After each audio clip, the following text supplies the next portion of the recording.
energy transition in Africa and how is it, I mean, the opportunities it offers, but also the challenges from a UM6P perspective, and what are the lessons that can be drawn for the rest of the continent.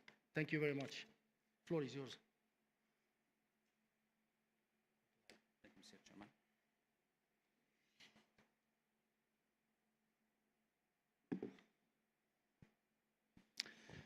Thank you, Mr. Chairman. Ladies and gentlemen, warm welcome. From me, Professor Abdelghafar Zabout. I work as Associate Professor at ASER, UM6P, Ben Greer. So I will be chairing this session with the distinguished speaker that I will introduce them soon. The session will be about high-impact plenary session about the role of research and development in Africa's energy transition. As the global energy landscape shifts, Africa stands at a unique intersection, rich in its potential and ready to shape its own energy destiny. The transition to a cleaner, smarter, and more resilient energy systems cannot happen without a strong foundation in R&D. Across the continent, we see immense promise on solar, wind, geothermal, critical minerals for batteries, and also a large potential for carbon fuels. But the promise alone is not enough.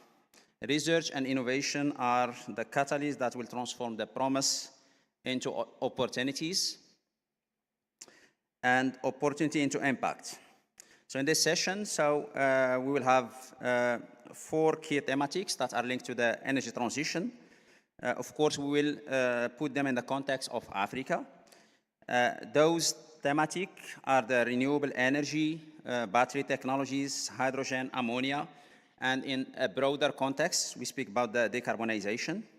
So please join me to welcome our distinguished speakers. So I will start with Professor Abdelsamad Faiq from UM6P.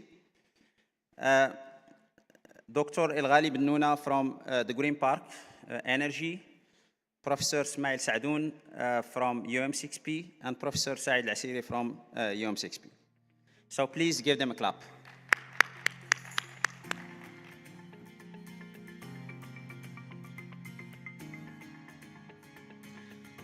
So can you please put the first slide of the presentation of Professor Faiq?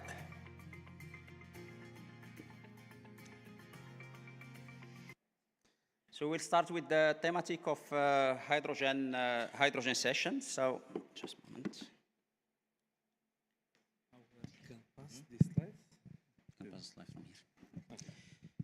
Okay. So to introduce Professor Faiq, so he's full professor at UM6P, director of the LEMSET laboratory. He also serves as the R&D director at Innovate for Industry. He holds a PhD from the Basque Country University. He works at CNRS Orléans and the DELR, the German Aerospace Center. He joined as a group leader Energy Gone in Vitoria, Spain, and he was awarded from the Basque Government Research Recognition Award. So please help me welcome Professor Faiq, please. The floor is yours. Okay, thank you. I guess this one is working. Thank you, Mr. Chairman. Thank you for all of you for coming today to this session that we are going to speak about the energy transition in Africa, opportunities, challenges, and global impacts. As was introduced by the chairman, from my side, I will speak about green hydrogen. This is the topic of my talk. And just before starting, for the audience that are not familiar with chemistry, just to tell you that hydrogen is the first element in the periodic table that is composed by just proton and electron, and is composing, the name of hydrogen is coming from water creator, from the Greek words. Hydro means water, and gen is the creator. And you can see there that we have the molecule of the water is composed by 1 atom of oxygen, 2 atoms of hydrogen. But there is some confusion with these elements, because hydrogen is the element, just ash. that is having one electron. But when we speak about the gas, normally is the hydrogen, but we call it hydrogen as well. This is the hydrogen gas that you can see here. And the hydrogen is the most abundant element in the universe.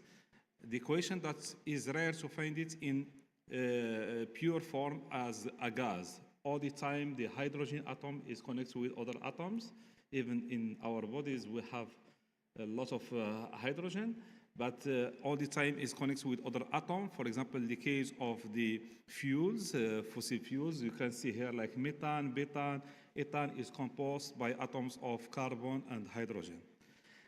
Why hydrogen is very important? Because can decarbonize almost all industrial sectors, can provide the needed electricity or energy, or can be used as well as a feedstock to produce other elements like fertilizers as well. The equation today, if we are speaking about the current production of hydrogen in general, we are not speaking about green hydrogen yet, but just the hydrogen as a gas. We are producing, as you can see here, in 2023, the production worldwide, or global production, was arriving to 97 million tons per year. And from where we are producing this hydrogen, that's mainly from fossil fuels. That means we have 72 of this amount of 97 million tons is produced from natural gas, 22% from coal, 4% from oil, and we have just 2% that is produced by electrolysis in green process. What is the problem with the current production of hydrogen is the equation of the emission of CO2. Just to give you an idea, for each 1 kilogram of hydrogen that we produce 9.3 kilograms of CO2 that is thrown to the atmosphere.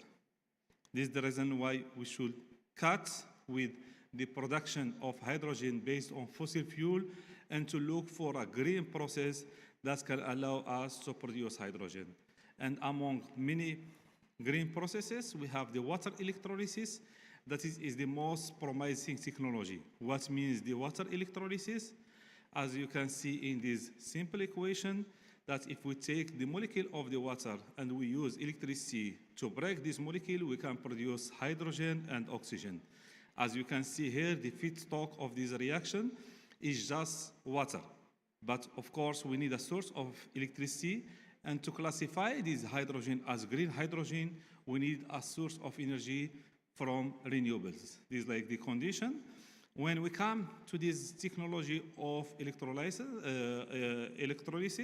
even that you hear that the equation is very simple, that just taking the water and to break it via electricity, but we have different kind of processes, and this is what we call the technology of alkaline electrolysis. That's the most mature technology and the most implemented technology at industrial level. We have the third technology that is called PEM, proton electrolyte membrane technology. And we have other emerging technologies like IOM in the middle between PEM and alkaline technology, and SOIC technology that is operating at high temperature. That means in the last process that you can see in the right side of the screen, we have SOIC solid oxide electrolysis cell that we need to have electricity as well heat, because this technology is operating at temperature between 700 and 1000 degrees C. Here in Morocco, we are speaking a lot about green hydrogen because, as you may know from the news, that we have many projects that are going on in Morocco to implement them. We have the one that's led by OCP Group.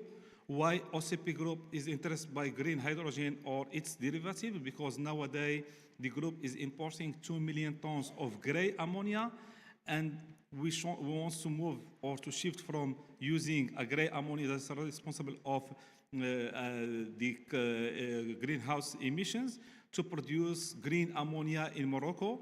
And this is the reason in the roadmap of the investments of the group is targeting to produce 1 million tons of green ammonia in the horizon of 2027 and 3 million tons in 2032. And you can see that the budget for this investment, if we are speaking about this green roadmap of the group, we have a budget of $13 billion.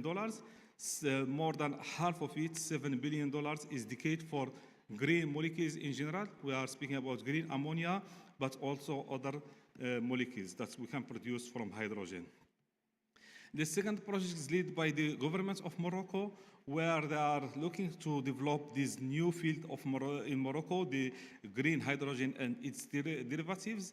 And recently was coming in the news that they accept 6 projects from 5 consortiums to invest around $32.8 billion. And you can see here the consortiums. Some of them are aiming to produce green ammonia in Morocco, but other ones that they are looking to produce green hydrogen to use it in the steel industry, and others that they are looking for other kind of e-fuels like green kerosene, green ethanol, green methanol, like the consortium of Taqa CISPA that are aiming to produce green ammonia, but also other e-fuels. But when we come to the development of this emerging field in Morocco and Africa, we have many challenges and opportunities.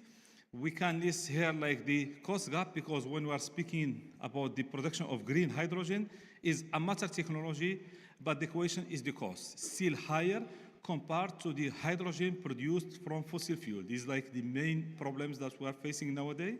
Also, we have the problem of water scarcity that when we speak about Africa and also Morocco, we have the off-taker who is going to pay the difference of the cost of this cost gap that wants to use green hydrogen or green ammonia instead of normal ones. We have also a research and development gap, limited local expertise, storage, transport, and other challenges that also we should target in the future, like public perception, policy, and the regulatory.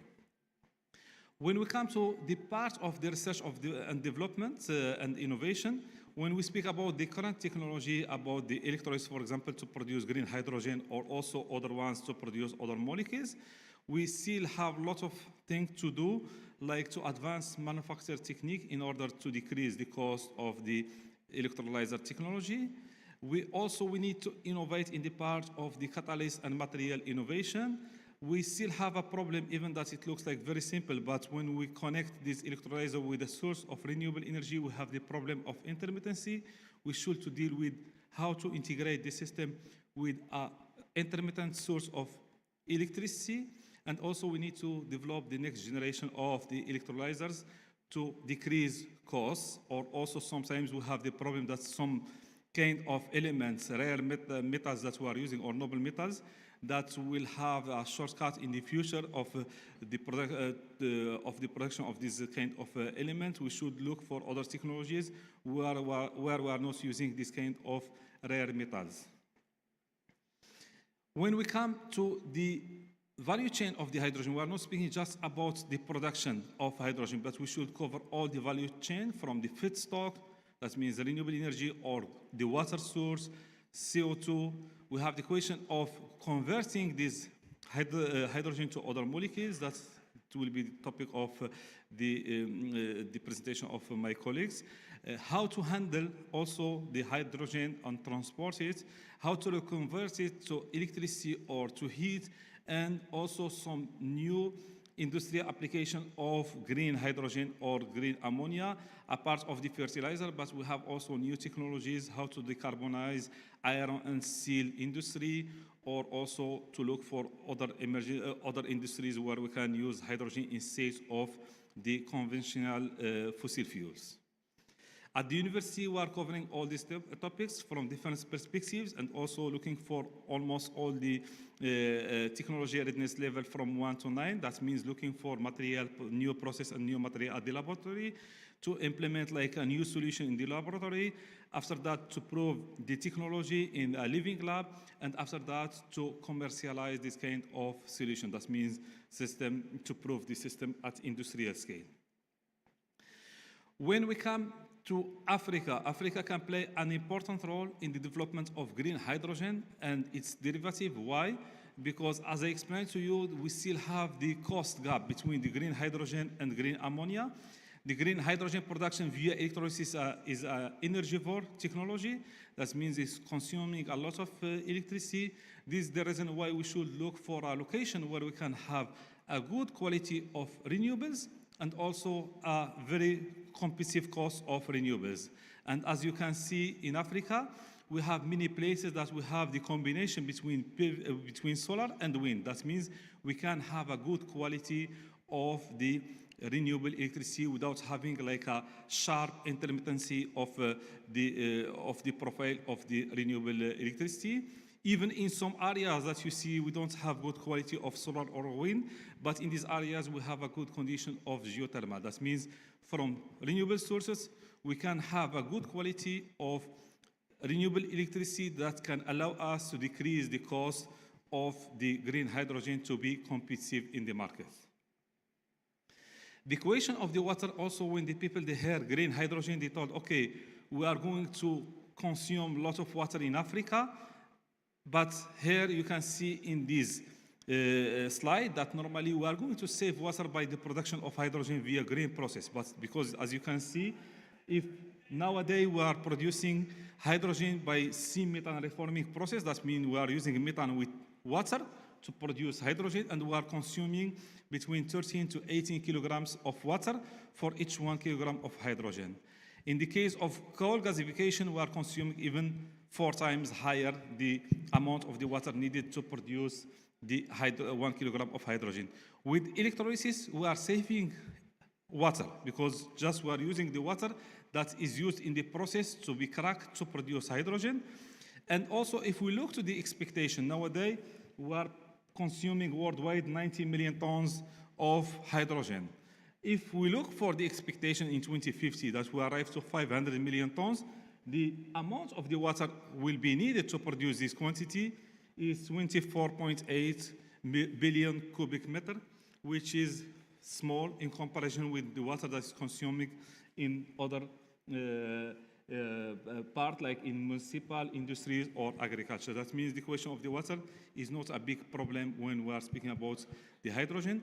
But also, these are very important because when we speak about the cost of the desalination of the seawater is very marginal. We compare here that the energy needed to desalinate seawater is between 3 to 4 kilowatt hour per cubic meter. That means with a small impact on the budget of the production of each kilogram of the hydrogen. That means even producing green hydrogen can promote the desalination of the seawater and also can play a social impact. That's by providing drinkable water to nearby communities. These are very important points.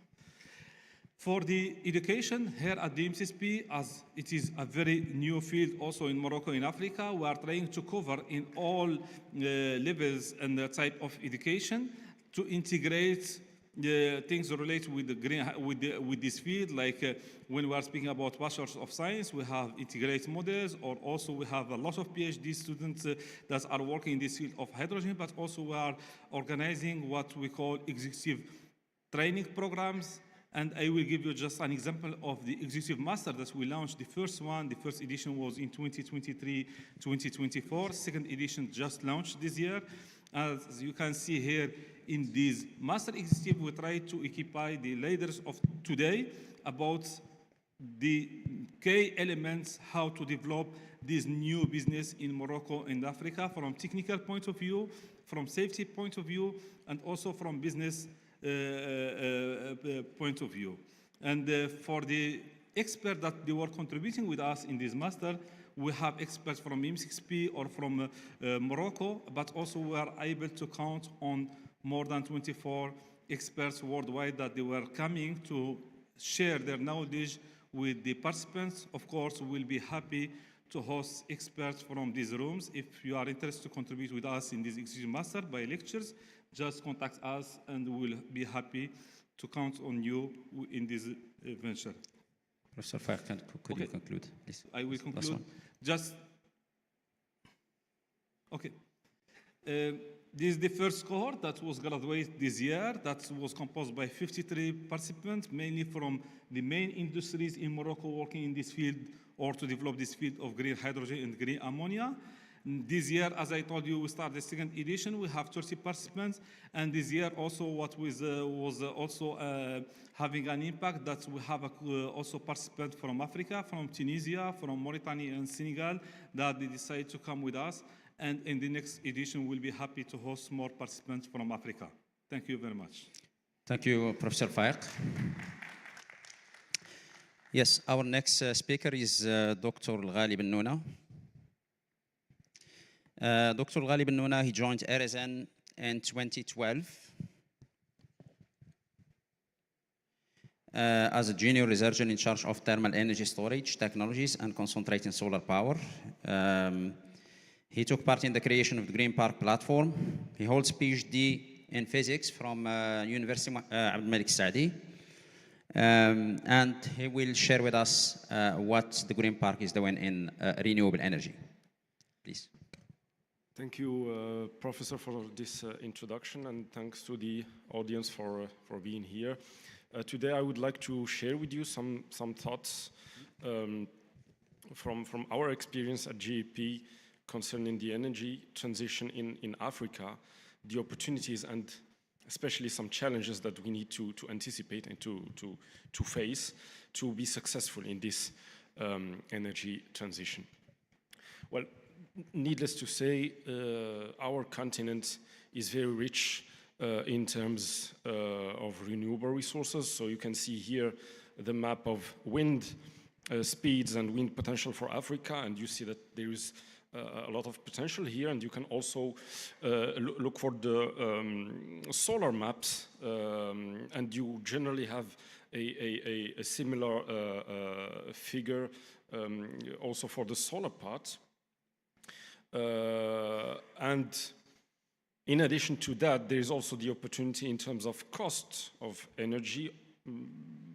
There has been tremendous drops of cost for solar photovoltaic and wind energy, and also for solar thermal, and nearly all of them are now competitive in many cases, and in most of the cases I would even say with fossil fuels, the exception being concentrated solar power, which is also dropping in cost and shall be soon, I believe, in the competitive range with the fossil fuels.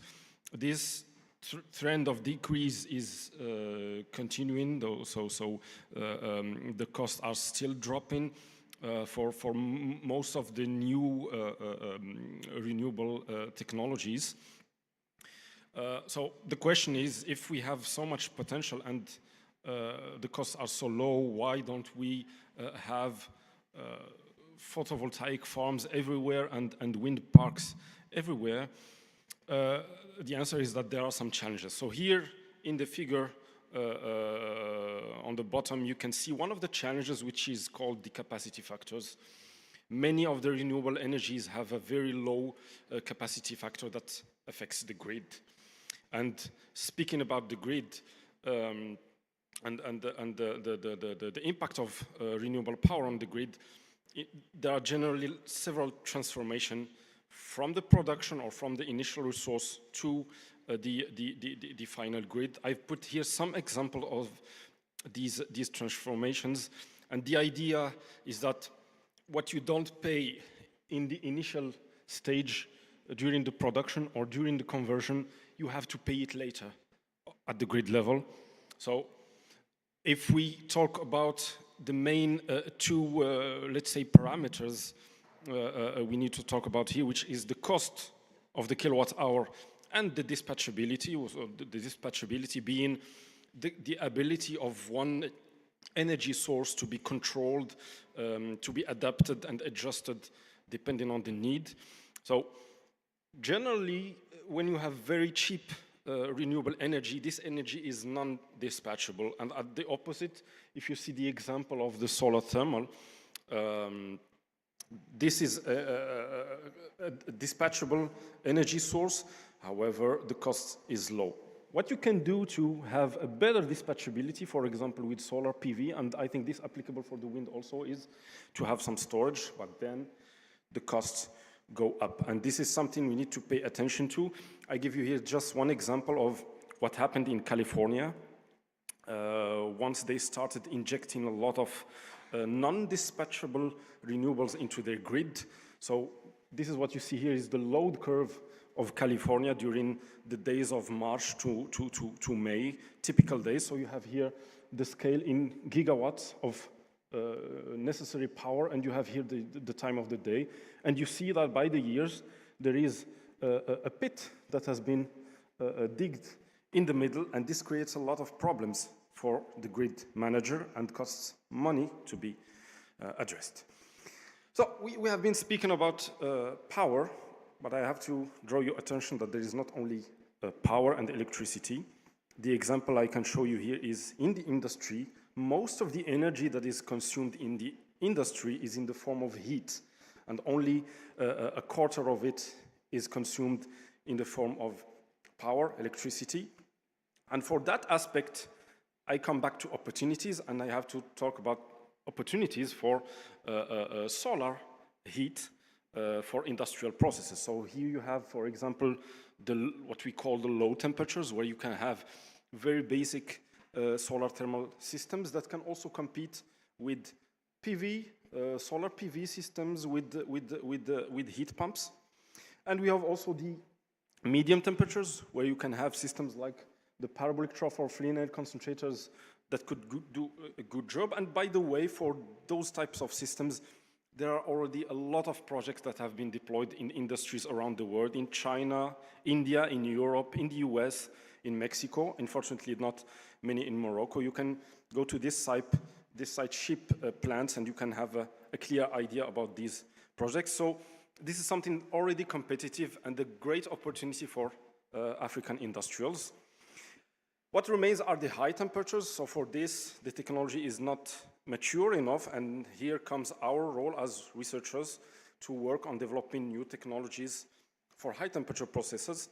I can give you here just the example of the company Synelion in Switzerland, who are developing high temperature solar thermal systems for production of synthetic fuels for aviation, for example, and even for cement.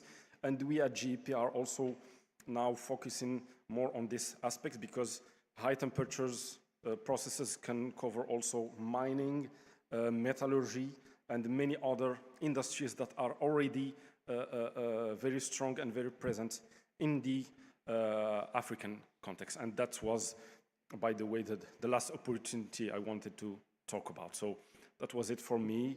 I thank you for your attention. And I'll leave the floor back to Prof. Thank you, Dr. Bennouna, for the insights. Our next speaker is Dr. Ismail Sadoun. He's full professor at Mohammed VI Polytechnic University. He completed his academic journey with a French PhD from the University of Bordeaux in 1992. Professor Ismail Sadoun, so he leads the electrochemical energy storage and conversion unit within ACER UM6P.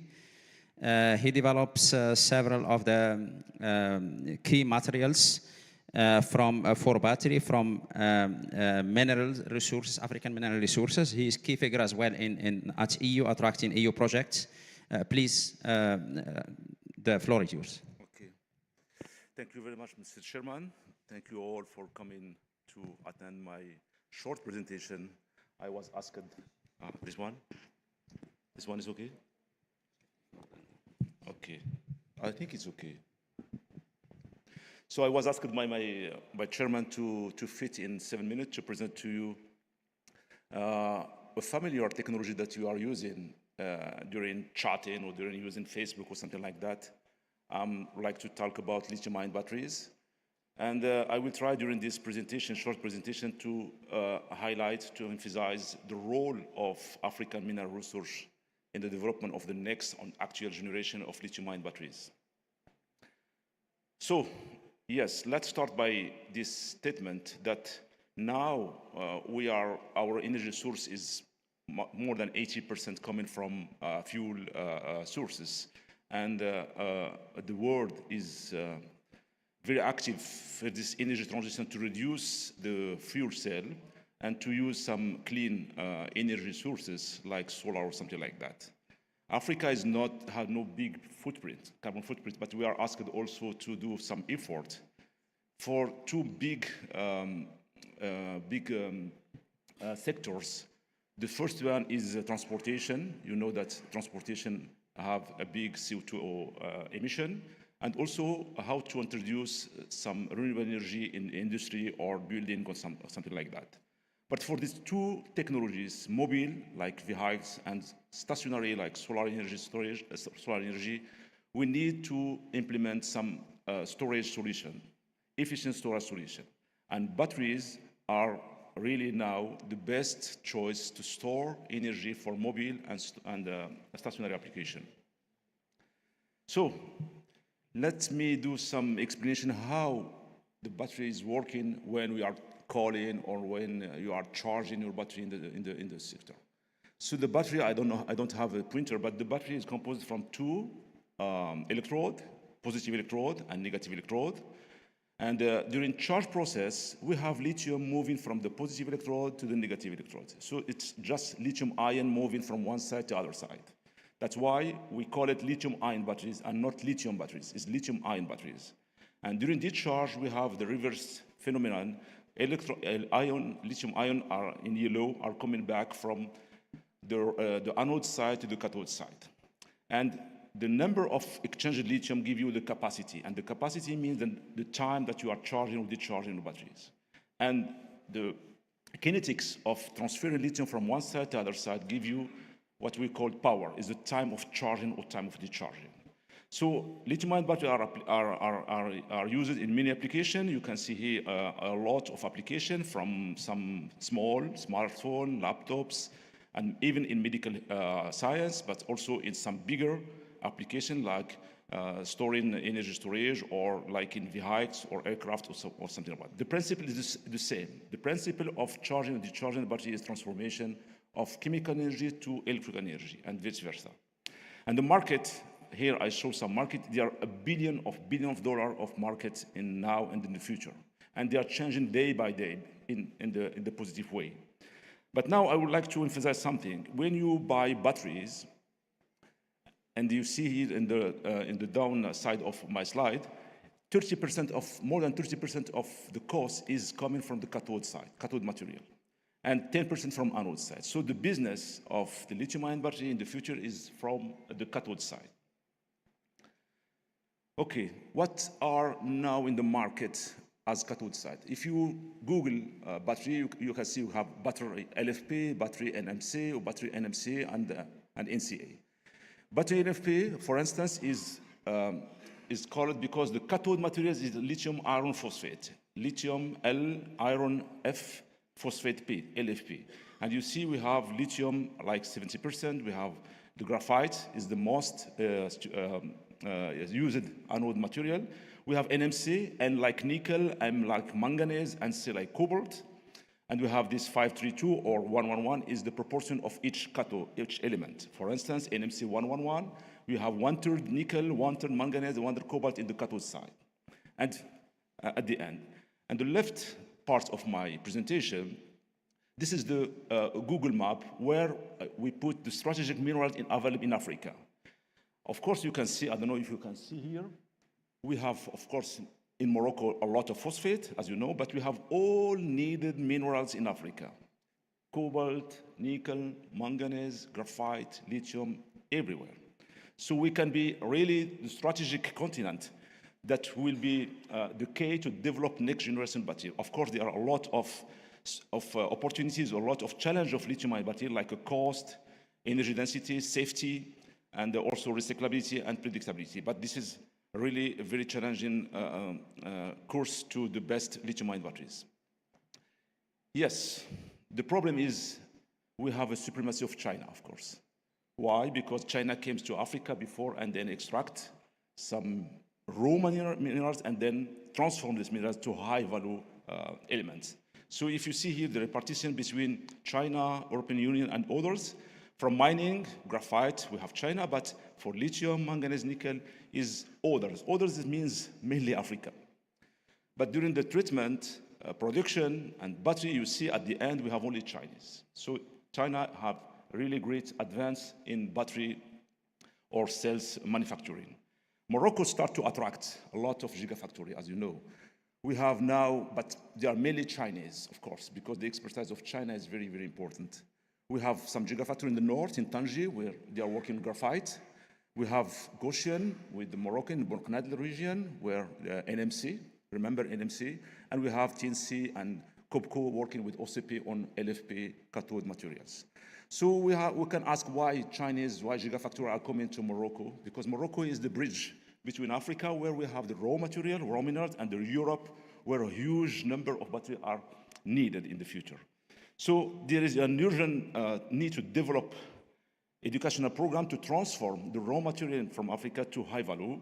That's why I would like to introduce very briefly that we are launching 2 years ago an engineer courses to develop process in chemical process, mineral process, and battery process to transform the raw material to high value for application in battery, but also in other sectors. So I'm done. Thank you very much for your attention, and back to you. Thank you, Professor Sadoun, for the key insights and also for respecting the time. So the next speaker is Dr. Saeed Lasiri. He's an assistant professor in heterogeneous catalysts at Mohammed VI Polytechnic University. His current work focuses on designing novel catalysts for ammonia production as a green energy carrier and converting CO2 into high added value. So, Professor Lasiri, so you can continue. Thank you very much, Professor Abdelghafour, for this kind introduction, and thank you all for being here for this talk, which I will briefly introduce in some of our work on the development of catalytic processes for green ammonia production. I will take such few slides to introduce the importance of ammonia, why we are working on that. Ammonia is a very important molecule in the preparation of nitrogen-based fertilizers. So in this figure, we show that starting from 2000, half of the humanity will have been dependent on our capacity to produce nitrogen-based fertilizers. So it's a very important molecule that sustains half of the population. Unfortunately, fertilizers utilization in Africa is significantly lower compared to total developed countries, which affect, of course, intensive agriculture in Africa. We are also interested in ammonia not only as a nitrogen building block for fertilizer, but new applications are emerging in the energy sector.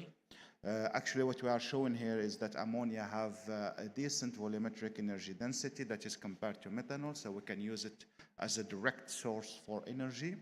We are also showing in the right graph that show that the ammonia is the lowest cost option for energy transport over long distances. What you have seen in the previous presentation, we can, of course, transform the renewables into hydrogen that we can use for energy generation. But to transport this hydrogen where it's going to be consumed, it's much more cheaper to transform it first to ammonia and then ship it where it is needed, and then decompose it back to hydrogen and utilize it. So how do we produce this ammonia at the industrial scale? It's via the Haber-Bosch process, which is well-known process for ammonia generation from nitrogen coming from air, and hydrogen coming now from fossil fuels, mainly natural gas. And these two molecules are combined on a catalytic process that operate at very high energy consuming condition. The temperature is between 400 and 500 degrees C and the pressure above 100 bar. The results of such a way of producing ammonia, of course, is that the whole process consumes almost 2% of the world's annual energy demand. It's only viable because of the economy of scale. Actually, the Haber-Bosch there are very few units in the world that very much centralized, and they are close to where natural gas is available. More importantly, for each ton of ammonia that we produce via the Haber-Bosch process, we generate at least 2.3 tons of fossil-derived CO2. So there is an urgent need to decarbonize the whole process for ammonia generation. I will be showing the same graph that my colleagues have shown as well. As for Africa, there is an abundance of renewable energy. These two maps shows the potential of solar energy in the African continent, but also the wind speed distribution across the continent. So we see a nice mix between the two. And there is also that the levelized cost of energy derived from renewables is now being competitive with the energy derived from fossil fuels. So that opened the door for integration of renewable energy and ammonia synthesis process, which then can decarbonize the whole fertilizer industry footprint. How this is possible? So in green ammonia production, the main issue is related to the utilization of hydrogen. So with the utilization of electrolyzers, we can crack water directly into hydrogen that we can use for the Haber-Bosch process.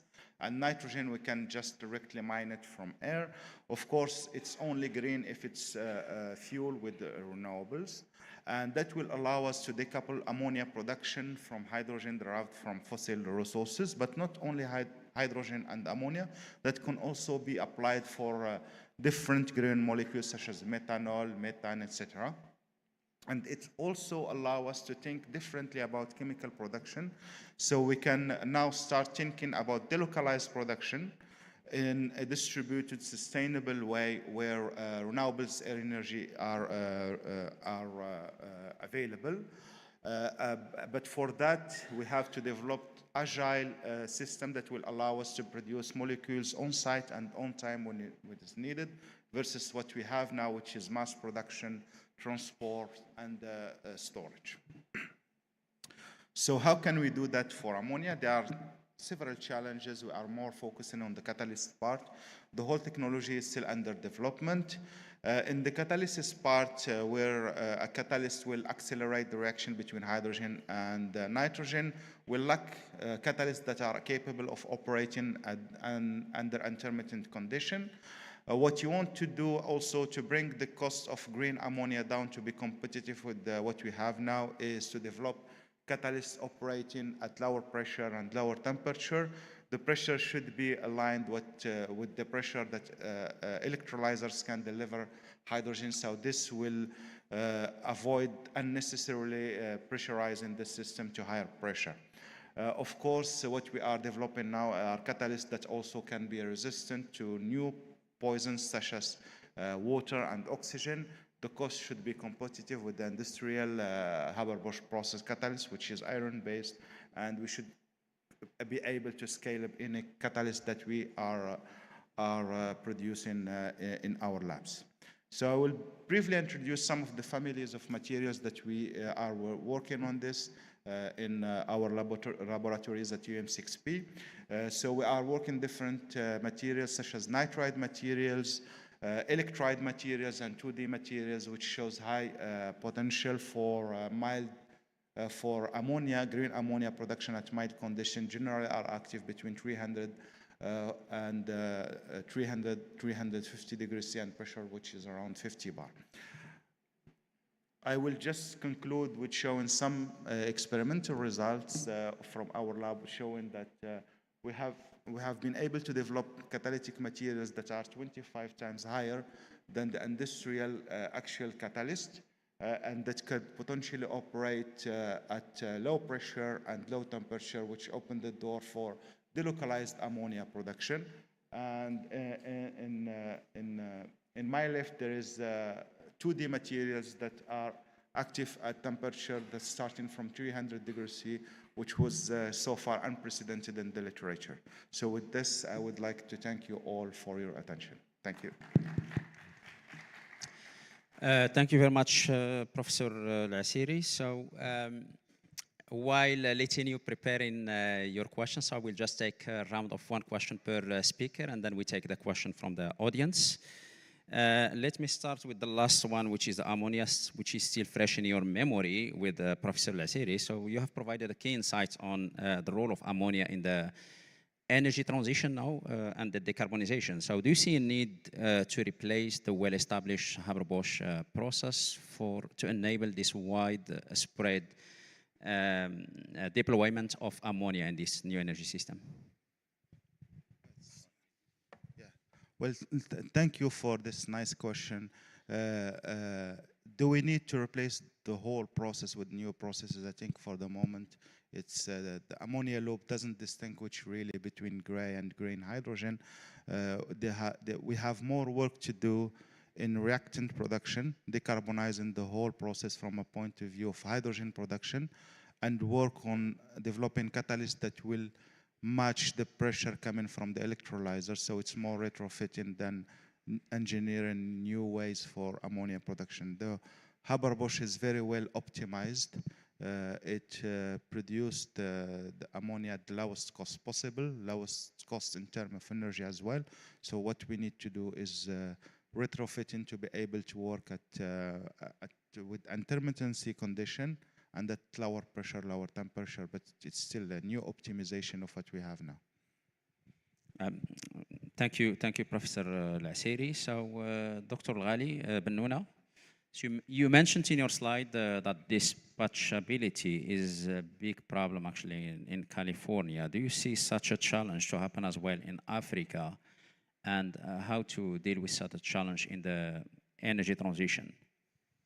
Yeah, thank you for this question. Actually, this challenge is for every country. In the case of Morocco, we did not reach this situation that I showed you in California, because our grid operator, ONA, have, I would not say alerted about this risk, but they anticipated it, and among the action that they did is that they try to restrict a little bit the integration of new renewable capacities in the grid. So people were wondering why can't we just simply have new solar plants and connect to the grid? That's maybe one answer for those of you who might ask this question. And in parallel, they have developed storage capacities, hydro storage capacities, and additional dispatchable power capacities to compensate for that. And the main dispatchable capacity I'm talking about is natural gas, is open cycle gas turbines. So we have, at least to my knowledge, 2 projects that will come soon to realization, one in Wazan and one in Nador. And I think this shall apply also to Africa. If the intention is to deploy large capacities of non-dispatchable renewables, you need in forehand to strengthen the grid, to foresee storage capacities, and to invest in dispatchable capacities. And I think Africa has also the necessary resources for those type of dispatchable capacities. Thank you, Dr. Bennouna. Professor Sadoun, so you have lots of activities in Africa, basically, and then I think you have a good overview of what happens in Africa for the mineral resources. What role does Africa currently play in the global supply chain of lithium and other critical battery minerals? Okay, thank you for this critical question. Of course, as I tried to emphasize during my presentation, in Africa we have almost all raw material that are needed for battery development. We have, for instance, in Morocco, we have a huge quantity of phosphate, as you know. We have huge quantity of phosphate. We are the first producer in the world. We have in Mali, for instance, or Zimbabwe, huge quantity of lithium. RDC, the Congo, have more than 50% of cobalt. And we have also Madagascar with graphite.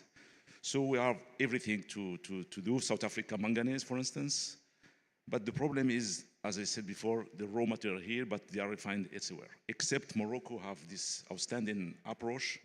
OCP, for instance, are transforming the rock phosphate to phosphoric acid that is used directly to LFP. And we have also magnesium. We have some small quantity of cobalt raw, and they are transforming to cobalt sulfate and so on.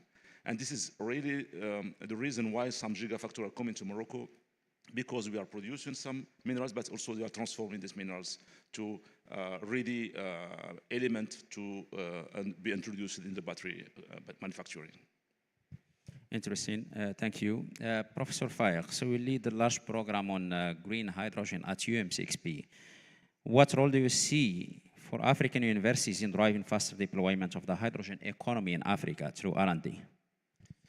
This is a very important question that we need to answer, because when we start speaking about this new field or emerging field, we should first prepare the leaders of tomorrow. This is the reason why we should start by some high-level programs to equip these leaders by the skills to be or for the well development of this new technology. Because when we are speaking about hydrogen, we are also having the question about the safety as well, and the choose of the technology and so on. That means these are the first things. But after that, when we implement these kind of factories in Africa that dealing with this new business of green hydrogen and its derivatives, we need to have the people that are working there to operate these facilities. Also, we need to design like training and formation that will help these people to well manage this new technology in Africa. And then later on, we have the part that is very important. We should not stop here, because this market, we should have some decrease, significant decrease of the cost.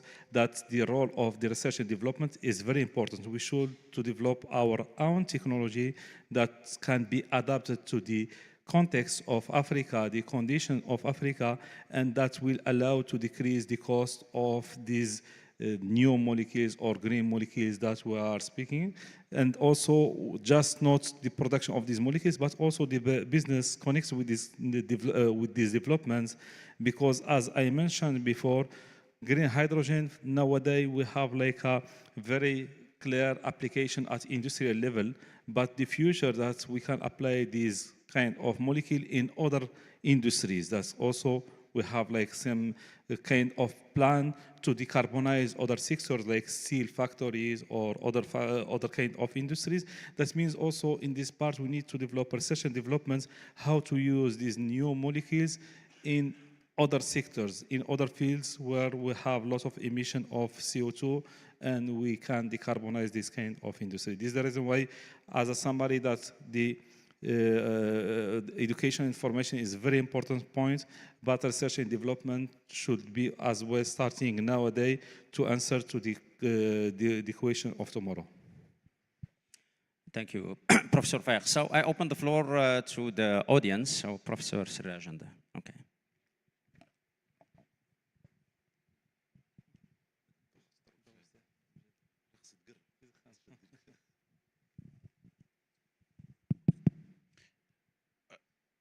Thank you very much. That's my main message. I don't have a very specific question. I must say, just as the theme of the conference, as you see, is shaping the future of higher education, innovation, and all that. And I think this is it. We are already in that future. This is just to say how proud we are at UM6P. We are, I think, we need at least one, if not more, specific conferences on these themes. Because we are dealing now, we are in the heart of the engine. As we're talking about the future of the continent, energy, renewable materials, decarbonation, green ammonia, green hydrogen, I think we're, I hope that through this, although the room is not full because we are concurrent sessions, my main message and question to you guys is the challenge is huge for the continent.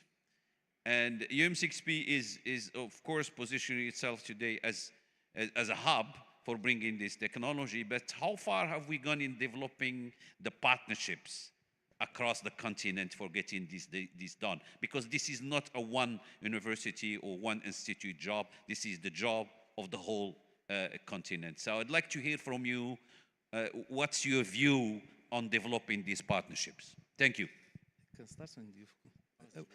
I will just, very briefly, I will just answer to this question in a way that, as I mentioned before, that at UM6P, we have nowadays more or less 1,000 PhD students. And officially, we have 19% of these PhD students are from Africa. This is like how we can start, because these people that we are forming nowadays, tomorrow will be our ambassadors in Africa. This is the first point. Second point, as I mentioned in our existing master, we are doing a lot of effort to attract participants from Africa. We reached this year to have participants from Tunisia, Senegal, Mauritania, but we will love to have more participants from other parts of Africa. Partnership, we are coming to this. Thank you very much, Siraj, for organizing these events here in Morocco. We need to have more active participation from our side to show that we are willing to develop this South-South collaboration. This is our aim. This is why we are today here, and we are open to collaborate. We start many discussions in the past, but unfortunately, sometimes when it is missing to have like a funding opportunities, like making a big barrier to continue in this kind of collaboration. We'll be happy through this conference if we find some clear pathway how can help us to have a funding support that can allow to our partners to be involved with us in this kind of collaboration, but we are open to have it. So you said everything. Yeah, thank you, Sir Rashid, for your kind words. Of course, the link between Morocco and Africa is through two sectors. One is education, of course, and Samad told about some PhD students, but we have also this engineering program. And each year we have like 10% of African come in to follow this engineering program. So it's good ambassadors for Africa to make the bridge between Morocco and Africa. And there's also some call between African Union and European Union. And this core of project involve universities from Africa and universities from Europe. I can talk about one big project that we got like 10 million of euros, CESA, Smart Energy Solution for Africa, and where we implement some demonstrator in Morocco, for instance, that will be duplicated in Africa, like photovoltaics, battery, biomass, and so on. So there are some recent call of project to make this partnership between Morocco and Africa, and I think there are some activities that are coming in the future, inshallah. Who would like to talk? Dr. Hisham, do you have? Good morning. My name is Hisham Gourg. I'm head of Technology Transfer Office here at UM6P. Thank you very much, professors, for delivering these very important and valuable presentations. You are covering the most important part of energy transition in renewable energies, actually.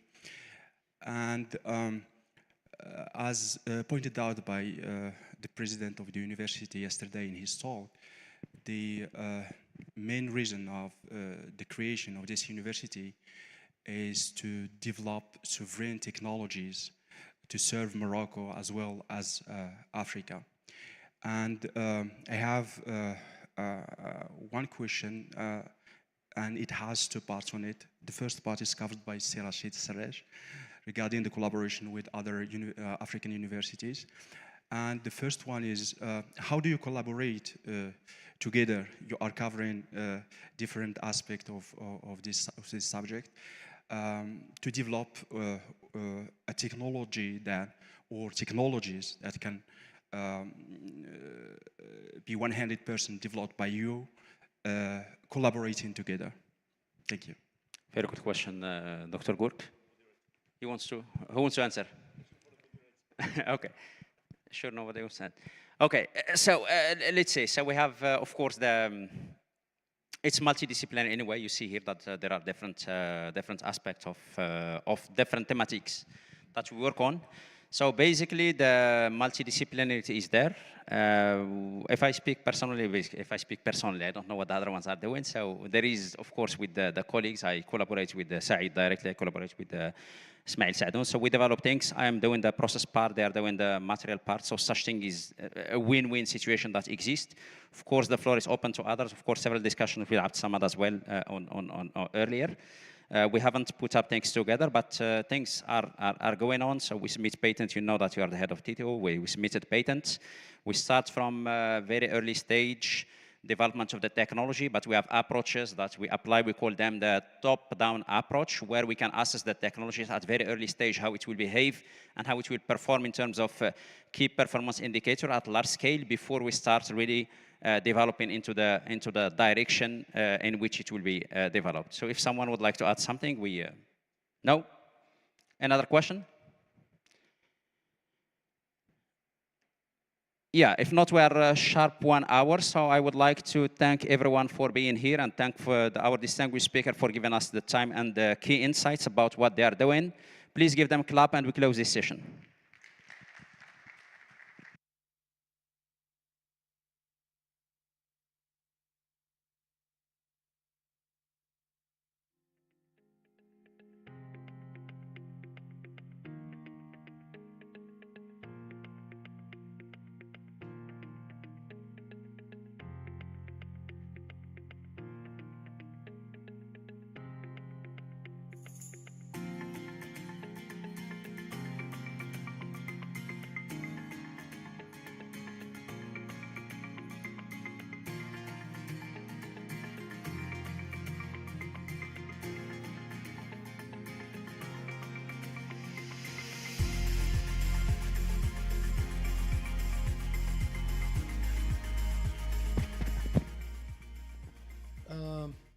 Thank you very much.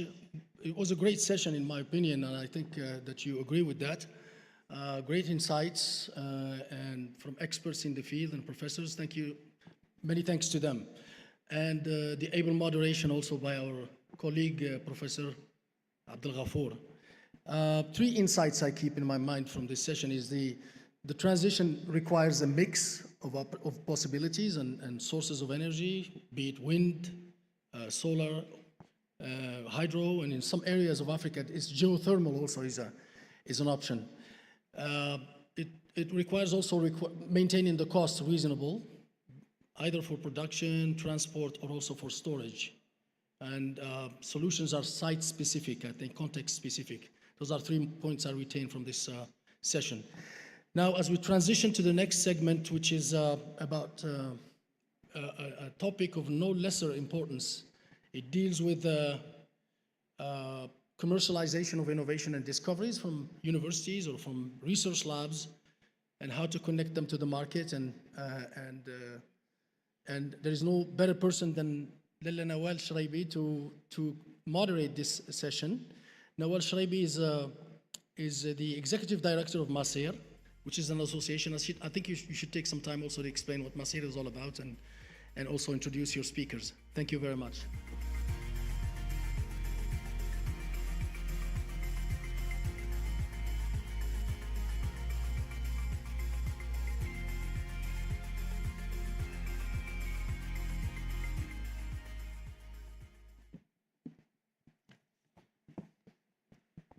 Bonjour à toutes et à tous. Alors moi, ce sera en français, ainsi que mes chers invités. Donc, oui.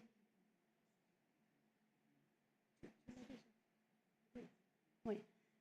Pour ceux qui n'ont pas encore leur casque pour la traduction, voilà, n'hésitez pas, c'est disponible à l'accès de l'auditorium. Donc, comme l'a dit mon cher professeur Boulanoir, effectivement, donc je dirige Maser. Alors, pour ceux qui ne connaissent pas Maser est un centre de R&D, de recherche et développement pluridisciplinaire, qui est spécialisé dans une recherche et développement orienté marché, orienté industrie. Donc, inutile de vous dire à quel point la thématique de ce panel m'intéresse particulièrement. Et donc, je suis ravie de modérer cette partie. Comme nous le savons tous, la R&D, l'innovation technologique, constitue un vrai levier aujourd'hui de développement des nations. Pourtant, c'est le passage, comme je le dis souvent, c'est le passage de la paillasse de laboratoire au marché qui est la plus compliquée et qui demeure un défi de taille, notamment dans les pays en développement. Cette session a pour objectif donc de présenter les enseignements tirés, les bonnes pratiques identifiées, ainsi que les obstacles rencontrés tout au long du parcours, allant de la recherche à la production et enfin la commercialisation. Elle portera une attention particulière à l'alignement stratégique entre les priorités scientifiques et les besoins socio-économiques, à la gestion de la propriété intellectuelle, aux mécanismes de tech transfert de technologie, ainsi qu'à la collaboration avec les partenaires industriels. Alors, en s'appuyant sur les expériences croisées, Macer Valor, UM6P et d'autres institutions. La session ouvrira également la réflexion sur des enjeux plus larges. Comment les institutions de recherche africaines peuvent-elles structurer des écosystèmes favorables à la valorisation de l'innovation, soutenir le développement national continental et donner naissance à des technologies et des startups à fort impact, parce que ne l'oublions pas, ce qu'on cherche dans cette démarche, c'est vraiment créer de l'impact socio-économique, environnemental. Sans trop tarder, je vais inviter Dr Hicham Gourg à me rejoindre. Dr Hicham Gourg est actuellement directeur du Technology Transfer Office, TTO, de l'UM6P, également coordinateur du comité de recherche au sein de l'UM6P. Il a contribué à la création, en coordination avec la Fondation OCP, de l'UGF, qui gère aujourd'hui un portefeuille de plus de 20 programmes de R&D et de transfert de technologie. Alors, par rapport à son parcours académique, le Dr Gourg est ingénieur en génie des procédés et docteur en physique. Il est également expert certifié en propriété industrielle, OMPIC, WIPO et GPO, et en Technology Transfer Administration. Il intervient par ailleurs en tant qu'enseignant en propriété intellectuelle, Technology Transfer, dans plusieurs programmes de formation au sein même de l'UM6P. Alors, Dr Gourg va commencer par nous présenter une vue d'ensemble du parcours de commercialisation et du rôle évolutif de l'UM6P dans la création d'un modèle national de valorisation de la recherche appliquée et applicable. Bienvenue, docteur.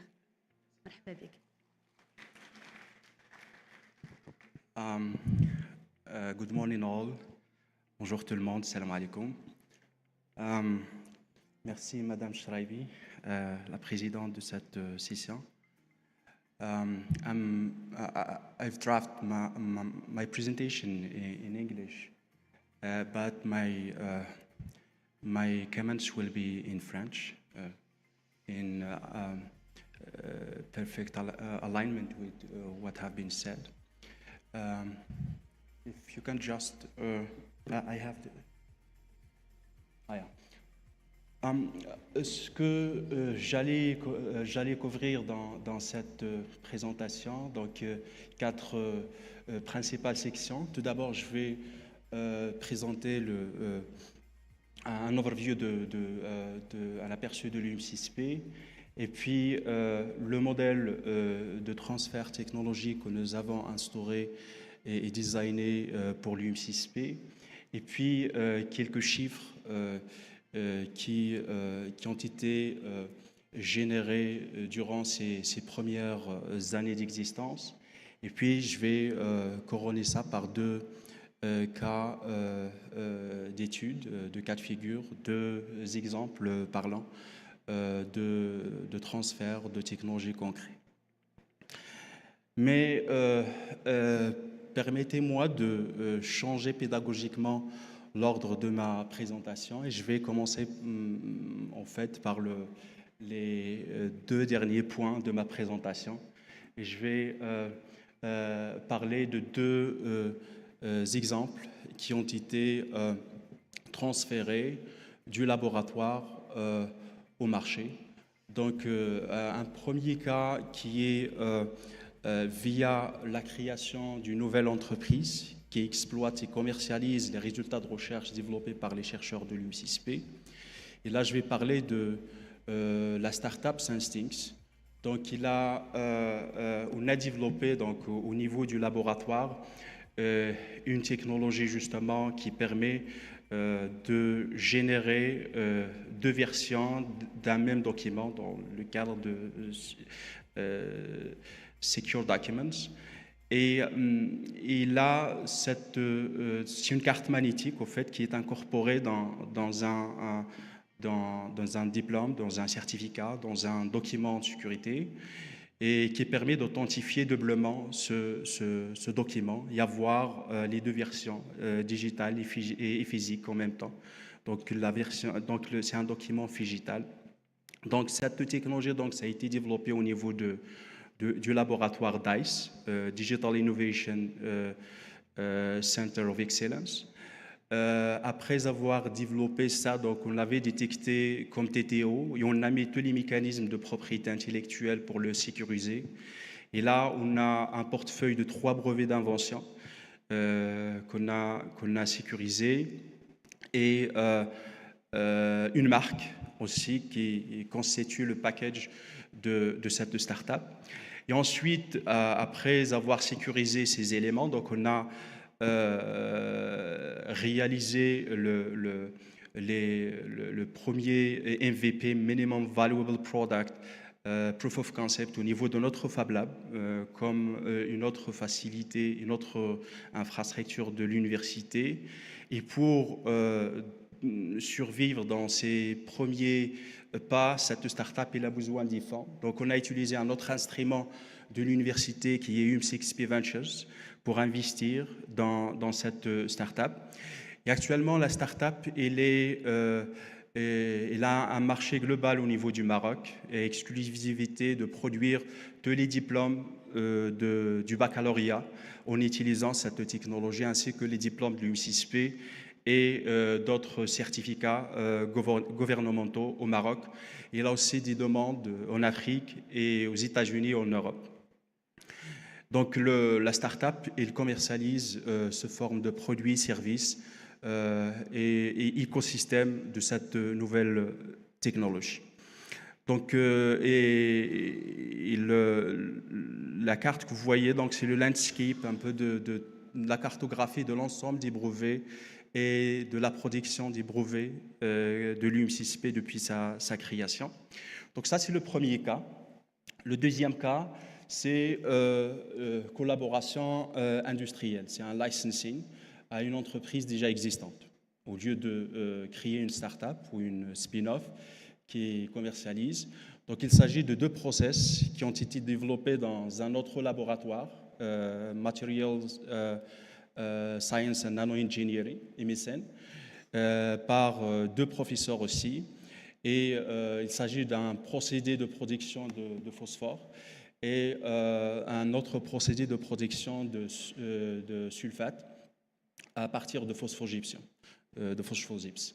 Donc, ça a été développé au niveau du laboratoire. On a mis aussi les mécanismes nécessaires pour le protéger, le sécuriser au Maroc et dans les marchés potentiels, aux États-Unis, en Europe et quelques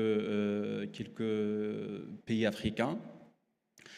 Ensuite, on a créé un ARC, un Advanced Research Center. Ce genre de procédé nécessite des investissements lourds en matière d'équipements nécessaires. C'est des pilotes industriels.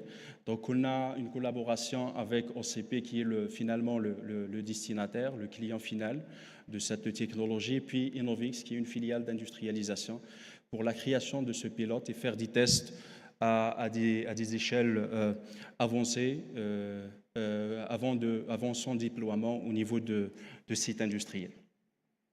Donc 2 exemples. Un, c'est la création d'une nouvelle start-up, entreprise, qui commercialise les résultats de recherche. Une autre, c'est une collaboration avec un industriel pour le développement d'un pilote avant son déploiement et aussi le transfert des droits en conséquence.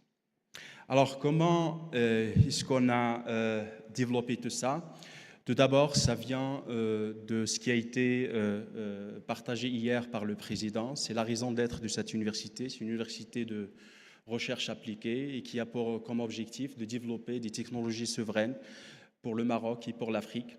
Donc, on couvre un spectre scientifique et technologique allant de la mine à l'assiette, de l'exploration minière, l'énergie, l'eau et les ressources environnementales. De ce qui est énergie renouvelable, les collègues, ils ont parfaitement partagé ce qui se développe dans ce sujet au niveau de l'UM6P, dans tout ce qui est procédé et biotechnologie, architecture, agriculture, etc. Et donc, il y a les laboratoires classiques qu'on a mis en place et qui sont mis à jour, mais aussi donc, il y a des plateformes d'accélération, comme la ferme expérimentale, comme Green Energy Park, comme l'usine expérimentale, comme la mine expérimentale. On fait ces tests grandeur nature. Et on a d'autres, comme le Fab Lab, le data center pour d'autres types de technologies.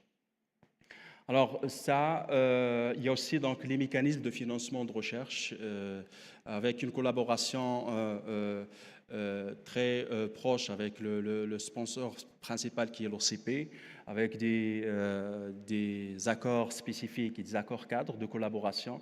On a aussi des appels à projets locaux internes à l'écosystème et il y a des appels à projets nationaux et internationaux qui contribuent justement au financement des différentes initiatives de recherche.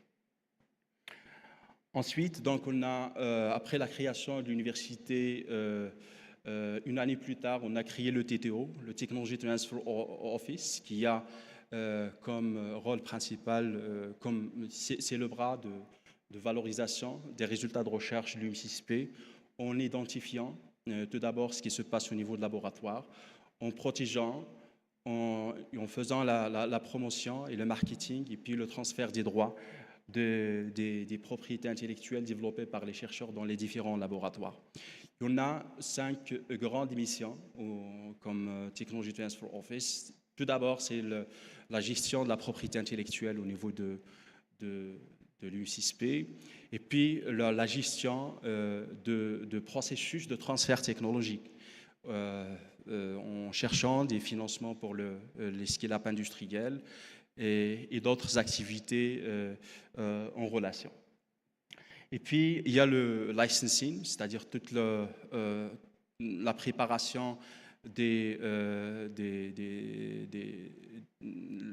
tout d'abord l'identification des partenaires industriels ou des nouvelles startups, la préparation des documents nécessaires, la négociation et le transfert des droits via des licences d'exploitation ou décision totale des droits. On a aussi donc un pilier de collaboration et de construire un vivier d'industriels autour de l'UM6P, et avec justement, que ce soit au niveau du Maroc ou que ce soit à l'international. Et puis, une autre composante beaucoup plus importante, c'est l'éducation, c'est de sensibiliser les chercheurs, les étudiants sur l'importance du transfert technologique, de commercialisation des résultats de recherche et l'impact qui serait créé justement en sortant un peu de la voie classique qui est de la publication et la participation dans les conférences scientifiques. Donc on a plusieurs initiatives, des ateliers de formation, des formations en ligne, et aussi des événements qu'on organise d'une façon régulière. Mais aussi, on a, Ilias, peut-être dans sa présentation, elle va parler d'un challenge qui est général au Maroc, c'est le manque de professionnels de ce domaine, de transfert technologique et de propriété intellectuelle au niveau des universités. Donc, on a lancé en collaboration avec l'Organisation mondiale de la propriété intellectuelle et l'AMPI, qui est le ministère de l'Industrie, donc un master exécutif en propriété intellectuelle et innovation. Donc, notre process commence au niveau de laboratoire. Donc, la première étape, c'est Invention Scouting. Donc, on essaye de voir ce qui se passe au niveau des laboratoires avec des rencontres avec les concernés, les chercheurs, les étudiants. Donc, on a aussi donc, le management des cahiers de laboratoire. Il se fait à notre niveau, au niveau de TTO. C'est un outil qui permet aux chercheurs et aux directeurs des laboratoires, aux directeurs des thèses, de superviser un peu ce qui se passe quotidiennement au niveau du département. Et ça va nous permettre aussi, en tant que TTO, de le concevoir et de le recevoir comme pièce légale pour défendre nos droits par la suite dans notre processus de transfert technologique. Donc la recherche se fait au niveau du laboratoire et on alimente aussi les chercheurs avec tout ce qui se passe en termes d'état de la technique dans le domaine. Les chercheurs, ils cherchent dans les bases de données scientifiques, des articles scientifiques, des communications, des bouquins, etc. On complémente cette étude par tout ce qui est patent information, tout ce qui est information en matière de brevets.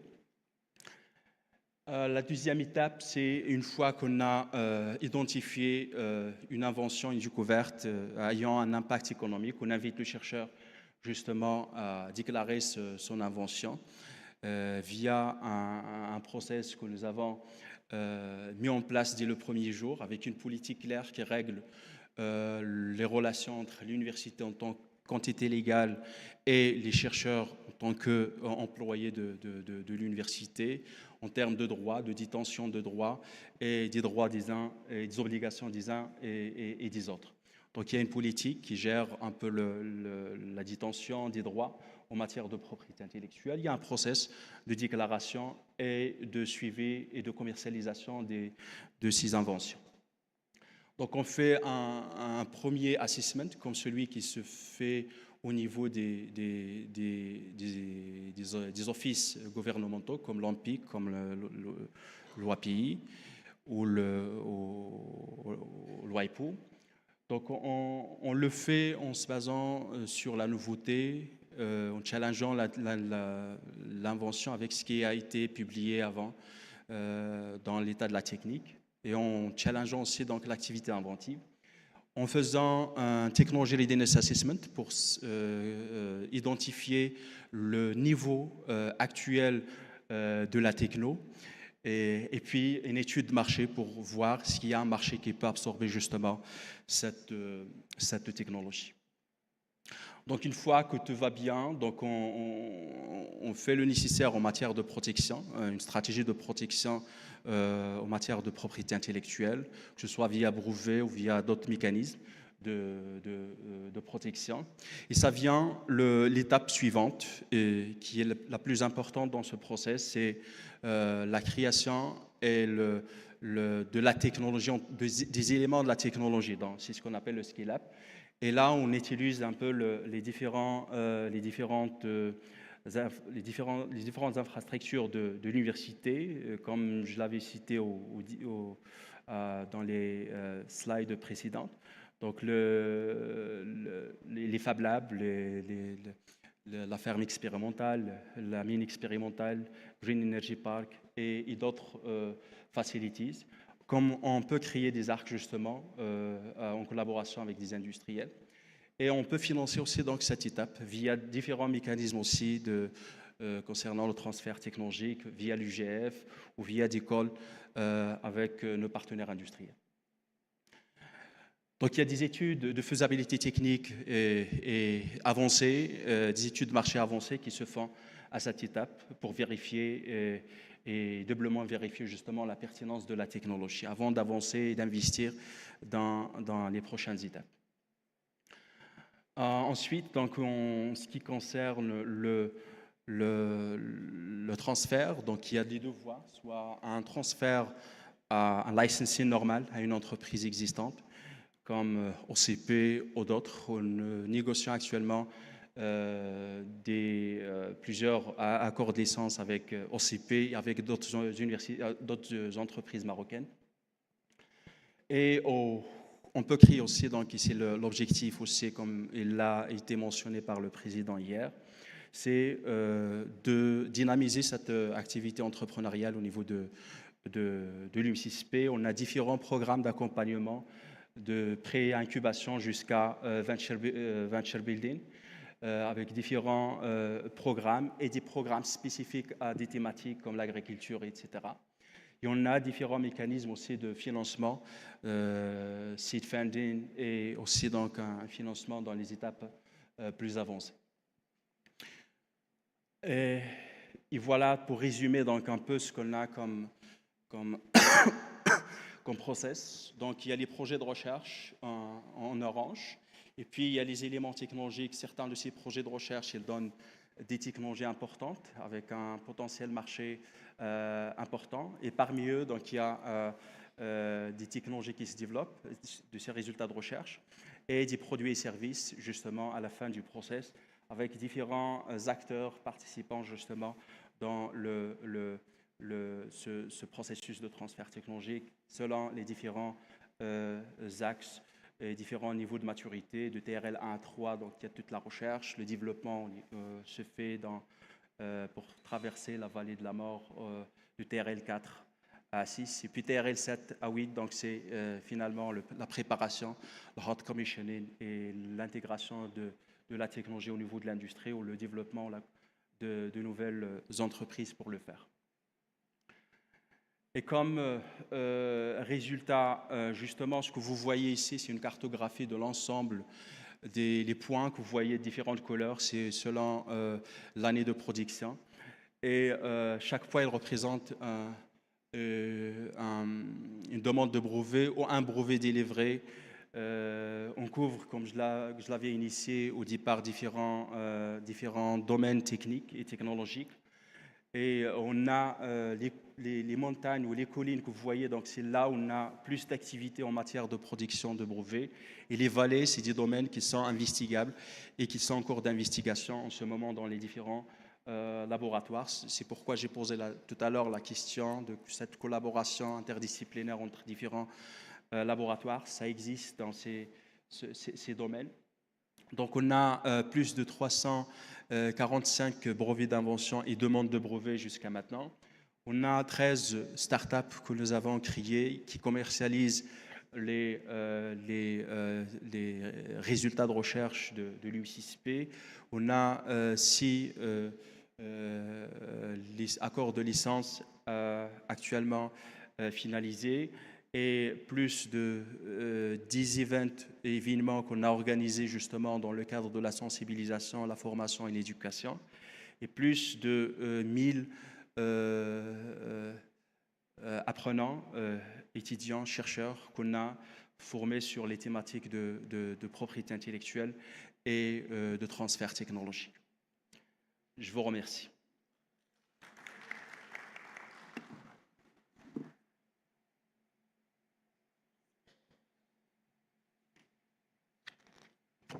Merci, Dr Gould, pour cette excellente présentation. Tu as fait un petit peu l'overview de tout ce qu'offre l'écosystème UM6P, en termes, bien sûr, en termes de laboratoire classique, mais également toutes les facilities, les Fab Labs, les Living Labs qui permettent justement d'aller à un niveau plus mature. Alors, j'ai le plaisir tout de suite d'inviter M. Abdelhaq Ammani, qui occupe actuellement le poste de Senior Innovation Program Manager et CTO de l'accélérateur Deep Tech au sein de l'UM6P, où il pilote le processus de la valorisation de la propriété intellectuelle et la création de start-up. Si Ammani est un professionnel spécialisé dans la gestion de programmes d'innovation, l'accélération des technologies de rupture, donc Deep Tech, et la gestion de l'IP. Fort de plus de 20 ans d'expérience, il possède une vision globale des systèmes d'IP, tant au niveau national qu'international, avec un accent particulier sur la stratégie IP, le transfert tech et la valorisation commerciale.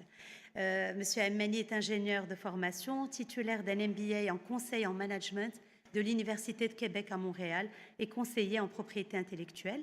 Alors, monsieur Ammani va nous présenter un peu sur le modèle de Dr Gould. Donc, il va s'appuyer sur le modèle Macer/Macer Valor et va nous présenter quelques produits et solutions innovantes ayant atteint avec succès le marché en mettant l'accent sur le développement scientifique, la protection de la propriété intellectuelle, la conception des modèles économiques et enfin les stratégies de commercialisation. Bienvenue, Samuel.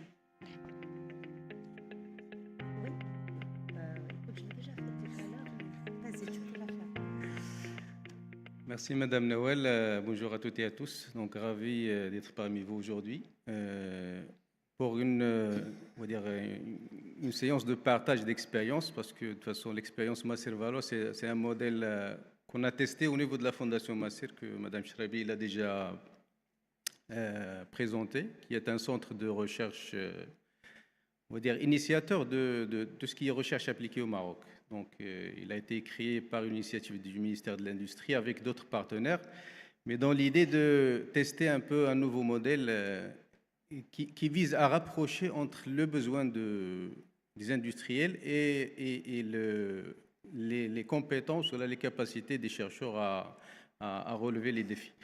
Alors, ce que je vais présenter, c'est un exemple, c'est pas je ne vais pas dire le meilleur exemple, mais c'est un exemple qui nous a quand même permis de faire quand même beaucoup de d'apprendre beaucoup de choses. Et alors je vais peut-être avancer, voilà. Qui nous a permis d'apprendre beaucoup de choses parce que le contexte de chaque pays, il est particulier. Et au Maroc, bien sûr, il y avait pas mal de défis sur lesquels on s'est affronté pendant le processus de valorisation de la recherche de manière générale. Alors, je vais peut-être rappeler quelques dates clés qui sont très importantes. Alors, l'idée de créer on va dire un véhicule de transformation, de valorisation, il a été pensé depuis la création de la Fondation Masser en 2007. Mais bien sûr, il fallait quand même attendre un peu de temps pour avoir de la matière sur laquelle on peut bâtir ce modèle de valorisation. Et donc, l'opportunité a été quand même présente en 2016, parce qu'on avait participé à un programme de la BMCE Bank of Africa. Et donc, on a pu quand même gagner un prix. Et c'est à partir de ce prix-là qu'on a pensé à créer la start-up, la première start-up de la Fondation Masser, qui est Moldiag.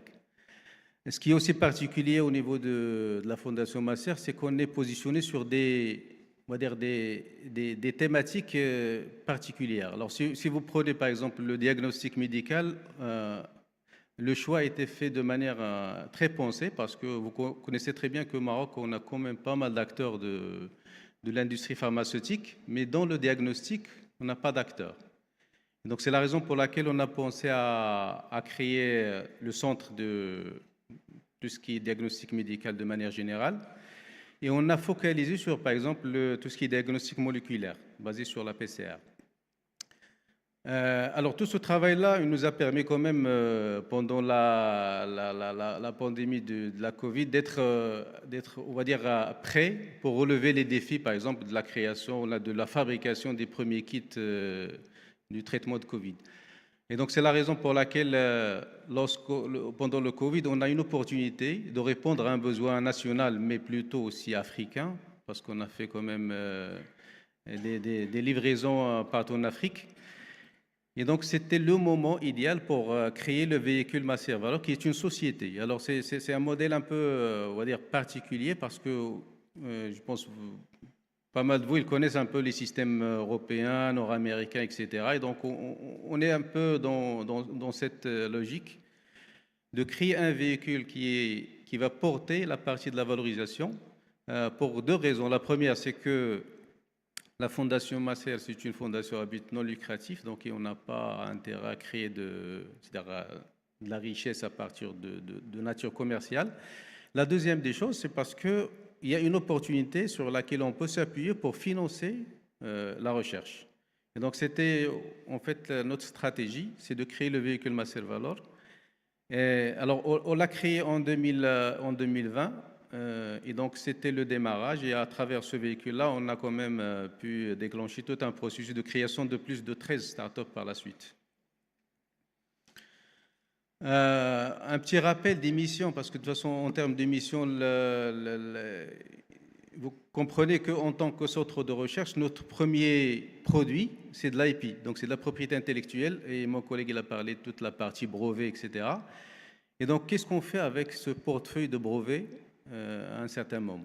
Bien sûr, il y a la possibilité de faire des licences, etc., mais quand même, sur certaines thématiques, s'il n'y a pas de preneurs locaux, régionaux, donc il fallait quand même créer ce genre d'initiatives, ce genre de start-up qui vont porter et qui vont devenir peut-être demain les champions. Donc la première mission, c'était de valoriser l'IP de la Fondation Masser. La deuxième des choses, c'est aussi de valoriser les chercheurs parce qu'on est dans le monde de la recherche appliquée. Donc un chercheur, on n'est pas une école doctorale, on n'est pas une université directement. Et donc, on est obligé de créer quand même un moyen pour stimuler à la fois la créativité des chercheurs, mais aussi de leur donner quand même une motivation supplémentaire, c'est de pouvoir quand même bénéficier de cette recherche de manière directe. Bien sûr, une autre mission, c'est de se positionner dans ce secteur de l'incubation et de l'accélération. Il faut savoir que avant Masser et peut-être avant même Masser Valor, il n'y avait pas de société spécialisée dans l'accélération, surtout dans le domaine de la deep tech. On sait très bien que dans le domaine digital, e-commerce, quand même, on a des champions. Mais dans la deep tech, les moyens sont quand même très intéressants, le financement il est conséquent, et donc il fallait quand même avoir des appuis solides pour se lancer dans cette aventure.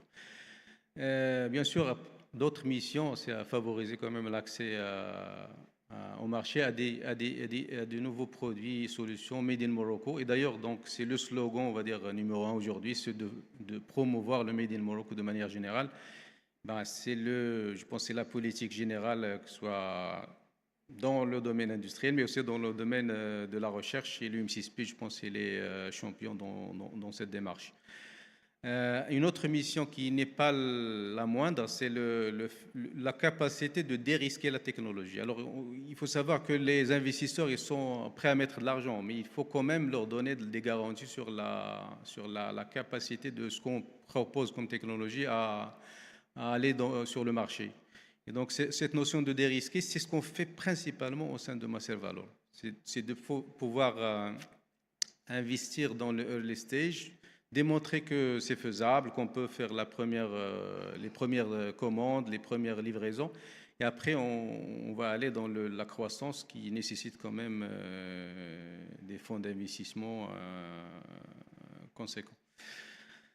Bien sûr, ce que j'ai dit tout à l'heure, c'est contribuer à l'autofinancement de la fondation. Donc, vous savez que la recherche, c'est quand même, il consomme beaucoup de fonds, et donc on est obligé d'aller chercher quand même d'autres sources de financement. Tout ça dans une vision globale qui est quand même avoir un impact, on va dire, socio-économique à la fois local et régional. Donc on est très ouvert aussi sur le plan régional, et d'ailleurs c'est pour cela qu'on a quand même pu avoir des collaborations avec des partenaires africains pendant la période de Covid. Et puis bien sûr une vision plus globale, c'est d'être on va dire l'incubateur de référence au Maroc, particulier dans le domaine de la deep tech. Alors aujourd'hui, le modèle de structuration de la société Master Valor, qui est quand même une JV, hein, donc il n'y a pas uniquement la fondation Master, il y a aussi la société Innovix. Et donc c'est en fait c'est un modèle qui va à la fois donc prendre le risque d'investir dans des startups dans une logique de les faire valoriser par la suite. Sur le premier batch sur lequel on a travaillé, il y a quand même à peu près 13 startups avec différents scopes. Donc, on part de diagnostic médical jusqu'à tout ce qui est valorisation des déchets, etc. Le modèle aussi il est un peu particulier parce que ce qu'on cherchait aussi, c'est de créer. Donc, les startups, ils ne vont pas uniquement c'est-à-dire servir à développer un seul produit, mais ça serait plutôt des véhicules de transformation. Donc, par exemple, pour Moliag, il n'y avait pas un seul produit, mais quand même une panoplie de solutions qui vise à la fois le domaine humain, mais le diagnostic humain, mais aussi le diagnostic animal, le diagnostic végétal dans le domaine agricole, etc. Donc, on essaie de ratisser large parce que nous, ce qui est important dans notre démarche, c'est en fait, on n'a pas de solution, on va dire, prête, on a plus des briques technologiques. Et donc, on fait valoriser notre savoir, mais sur différentes applications. Et donc, c'est pour cela qu'on ne vise pas uniquement, on va dire, on n'est pas pointu sur une seule application, mais sur diverses applications.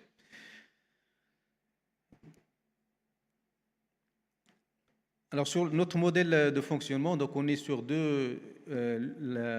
niveau du programme, on a un programme d'incubation qui quand même sert à alimenter le programme d'accélération par la suite. L'incubation, on peut quand même accueillir un nombre important de projets.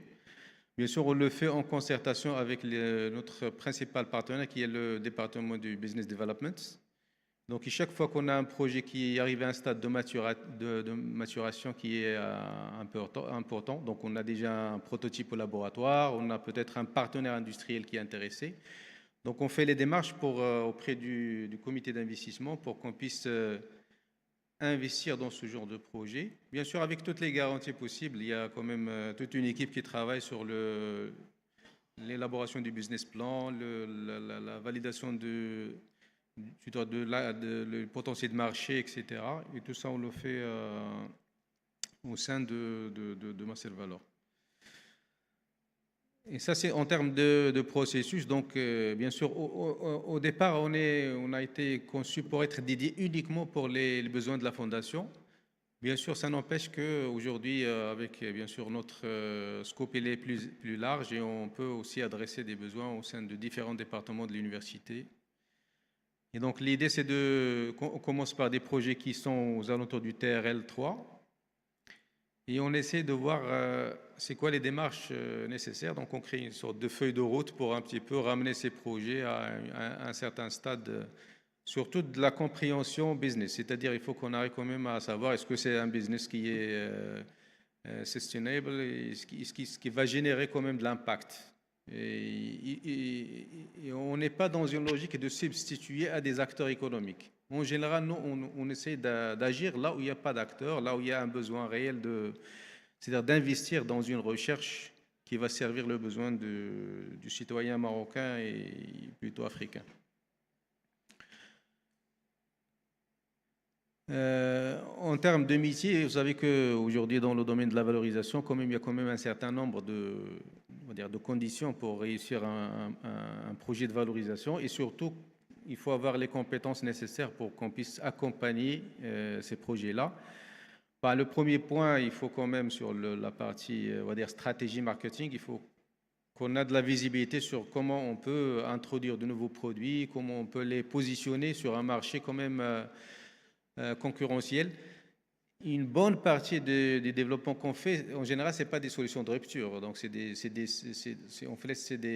améliorations, des solutions de substitution. Et donc, il faut qu'on ait cette capacité à pouvoir les positionner sur le marché. Il y a bien sûr tous les aspects juridiques. Donc, puisqu'on est en relation avec des acteurs économiques, donc cette capacité de valoriser l'IP, de créer des contrats qui répondent à toutes les contraintes du business. Bien sûr, il y a l'aspect financier. Donc, à la fois, il faut qu'on arrive quand même à comprendre et à budgétiser tout le projet en termes d'investissement et pouvoir quand même motiver le comité d'investissement pour aller vers l'avant, pour investir sur un tel ou tel projet. Et bien sûr, il y a tout le pilotage. Donc, bien sûr, ça se fait dans le cadre d'un comité de pilotage. Il y a aussi un comité d'investissement qui va donner le go pour mettre de l'argent sur un projet particulier. Ça n'empêche que, bien sûr, c'est une équipe très restreinte. Donc, tous les métiers sur lesquels on peut s'appuyer sur des partenaires externes, bien sûr, on le fait. Alors, je vais essayer quand même de partager très rapidement avec vous certains de nos success stories qui sont quand même aujourd'hui dans des stades avancés. Ils sont déjà sur le marché, donc ils ont quand même un bon historique en termes de réussite. Alors la première Moldiag, donc c'est notre en fait on va dire notre licorne. Et c'est là où on a vraiment commencé le processus. Aujourd'hui, c'est une start-up qui a quand même servi le besoin du Maroc pendant le Covid. Donc plus de 4 millions de tests Covid vendus. Aujourd'hui, il a de belles collaborations avec des partenaires africains comme le CDC Africa. On a pu quand même exporter certains de nos kits à travers certains pays africains. Il est aussi dans une logique de diversification pour adresser des problématiques dans le domaine agricole et dans le domaine animal. On a aussi une autre start-up qui a vu le jour pendant aussi le Covid, c'est la start-up MedDevice. Donc, il est spécialisé dans les dispositifs médicaux et surtout dans tout ce qui est test rapide basé sur l'électronique. C'est des tests un peu, on va dire, de rupture parce qu'il n'y en a pas beaucoup.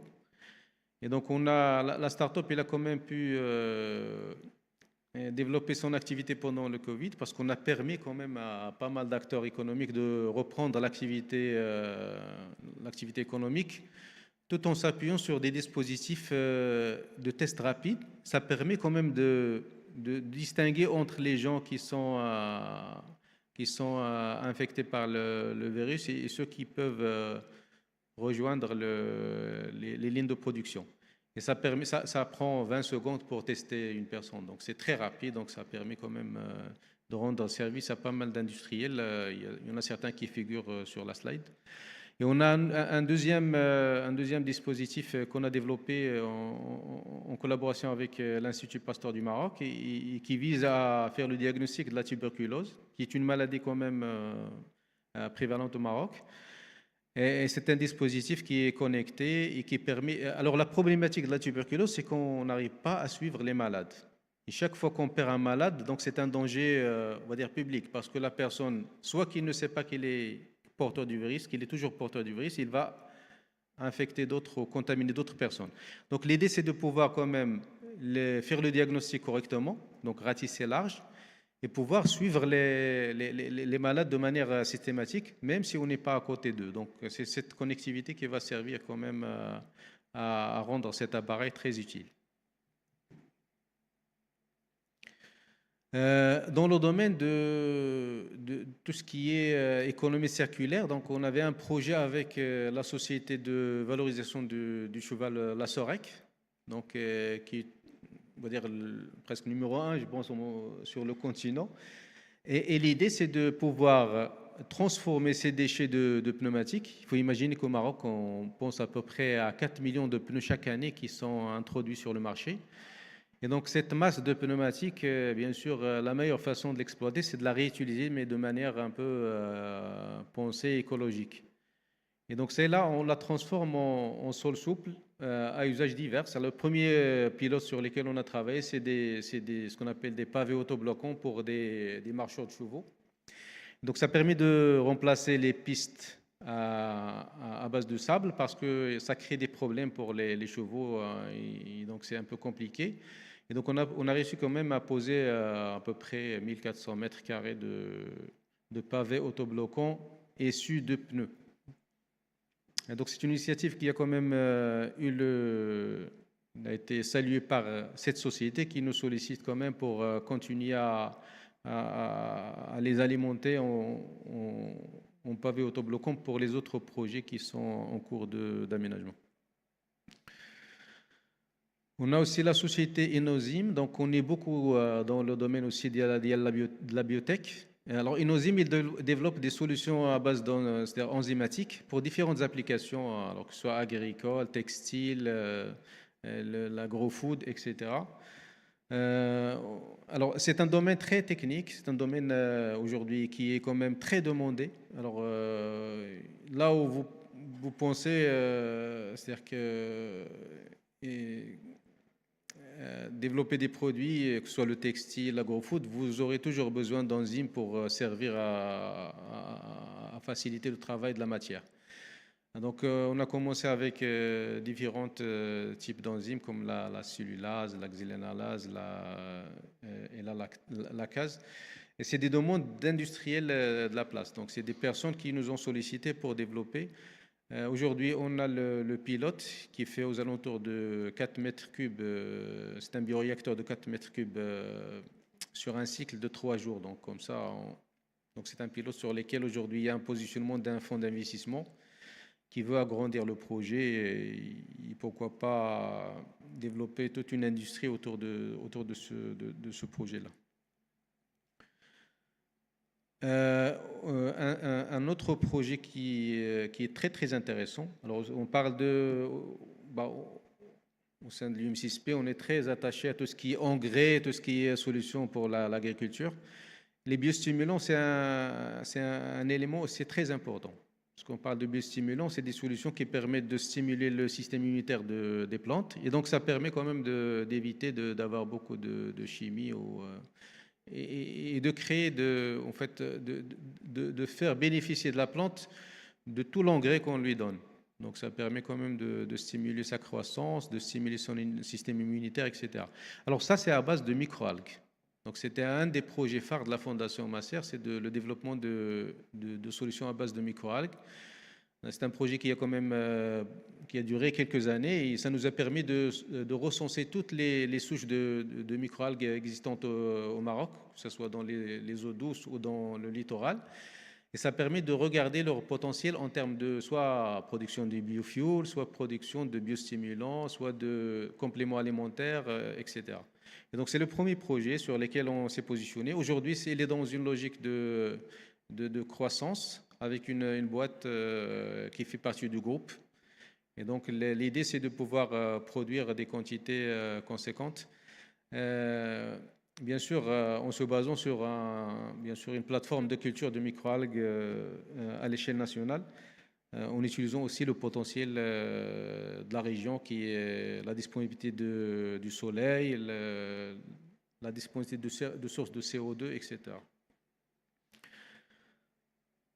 Et un dernier projet, alors ça s'appelle Meddrag et c'est une société qui est spécialisée dans la fabrication des intrants pour l'industrie pharmaceutique, donc les API. Et ça permet, donc c'est un besoin vraiment qui est recensé à l'échelle du Maroc, mais à l'échelle africaine. Donc on n'a pas de fabricant de paracétamol, par exemple. Donc c'était une des initiatives. C'est un projet qui est encore dans un stage à peu près prématuré parce qu'on est sur le scale-up à quelques kilogrammes. D'accord ? Mais c'est une initiative qui est très louable parce qu'il y a un besoin réel. Et vous le savez, pendant la pandémie du Covid, donc on se retrouve avec ces pénuries de matières premières comme le paracétamol. Voilà, et peut-être c'est le dernier. Donc là, c'est le domaine Pixover. Il travaille dans le domaine de l'intelligence artificielle basé sur le traitement d'images. Et donc, on avait un premier projet avec Autoroute du Maroc, faire les statistiques du trafic en utilisant juste des caméras. Alors, ça permet de substituer à des solutions un peu lourdes comme les boucles magnétiques, etc., qui permettent de faire les statistiques, mais qui sont un peu lourdes en termes d'infra. Là, on a un système basé sur des caméras hyperspectrales et ça permet de faire le recensement, non seulement ça, mais il est facilement déployable. C'est-à-dire, on peut le mettre sur toutes les autoroutes, on peut l'utiliser de manière facile. Ça permet aussi de donner beaucoup de statistiques et de donner des éléments pour les décideurs au niveau de l'autoroute du Maroc pour décider est-ce qu'il y a peut-être un tronçon qui nécessite de l'élargissement et est-ce que sur certains tronçons, il faut faire attention parce qu'il y a peut-être des comportements qui ne sont pas acceptables. Il y a encore Hytronic, c'est une plateforme de fabrication de cartes électroniques. Alors ça sert, c'est une plateforme multi-usage, donc ça sert presque à toutes les startups qui utilisent l'électronique dans leurs solutions. Donc notre souhait, c'est de pouvoir servir les différents systèmes de développement de solutions innovantes, tout en leur proposant des solutions in-house. C'est-à-dire qu'ils ne vont pas aller chercher... Aujourd'hui, la Chine, c'est la destination numéro 1. Mais en termes de développement, les délais, ça devient un peu compliqué. Parce que pour faire un projet en un an, si on imagine qu'il y a du va-et-vient avec des partenaires chinois ou asiatiques, de manière générale, il y a du risque d'avoir beaucoup de retard sur le développement du produit. Donc, c'est une solution qui permet quand même d'aller plus vite dans le développement. Merci beaucoup. Voilà, c'est la dernière, c'est Agriscan. Il est plutôt dans le domaine de... Voilà, il y a beaucoup de solutions. Oui. Écoute, rapidement, comme ça, on reste dans les temps, histoire de respecter les temps. Voilà. Voilà, merci beaucoup. Alors, un dernier point, juste pour dire qu'aujourd'hui, notre vocation, c'est aussi de dire que on utilise l'IP de la Fondation en contrepartie de licence d'exploitation et donc de verser des redevances à la Fondation. C'est le but numéro 1. Aujourd'hui, l'exercice nous a permis quand même de valoriser plus d'une trentaine de brevets. Donc c'est une démarche qui est quand même très importante et c'est un des objectifs, je pense, le plus recherché derrière cette démarche-là. Merci beaucoup et désolé pour un peu, j'ai dépassé un peu le temps. Merci beaucoup, Siam Mani. Merci pour ta présentation. J'ai le plaisir d'accueillir Monsieur Azzioui Ilyes. Donc, Si Azzioui est actuellement directeur de l'innovation et du tech transfert au sein du CNRST. En parallèle, il est le cofondateur de MathScan, une start-up EdTech qui a été sélectionnée par le ministère marocain de l'Éducation nationale comme solution pour combler les lacunes en matière d'apprentissage des mathématiques grâce à un tutorat personnalisé alimenté par l'IA. Monsieur Azzioui est un expert de premier plan en matière de stratégie d'innovation, de tech transfert et de politique d'entrepreneuriat en Afrique et dans la région méditerranéenne. Avec plus de 20 ans d'expérience, il a travaillé à l'intersection de la recherche, de la politique et de l'entrepreneuriat pour libérer le potentiel de la science et de l'innovation en vue d'un impact économique et sociétal. Monsieur Azzioui est titulaire d'une maîtrise en gestion de l'innovation et en entrepreneuriat de la Manchester Business School, d'un diplôme en gestion d'entreprise de l'ISCAE et d'un diplôme d'ingénieur en agronomie. Il est également consultant en gestion de l'innovation certifié Improve. Alors, monsieur Azzioui, à travers sa présentation, va nous éclairer sur les perspectives politiques et les défis systémiques en matière de transfert des technologies pour les pays en développement. Merci beaucoup. Merci beaucoup, Madame Srabi, pour l'invitation. Merci, Siboul Noir, également pour l'invitation. It's, well, my presentation in English, and otherwise I will have kind of dissonance. So I will continue doing my presentation in English. So the major objective of my presentation here is to shake your beliefs about innovation. This is my major objective, okay? This is my plan. How can I, okay, sorry. How can you move slides? The green button, okay. Okay, what do we have here? This is a graph that shows economic growth across the last 2,000 years. What we can notice is that growth is a very recent phenomenon. Not much happened in like 1,800 years. The poorest nation and the richest nation, probably they have like, the richest nation has 4 times the GDP per capita of the poorest nation. But then,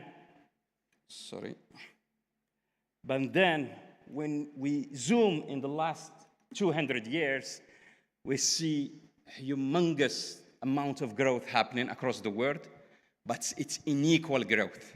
United States, for example, is 300 times richer than it was 100 years ago. But it's not 30 times richer because it is producing 30 times more what it has produced 100 years ago. It is because they are producing new things with new methods. Many economic scholars try to explain this growth by factors of production, labor, capital, land. But when they put everything into equation, they found out that the great bulk of growth is not explained by these factors. Productivity explains this growth. And productivity is intimately linked to innovation. Okay, how can we achieve this innovation? You know, in the debates, usually we hear people talking about education. We need to educate our people. But in this graph, what you can see is that the GDP per capita achieved by each country when they reach 6.5 years of schooling in average, formal education, okay? Ghana, it reached that average at 1998, and it has $1,015 GDP per capita. Thailand reached that in 2005, and at that time, it has 6,751 GDP per capita. France and US and Mexico as well, they were at higher levels of GDP per capita when they reached this average of years of schooling. And Ghana, it teaches its pupils in English. In Thailand, they teach them in Thai first, right? So I'm not downplaying the importance of education, but there is something more that is more important kind of knowledge for innovation to happen.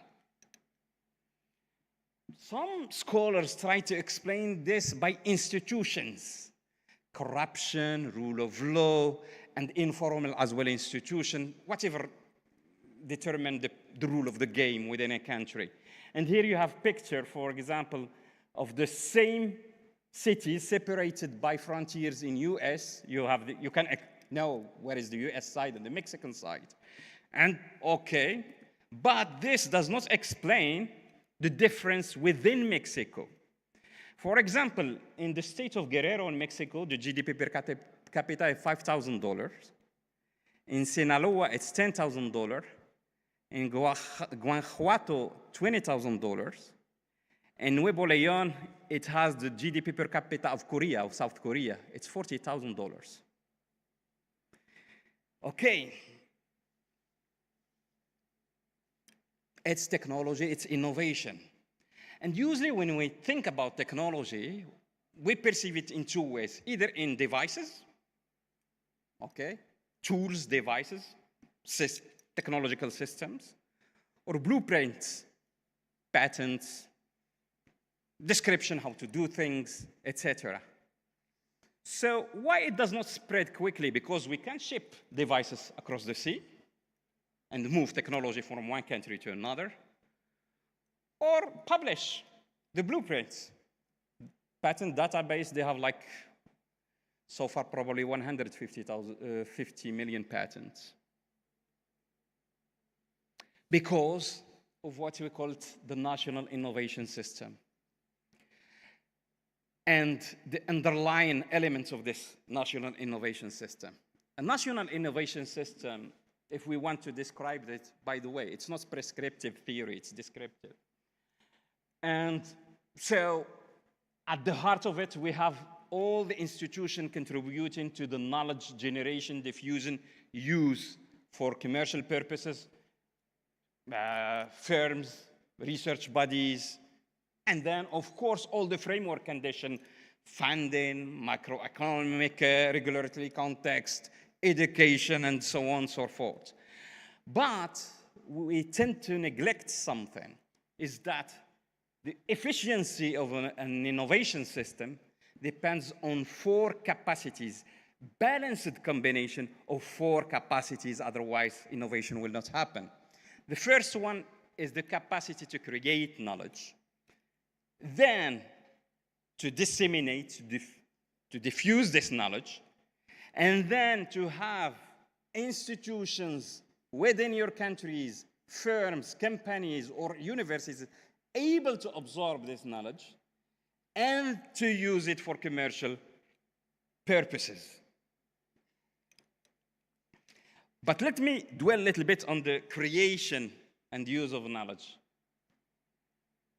Knowledge, when I'm talking about the creation of knowledge and the use of knowledge, especially in the context of developing country, knowledge is created, of course, by research in universities, by teaching in universities we teach people, but also by firms within the country to create specific knowledge. For example, when we import wind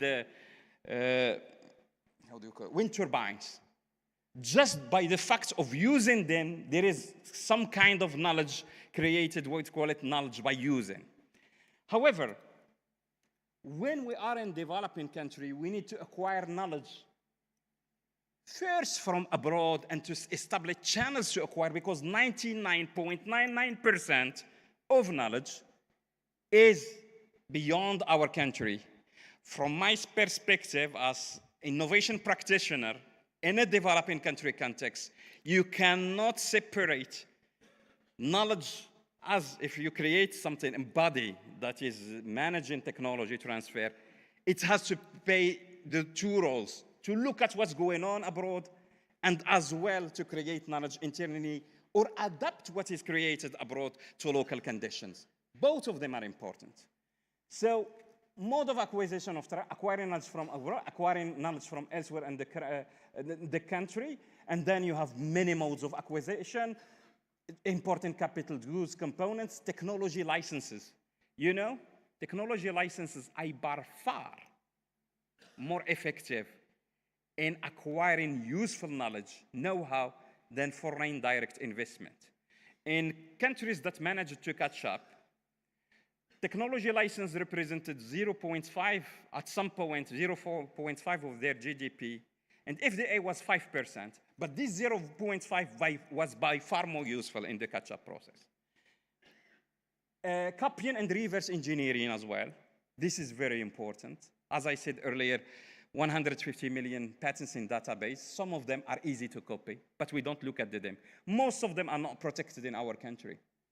And I'm proud, I mean, this time we have launched, for the first time in Morocco, in our big research program that we have launched in collaboration with UM6P, we included for applied research and technology transfer, not only research or coming from ideas within our country, but also applied research that are gonna use patents that are in the public domain or combine existing technologies to create something useful for us, right?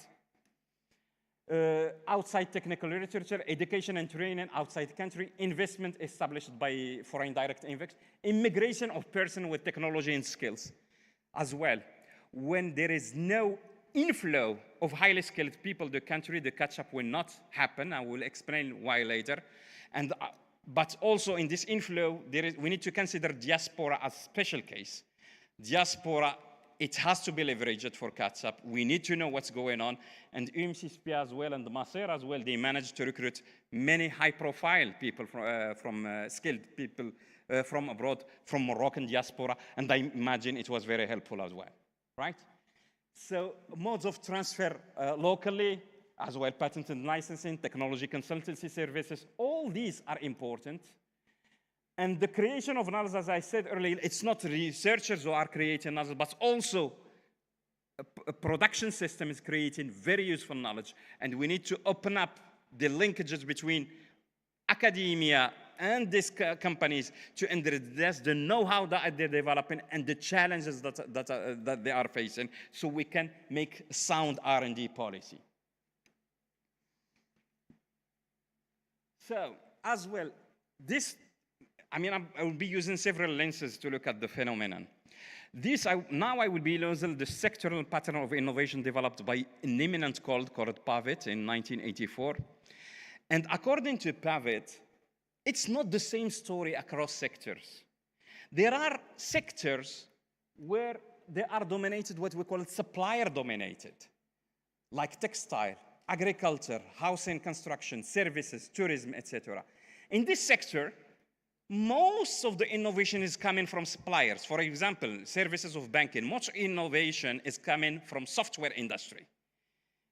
Okay, for agriculture, most of the innovation are coming, for example, from chemical industry, developing fertilizers, pesticides, or biotech, for example, as an example mentioned earlier, biostimulants to reduce the use of pesticides. The agriculture, the farmer, what he's doing is optimizing the process using inputs from other sectors. So these are supplier, what we call supplier dominated. So it's not the same story. There are some policy implications. For example, support tech absorption, modernize via better machinery inputs, supplier upgrading, extension services, finance for new machinery. This will be more helpful for innovation than establishing R&D.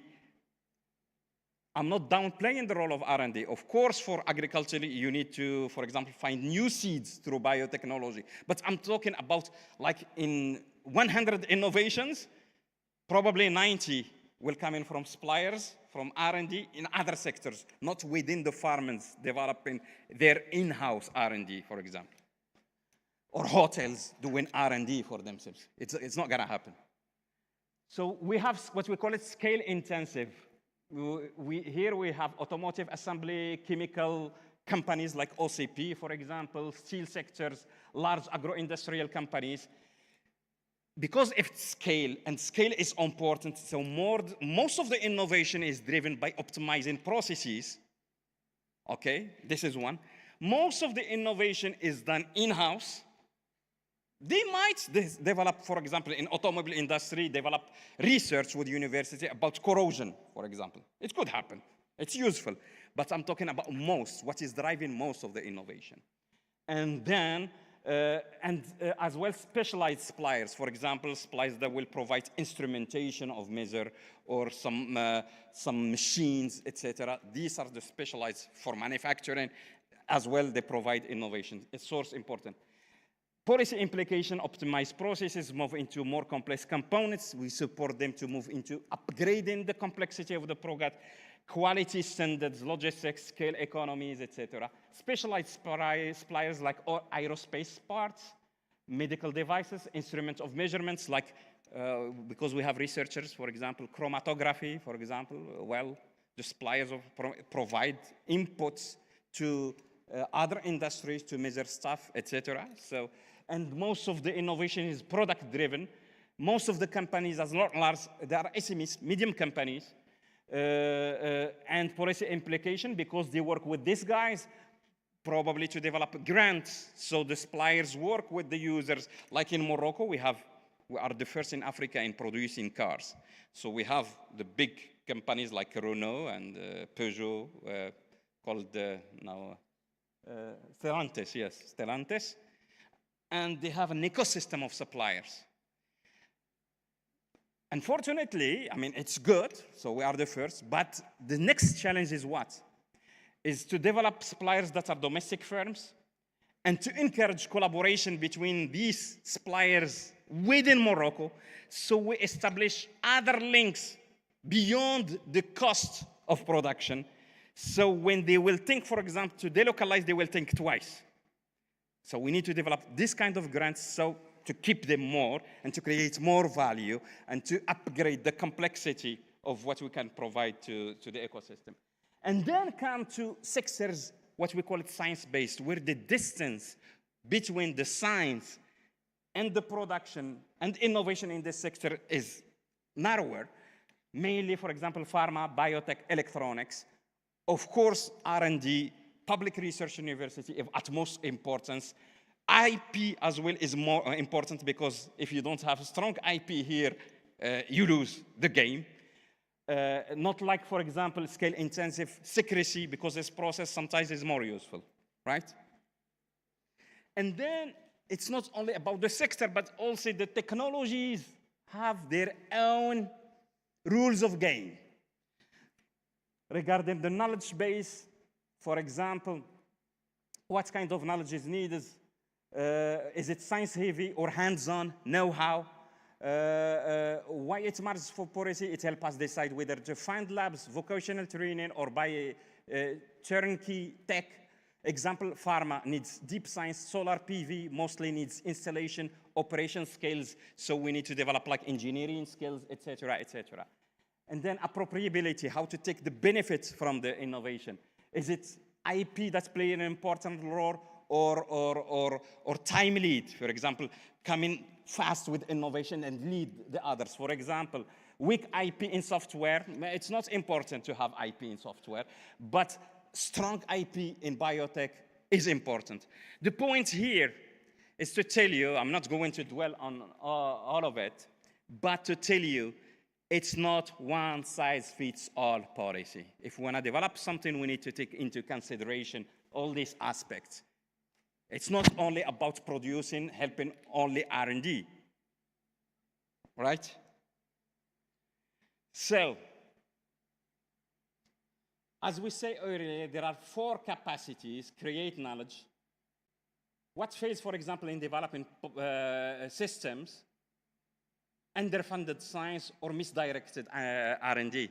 Sometimes we need stronger R&D and we just spread resources across many users, and where other things are needed, or we establish R&D that has no user.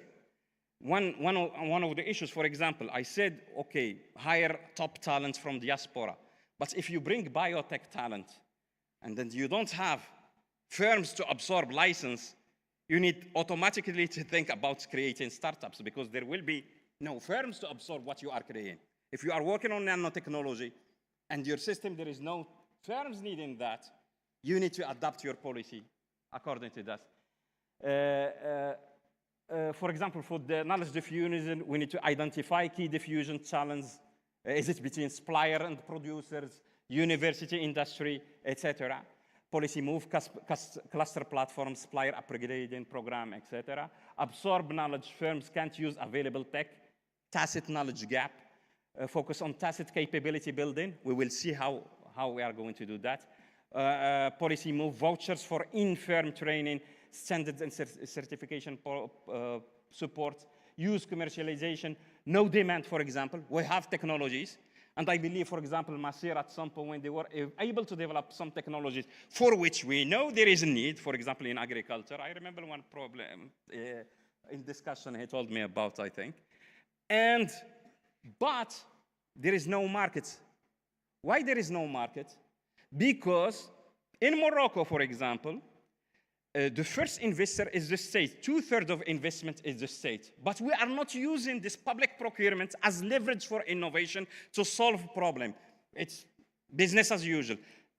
Thanks God, I mean, last year or the year before, there was some introduction of changes in the what we call the procurement code to encourage the procurement of innovation. It's important in some sectors. The first buyer, like military, in health, education, the first buyer is the state. And one of the policy moves when there is no market is to create market through public procurement. So, as I said, we agree that knowledge is important for innovation. So the most fundamental resource in modern economy is knowledge, and accordingly, the most important process is learning. In a knowledge-based economy, capacity to learn is the most critical factor for economic success of individual regions and countries. But knowledge comes in two forms, as I said earlier. Explicit knowledge, easily codified in letters, words, publications, patents. You can read it, you can watch video, you can watch a MOOC, and tacit implicit knowledge. Landval, who is prominent scholar in innovation, introduced a distinction between 4 categories of knowledge critical to innovation. The know what refers to access to information, usually explicit. MOOCs, for example, plenty of MOOCs, Coursera, edX, etc. High from the best universities in the world is accessible.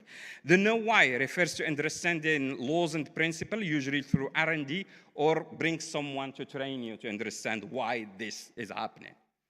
But the most critical, very critical to innovation are the know-how, refers to experience-based knowledge, tacit, learned through doing, using, and interacting with the people who have this knowledge. This is why I say diaspora, or inward mobility of highly skilled consultants is really important, because if you want to learn how to swim fast, you need to have a coach to swim. You can watch videos, but you are not going. You need to jump into the swimming pool. This is the learning by doing. And if you have a coach who knows how to coach you, this is the learning by interacting. It's the same story in innovation. And the know-how, the social capital. Do we have internal social capital, trust issues, etc. within the country, but also social capital abroad to allow you to access the knowledge that I need? Know-how? Like answering this serve, this is Rafael Nadal. You need to train your brain and your muscle to coordinate to answer a serve. It's not gonna happen overnight. It's a training process and learning by doing and using the racket ball, right? But the challenges in innovation is not about only individual training. It's how we can coordinate all that as a team to produce new knowledge and to use it for commercial purposes. I give you just one illustration. Who has more know-how? This is the Inuit making food production, home construction, transportation system. And this guy, he's wearing glasses. He has no clue how to produce them. Headphone has no clue how to produce them. Using computer has no clue. And if you put this guy in the Arctic, he will die, either freezing to death or by hunger, or both, in a way. There is no way we can say this guy has more, or the other guy has more know-how, but we know this guy, the society to which he's belonging, has more know-how than the society to which the other guy belongs, because they are producing many products and they coordinate all their know-how to produce complex goods.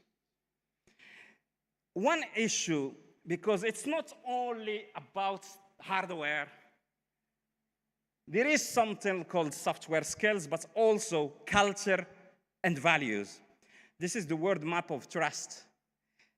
Innovation requires collaboration within the firm and beyond the firm, within the university and beyond the university.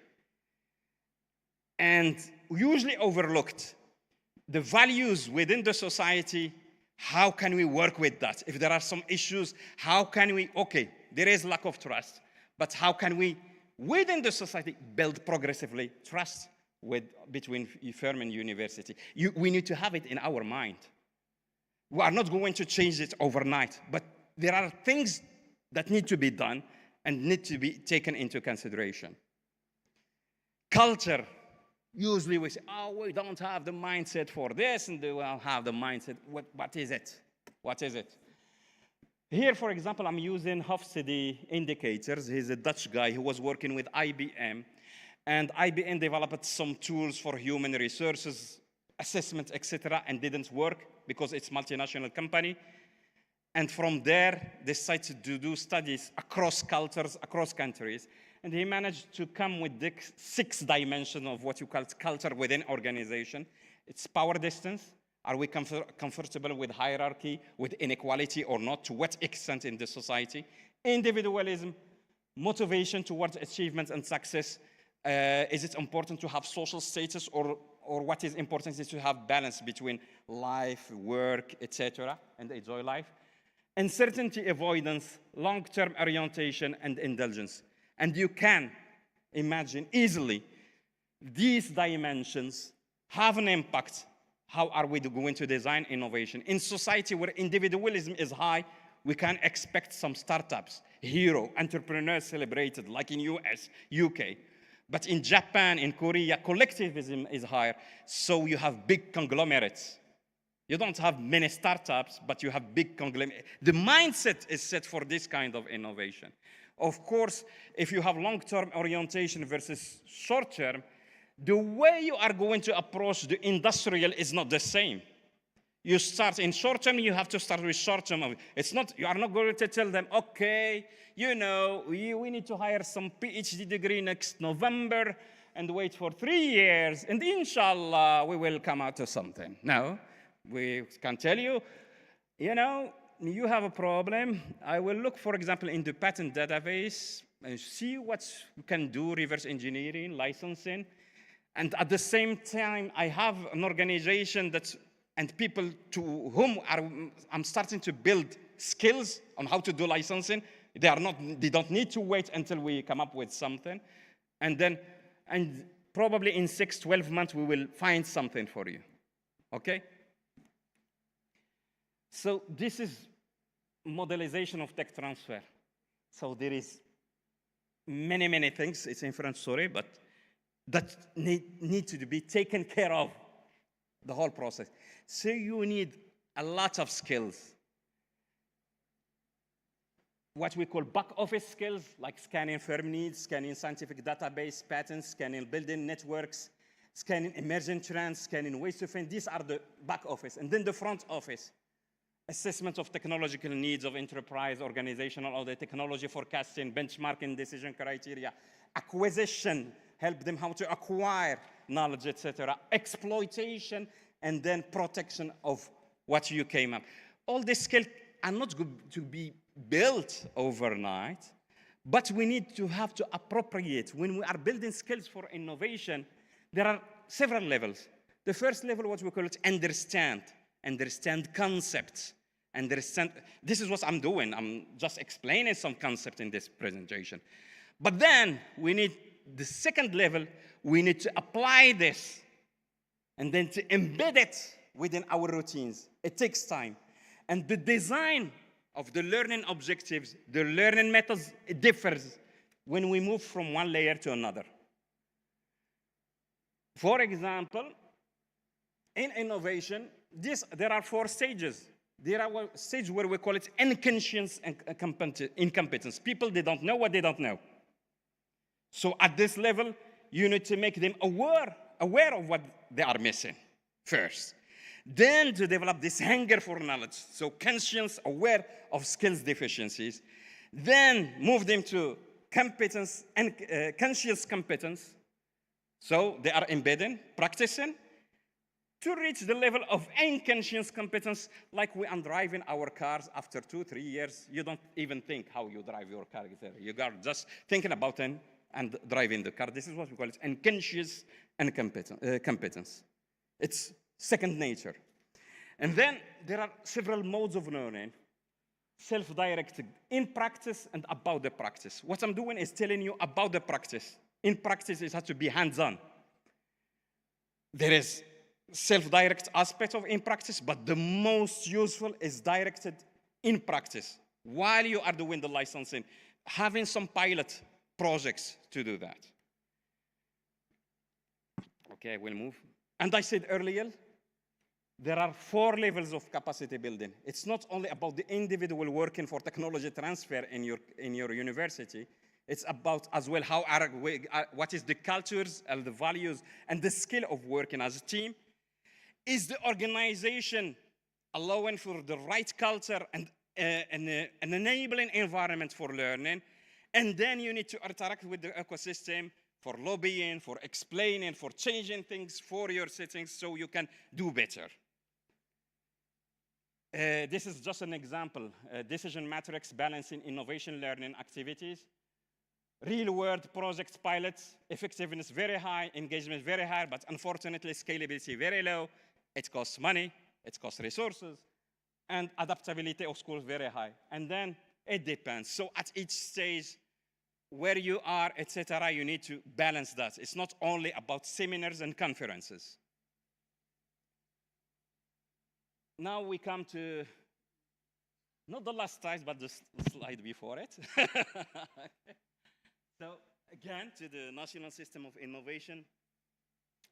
And of course, as I said earlier, you have from one side, education, the research system, the other side, industrial system, large companies, SMEs, and startups, and between intermediary organizations, all these guys play an important role, and you need an infrastructure, IPR, innovation support, standard norms, and funding across all the stages, VCs, not only grants from the states, etc. The government is providing framework condition, but I would like you to focus on the demand side, because this innovation is the successful exploitation of an idea in the market. There has to be some users interested in that. Otherwise, we are talking about invention, we are talking about scientific discovery, but it's not innovation. And usually, when we think about policy instrument to promote innovation, we think about instrument that will increase the offer of the potential of innovation, but we don't think about what would increase the demand for innovation. And here comes my last slide. So this is the taxonomy of instruments. Almost all the instruments used all over the world will be one of these. Will be in one of these categories.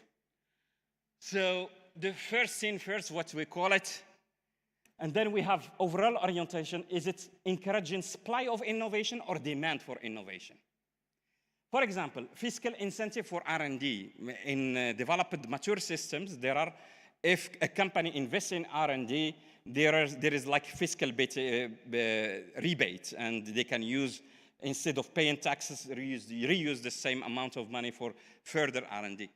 But typically this measure is not appropriate for developing country, because if you do it in developing country where your firms have not reached the maturity level required, either is going to be misused, and then you don't have in your system who is going to control, audit whether this funds or this fiscal incentive was appropriately used or not.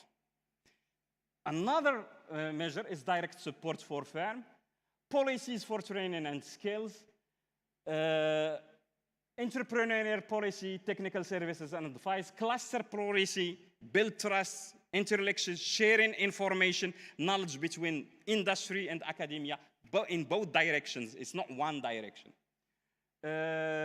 Innovation networks, private demand for innovation. Here, it's a good measure for promoting demand is, for example, we can say, okay, all the hotels need to increase efficiency of energy, and this is how it's going to happen, and we are encouraging you to adopt this technology or to come up with some standards.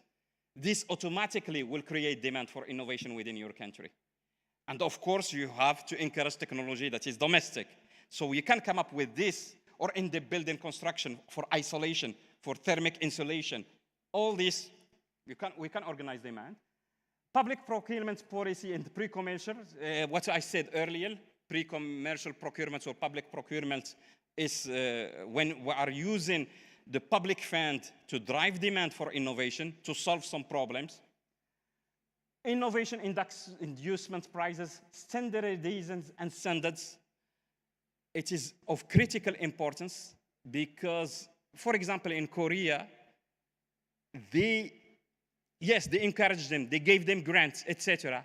But at the same time, they put high standards. Your production has to reach this quality. Otherwise, I will remove all the subsidies, all the advantages. Why? Because they help them to sharpen the knife of competition domestically so they can win internationally. Regulation and technology foresight. This is as well largely ignored. What technologies we need to master for the next 5 years? We need to develop our technology roadmaps as developing countries. In many countries is largely ignored. And why not to launch call for proposal, not like that, open, but targeting, I would like to master this and this technology. Can we help? We have this challenge. Please focus your efforts. And I think this is my last slide. Thank you very much.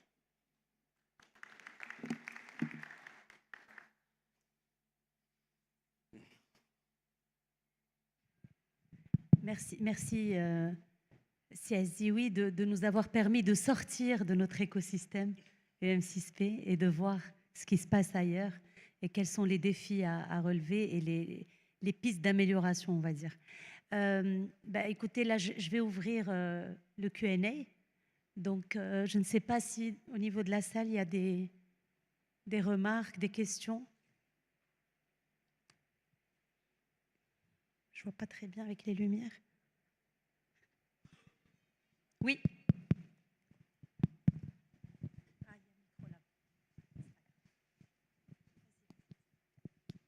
Merci. If I can take it in English, so I missed lots from the presentation, but anyway, so let me just take one specific case where it can be applicable to TTO innovation or IP protection as well. We as a researcher, when we start thinking about developing things, basically we're always facing that there is specific need, but the technological development starts from very early stage, that you know it will be taking ages to get it really to industrial level.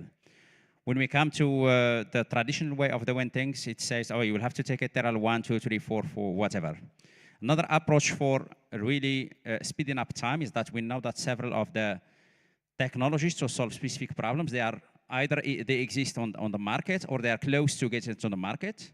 The fact that we understand the fundamental of those technologies, we get basically to probably improve them, and then we patent the improvement that we are doing. So we benefit from the fact that they are close to the market, and we bring the benefits so that we can boost their commercialization. Is there a mechanism at TTO or even, on the other side to bypass what we call TERAL 1, 2, 3, 4, and then adopt those improvements that are happening on the existing technologies?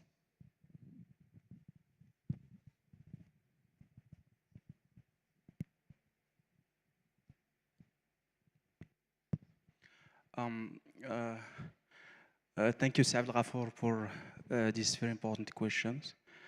The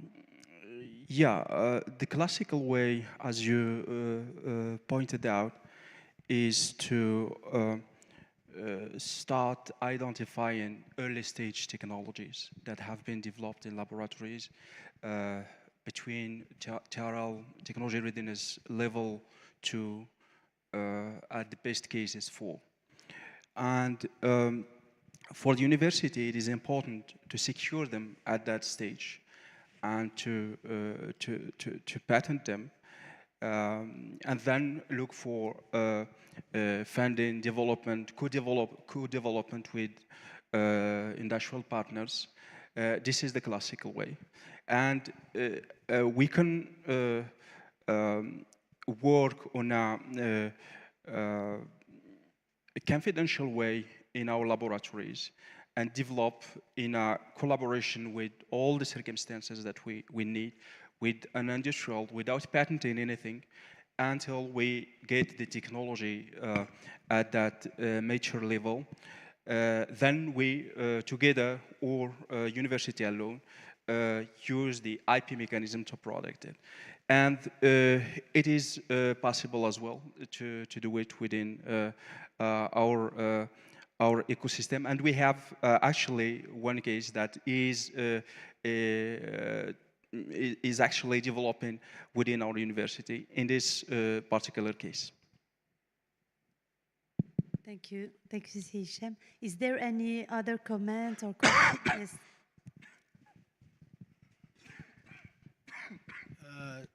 Thank you for all these presentations, very clear insights and elaborate ones sometimes. My question is to Elias, and if we would like to zoom on this early development stage of a startup, or even upstream, maybe the creation of innovation itself, investing in terms of investment.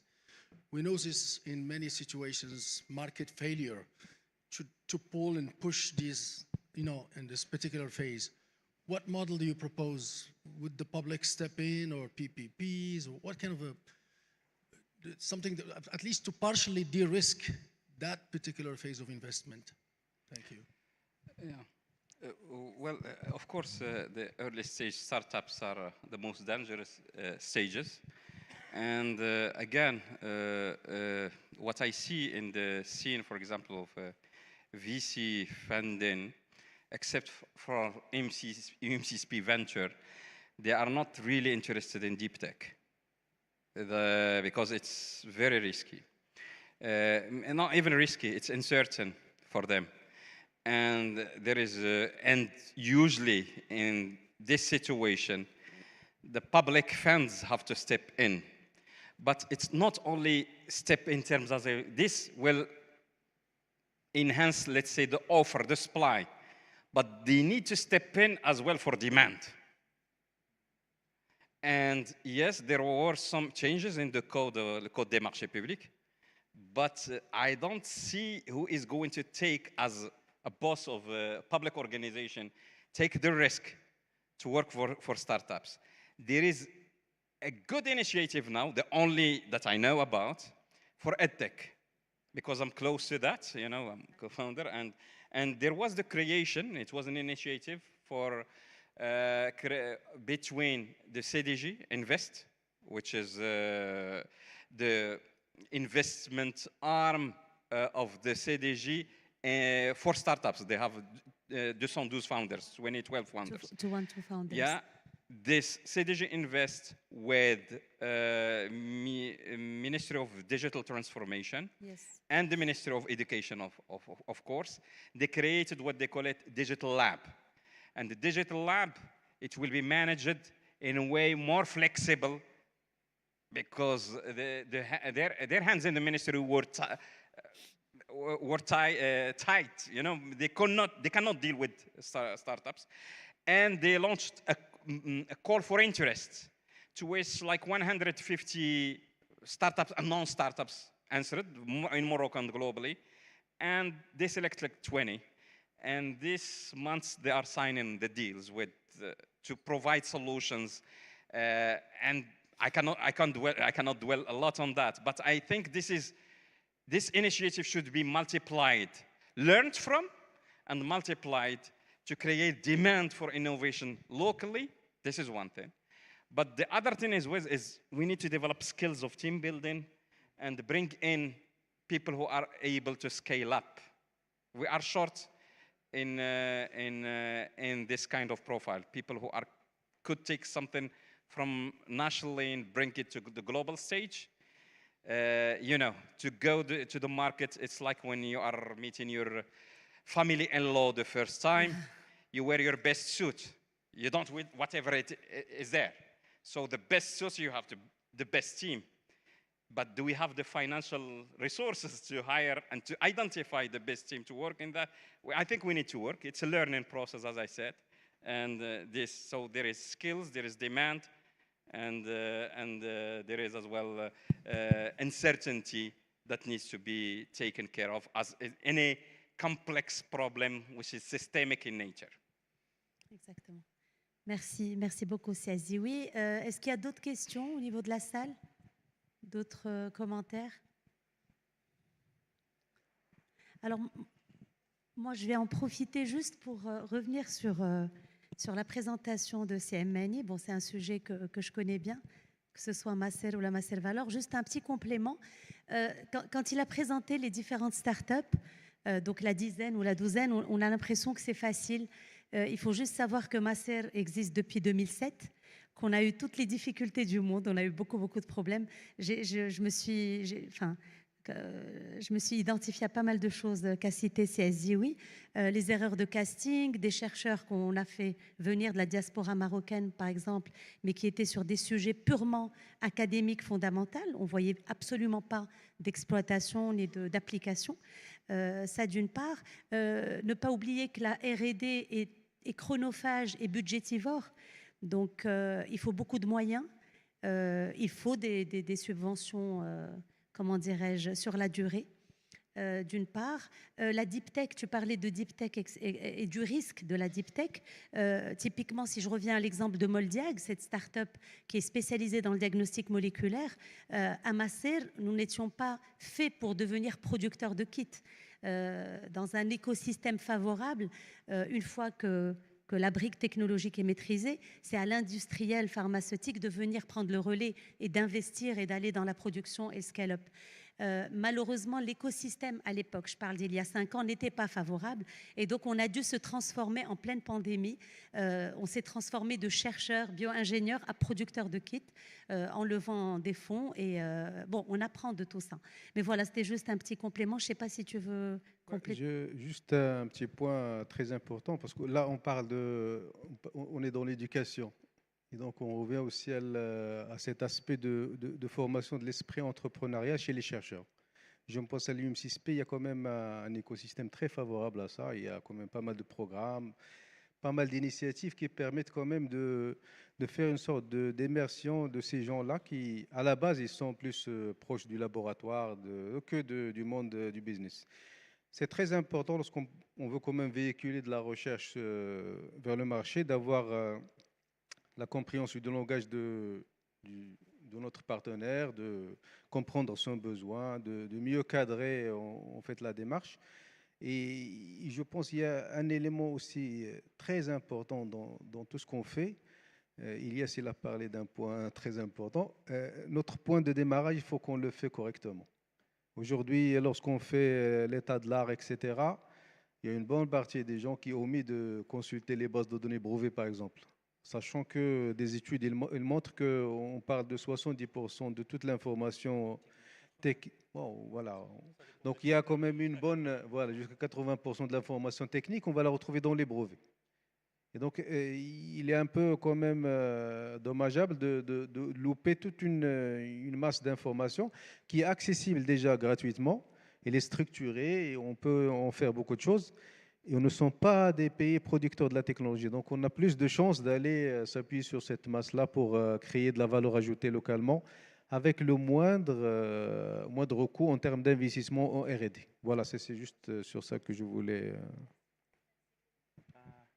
Si vous permettez, donc, juste en relation avec ce qui a été mentionné par Si Abdelhaq et la question aussi de Si Abdelghafour, et ce qui a été aussi mentionné dans la présentation de Ilyes, on en a discuté largement, moi, ici, Ilyes, c'est justement d'exploiter les bases données de brevets, où il y a 80% selon une étude de l'Office européen des brevets, de l'information technique qui existe dans ces bases de données, à commencer par une expérience pilote. On a discuté, mais c'est Elias, à détecter, par exemple, si on prend ce qui a été discuté tout à l'heure avant nous dans ce panel, tout le secteur de l'énergie renouvelable, de l'hydrogène, de stockage, etc.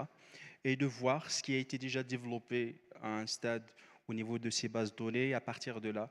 Et puis partir de là pour développer et améliorer et faire ces improvements en matière de technologie, donc développée à 100% ici au Maroc, mais en se basant sur ce qui a été déjà avancé et développé. Et voire même exploiter ce qui n'est pas protégé ici au Maroc au niveau local. Je veux juste illustrer mes propos avec un exemple concret.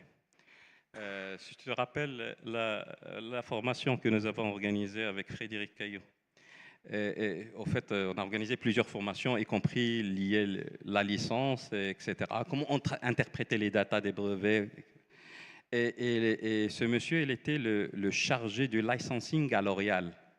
C'est-à-dire, L'Oréal, il faisait annuellement, il était le directeur, il faisait annuellement 100 à 150 licences technologiques de Parlement, en plus de ces 2000 chercheurs qui sont in-house.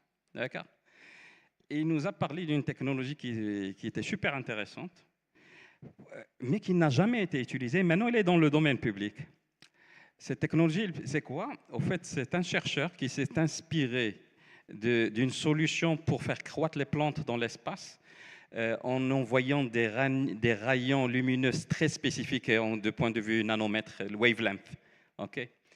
Et il l'a appliqué pour les cellules dermiques. Et il a développé un appareil qui dépasse l'impact de toutes les crèmes de L'Oréal depuis sa création jusqu'à aujourd'hui. Mais L'Oréal n'a jamais lancé. Ils ont fait tous les tests cliniques. Les brevets sont là. Tout est validé. Parce que ça va faire de la phagocytose. Ça porte atteinte au business. Oui, c'est son business qu'il va tirer. Et ce n'est pas seulement une seule. Parce que L'Oréal, dans la prise de décision, c'est qu'il ne va jamais adopter une technologie pour laquelle le marché est inférieur à 50 millions de dollars. Bah oui. Est-ce qu'on ne peut pas avoir des startups, des CMIs? Est-ce que ce n'est pas intéressant d'avoir des startups qui ont des marchés de 20, 30, 40? Cherchez dans L'Oréal, dans les bases de données de brevets de L'Oréal. Un autre que j'ai rencontré en Inde, ils ont développé l'hydrogel pour les sols arides. Et c'est une technologie qui est développée un peu partout. Mais pourquoi ça m'intéressait de l'Inde? Parce que à l'Inde, ils sont comme nous. Chez nous, les entrepreneurs, ils sont drivés par la réduction des coûts et pas par l'augmentation de la performance. Et en Inde, il y a une pression sur les coûts. L'agriculteur, il ne va pas utiliser l'hydrogel s'il n'est pas, le traitement à l'hectare n'est pas rentable. Et souvent, nous, chercheurs, ils adoptent une mentalité « ouais, c'est plus performant, etc. » Non, on doit, en tant que pays en voie de développement, c'est plus intéressant de développer ce qu'on appelle « pro-poor innovation » que « pro-wealthy innovation ». D'accord? Donc, c'est deux... Merci beaucoup. Merci, M. Azzioui. Pour conclure... Ouais. Ah, les écouvillons. Oui, effectivement. Et il y a un autre exemple, puisqu'on parlait des Covid. En fait, le centre de plasturgie, qui est l'association Likainaf Casa. Et vous avez sollicité pour les écouvillons pendant le Covid? Pour les écouvillons, au fait, après le Covid, je les ai rencontrés parce qu'ils assistaient aux formations qu'on organisait. Et une formation qu'on a organisée sur l'utilisation des bases de données de brevets. Eux, parce qu'ils travaillent dans l'industrie, ils ont vite vu l'opportunité. Et ils proposaient, parce que c'est une association faite par les industriels, et donc ils ont tout le savoir-faire, ils connaissent le marché, les règlements, etc. Ils ont proposé plusieurs projets aux industriels à partir des bases de données de brevets, parce qu'ils maîtrisent très bien profondément. Mais ce qui m'intéressait le plus, c'est qu'ils m'ont dit, c'est grâce à la formation que tu nous as organisée et l'outil que tu nous as recommandé de faire, ils étaient, au moment du Covid, on n'avait pas une pénurie des écouvillons, on fait le test PCR. Et ils ont combiné deux brevets, et puisqu'ils connaissent le tissu, ils connaissaient celui qui avait la machine pour ça, et grâce à ça qu'on a développé l'écouvillon. Je dis merci, je ne savais pas que j'ai contribué à ça. Mais et donc, c'est des écouvillons 100% marocains. Ah oui. Très bien. Bravo. Oui, exact. Dans le domaine public. Parfait. Bah, écoutez, s'il n'y a plus de questions au niveau de la salle, on va clôturer ce panel. Merci infiniment pour vos contributions, vos brillantes contributions. Merci à vous tous pour votre attention. Et merci à notre président de séance, Sibou Chaïb.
Hello.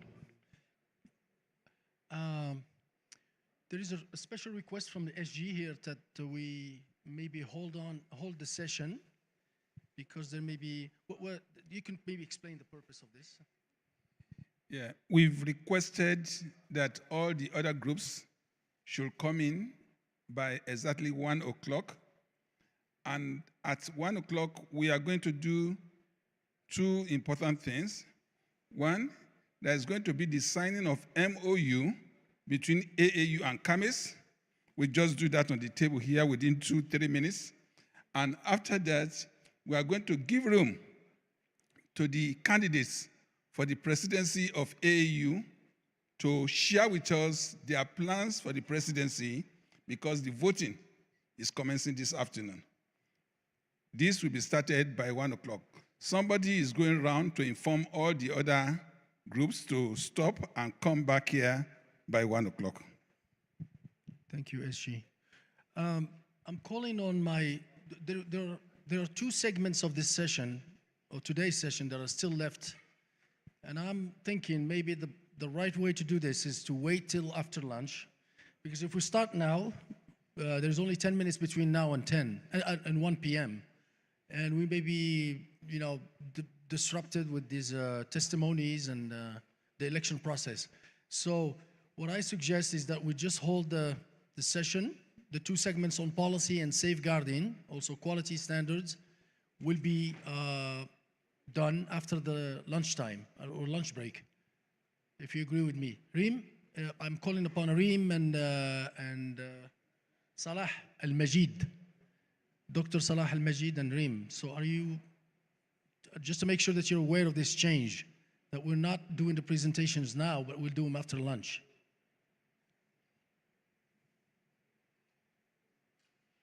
I don't think they're in the room anyway, so.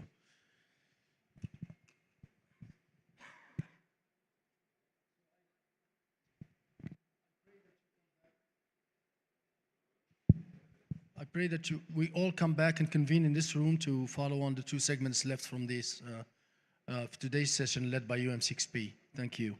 But just to summarize a little bit the session that went on, I don't know what you think, the audience thinks, but I think it was very insightful, and it paid off to have not only the institutional version of the story, but to have a freelance version from Ilyas to shake our minds and so on. It's not that easy, but we have to think multidimensionally of how to succeed in this journey of bringing innovation to the market. Of course, it's context specific, and it requires a lot of prerequisites, but it was very insightful to me, at least, and I think the audience will agree with me that it was the same for them. Thank you. Thank you very much. We will do this while we are waiting on people to come in. I have with me here today the Secretary General of CAMIS, he is going to make a brief comment on why this collaboration is very important in French. Thank you very much, Mr. Secretary General. Merci à tous. La signature de ce mémorandum d'entente entre l'Association des universités africaines et le CAMES est fondamentale. Elle est fondamentale parce que, en fait, voilà deux institutions au niveau régional qui travaillent pour l'intégration des universités africaines, pour l'assurance qualité au niveau de l'enseignement supérieur et de la recherche scientifique, et qui pourraient réunir leurs forces pour parler d'une seule voix au nom de l'Afrique, de l'enseignement supérieur. Et c'est pour ça que nous envisageons donc cet accord cadre un peu, pour pouvoir donc sceller officiellement notre union et pouvoir travailler et regarder dans la même direction pour une Afrique beaucoup plus forte, une Afrique dont l'économie serait basée sur le savoir et pour des universités d'excellence au niveau de l'Afrique. Merci. Et je remercie infiniment le secrétaire général pour nous avoir invités et pour avoir donc œuvré ensemble pour que nous puissions signer cet accord historique aujourd'hui. Merci à vous. Thank you very much. As he had mentioned, it's really a pleasure at the Association of African Universities to be signing this MOU, signaling our commitment to work with our French-speaking brothers all over the continent. So, over to you.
distinguished university leaders and special guests for the 16th Quadrennial AAU General Conference, you're once again welcome back to the plenary.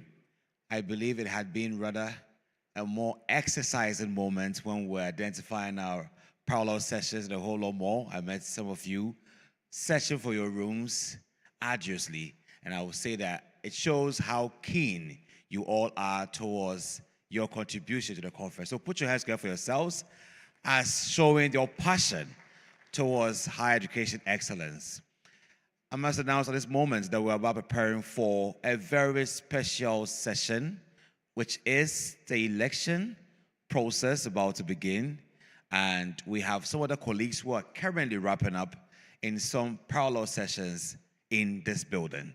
And I will entreat that we all exercise some patience, 2 minutes as we go round to remind them to kindly bring their sessions to an end so they can all join us here for a more unified session. Thank you very much for your patience, and one more applause will do.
ladies and gentlemen, as mentioned earlier on, there is one of the positions that is contestable by two candidates. That's the position of the president of AAU. The election will is starting this afternoon, and it will run till 5 o'clock. It's going to be an online election process. As soon as they deliver their speeches now, the election will commence. The details of the election has been posted to all the candidates, all the electorates, that is those in good standing for at least 2 years in AAU. It's my pleasure at this time to call on the two candidates to please step up and have their seat. And please, let's welcome them.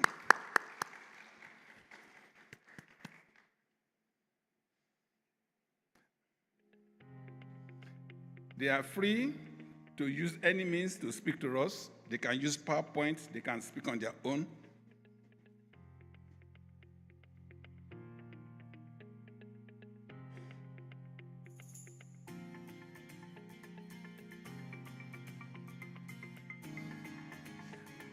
As you all know, before you can be the president of AAU, you must be a sitting vice chancellor. We have the pleasure at this time to present to you the vice chancellor of the University of Namibia. And also the vice chancellor of Mohammed V University in Morocco. At this time, I'm going to call on the Vice Chancellor of the University of Namibia to address the House. And after that, I call on the second person.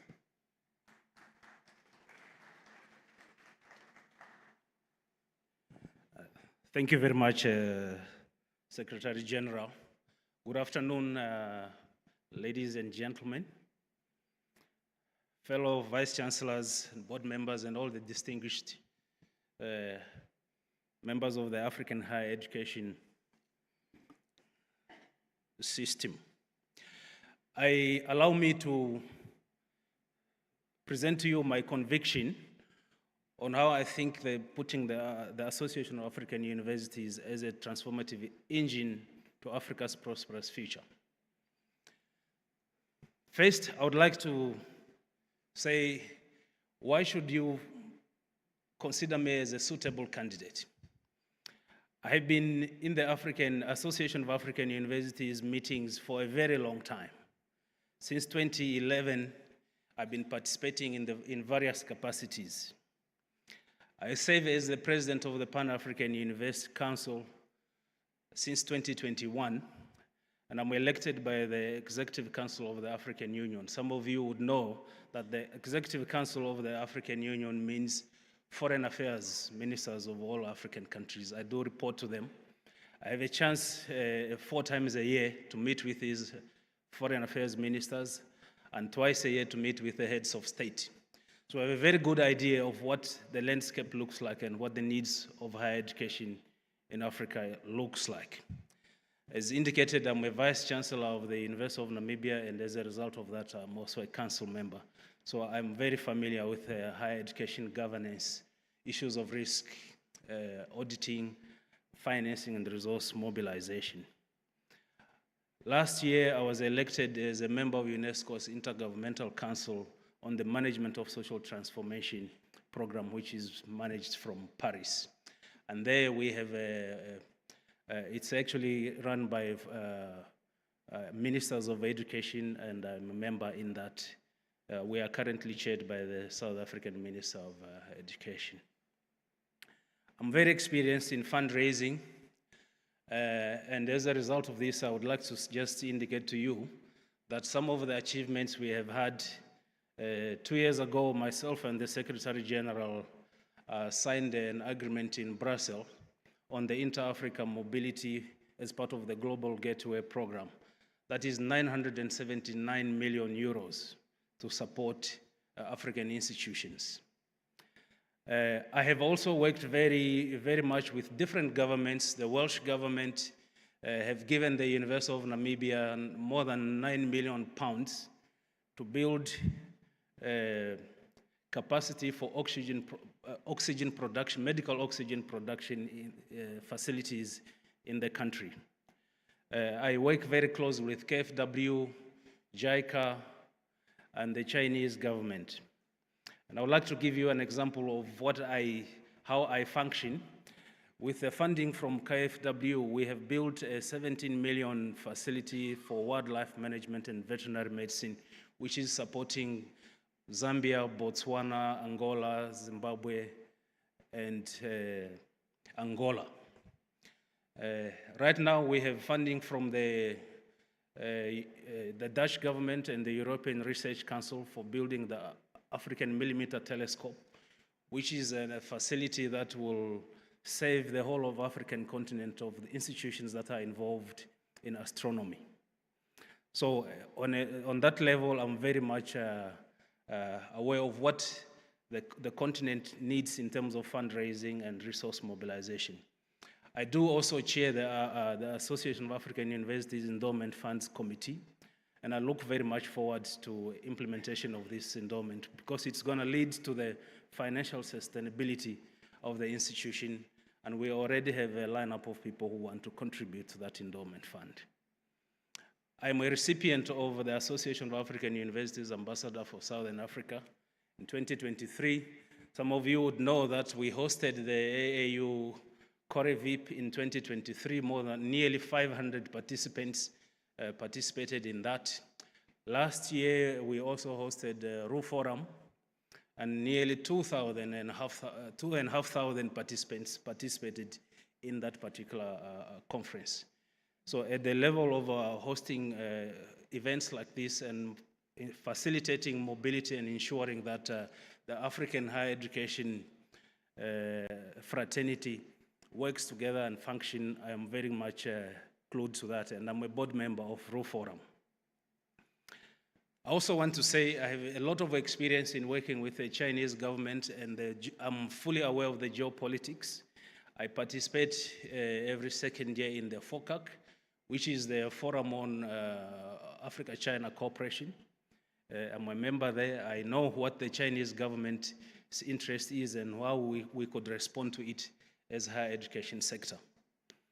I was honored in 2022 as an international honorary fellow for Cardiff University for outstanding work and contribution to education. I'm a technical member of the C10, which is the C10 is the Champions of Education, 10 heads of state, chaired by Senegal and deputized by Namibia. That is who I am. I'm a geographer. I hold a PhD from University of Eastern Finland, and I specialize in innovation diffusion, why innovations fail and why they succeed, the same innovations but differently.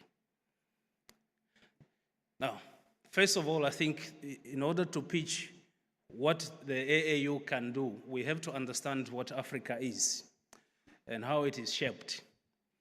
What we know is that out of the least income countries in the world, 33 of those are in Africa. And from that 33, the rest are in the middle or upper middle income country.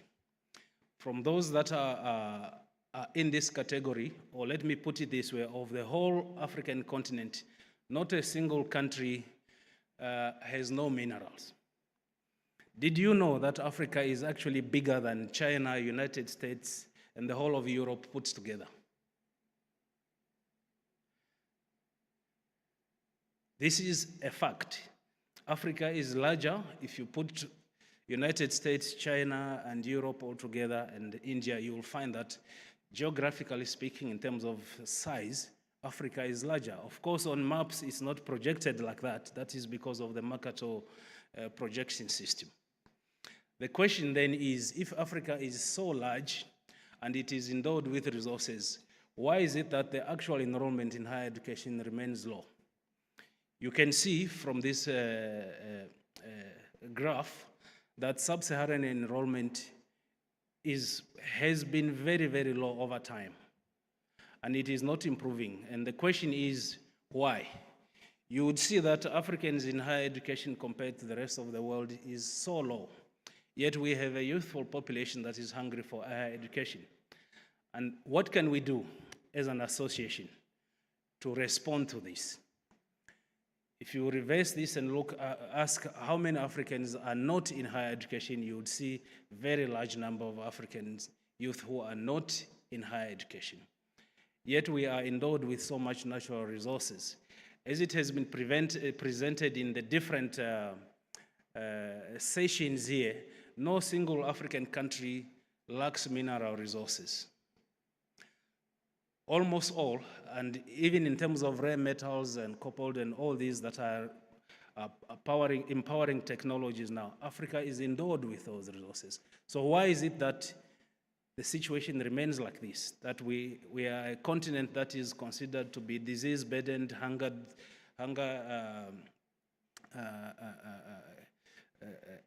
deprived of food security, and so on, most affected by climate change. Yet we have the resources. So as an association, we have to respond to this by rallying all higher education institutions to be able to respond to this, because Africa is rich, but what it lacks is the conversion capability. The spending in higher education is very low compared to others, and this is a fact we all know. Yet we have the resources that are helping other countries to develop. How can we respond to this? We as a continent and as an association must ensure that we are taking charge and being cautious of the global trends in higher education. These trends include new technologies, the advent of artificial intelligence, sustainable development goals that are including climate change, the increased global competition and the geopolitics that we have seen over time, the different demands in higher education now, even from our own governments, is changing. Accountability is demanded much more than before, and the growing demand for higher education. Some of particularly the European Union, there has been some decisions a couple of years ago that they will incentivize as much as possible foreign students to stay when they go to study there. What is that going to do to the African education sector? So these are trends, and there is not much we can do except to respond to them and adapt. We must recognize these global trends and adapt to these new realities. And thus, I would want to plead that the AAU must be a responsive, relevant, and impactful association. But in order to do that, we need to take into account also that curriculums in our higher education institutions must now shift in the way we do program accreditation, should shift from the traditional way of doing accreditation through a long process to much more robust system of institutional accreditation where autonomy and quality assurance is based in the institutions. This is just an example of how much time it took in the past for each project to gain 50 million users. For airlines, for example, 68 years, but currently you see Twitter and others, it has gone much faster. It means our curriculum and training program must adapt much faster. What will I do to continue making AAU a key driver in Africa's transformation? I will address members' needs, including inclusivity and diversity. And I'll talk a little bit shortly about what I mean by that.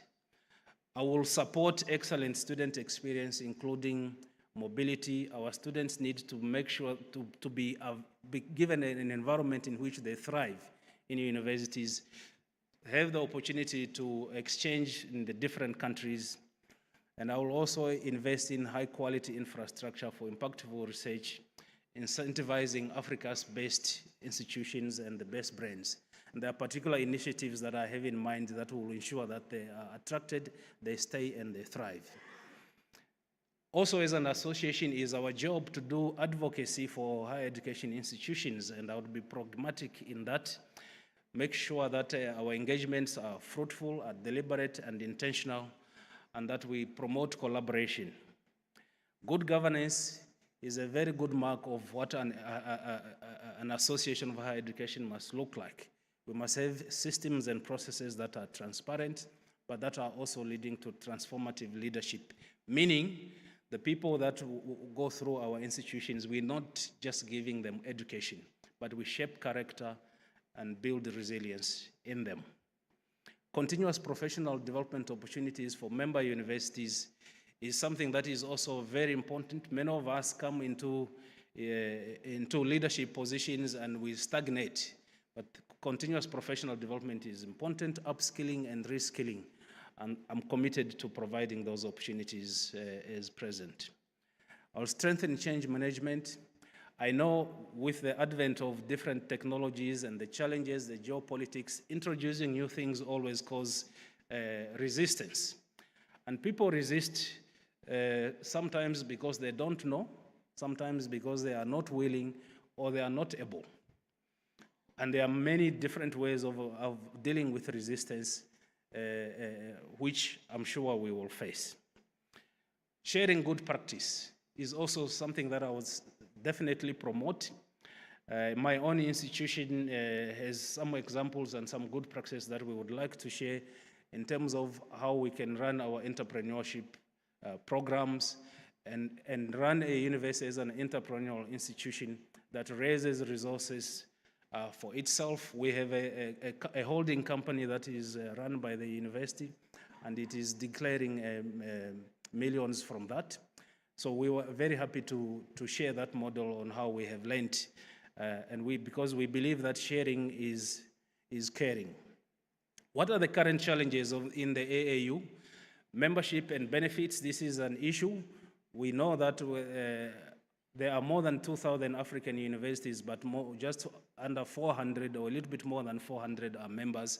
We need to increase that, but we need to demonstrate what is it for them when they join. Sustainability of partnerships, the purpose of regional offices, replication of African centers of excellence, policy development and implementation, insufficient inter-Africa mobility, inadequate or absent training of university leaders, and undefined impact areas. As an association, we must have, these are the areas in which we are deliberately promoting impact. And I'm going to work to address those by proposing new benefits to the members, preparing strategic partnership policy, reviewing the terms of reference of the regional offices, finalizing and ensuring the implementation of the endowment fund, defining sustainability and resource expansion, and deepening the African centers of excellence, and also establishing a higher education management training program for university leaders, from VCs to HODs. We all need training. You are a scientist of chemistry, you are used to just being in your lab. Now you have to manage people. But you are not being trained to that. We have to make those provisions possible. My commitment is that I'm going to do a work plan with a year-on-year timelines to be finalized when elected. As president, I believe inspiration is more important than control. I believe that Africa is not burdened. It is on a path for prosperity if we work together. Our history will not be uprooted. We must attain our knowledge sovereignty. This is the thing that will make a difference. The youth must rise responsibly to the challenge. I do not believe that it's time for African youth to claim more rights and rights. Those we got already on independence. It's now time to say what is their responsibility and obligation to contribute to the development of the continent. So we must not stop pushing to be at the forefront of what Africa can give to its population. It's our job as higher education institutions. But remember that institutions rise and fall on leadership. And so I hope that when you make your choice today, you will know that with me, AAU will not fall. We will thrive.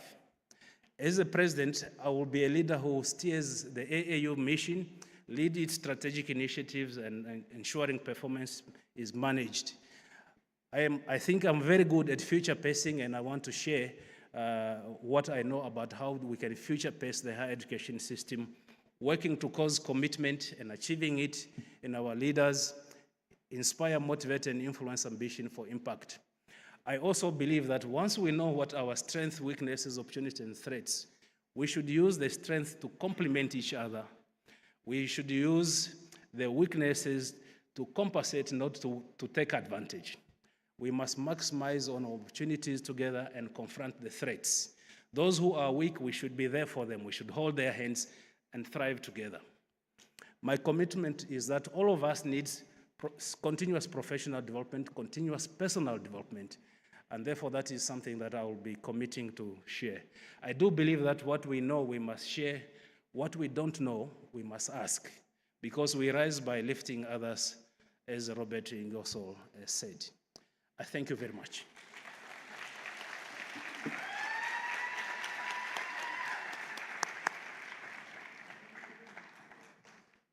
That is a candidate for the position of the president of AAU. Permit me at this time. Unfortunately, I did not give them time. I'm going to give the second candidate all the time he needs to speak to us. I call on the Vice Chancellor of Mohammed V University in Morocco. Over to you, sir.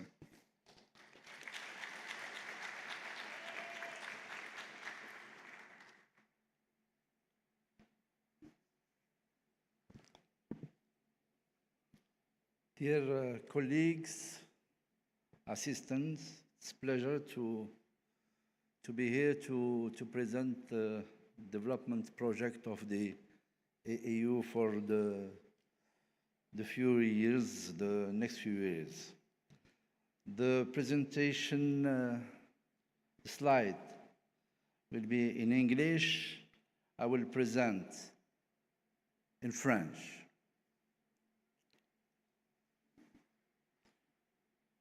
Three parts of the presentation: biography,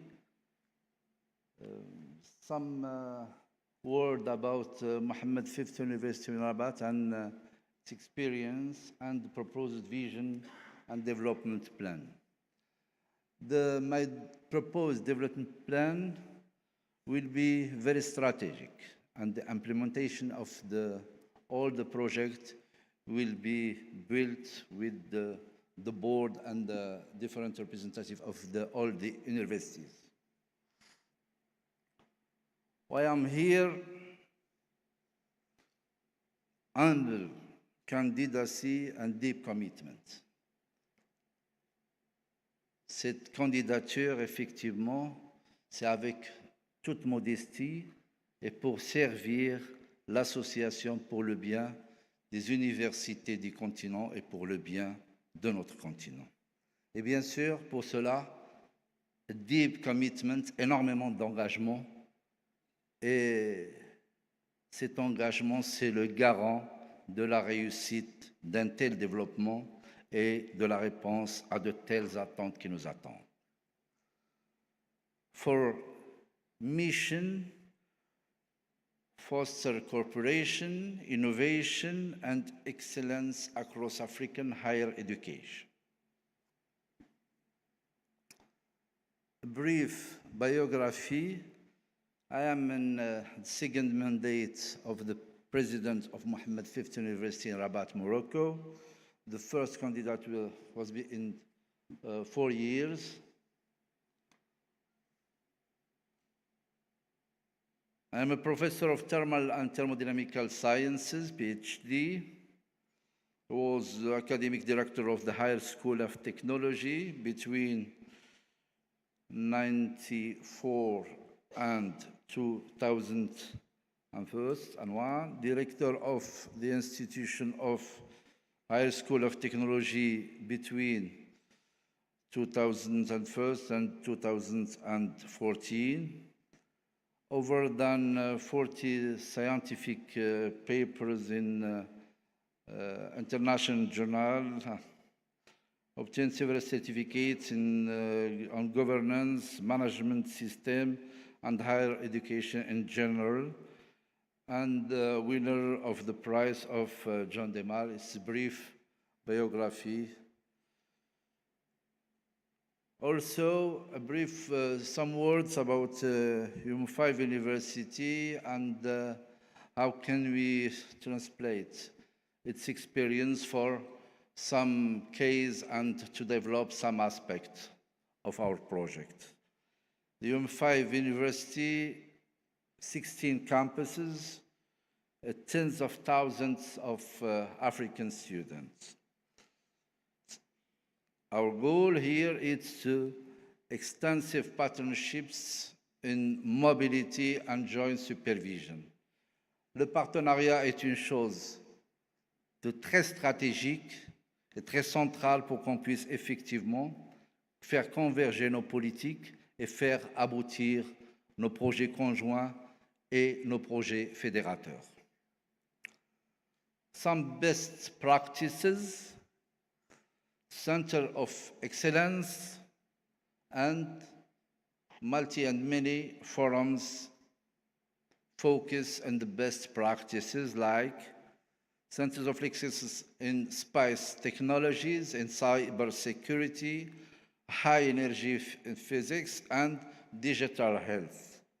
It's the main centers in the UM5 University. We are going to plan to organize regional best practice forums under the AU.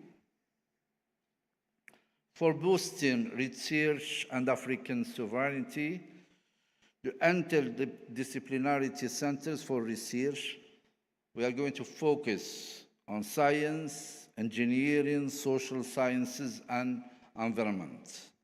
The proposal is regional centers of excellence in green energy, biotechnology, governance, and AI. One main important aspect is the entrepreneurial and innovative university, cultivating innovation.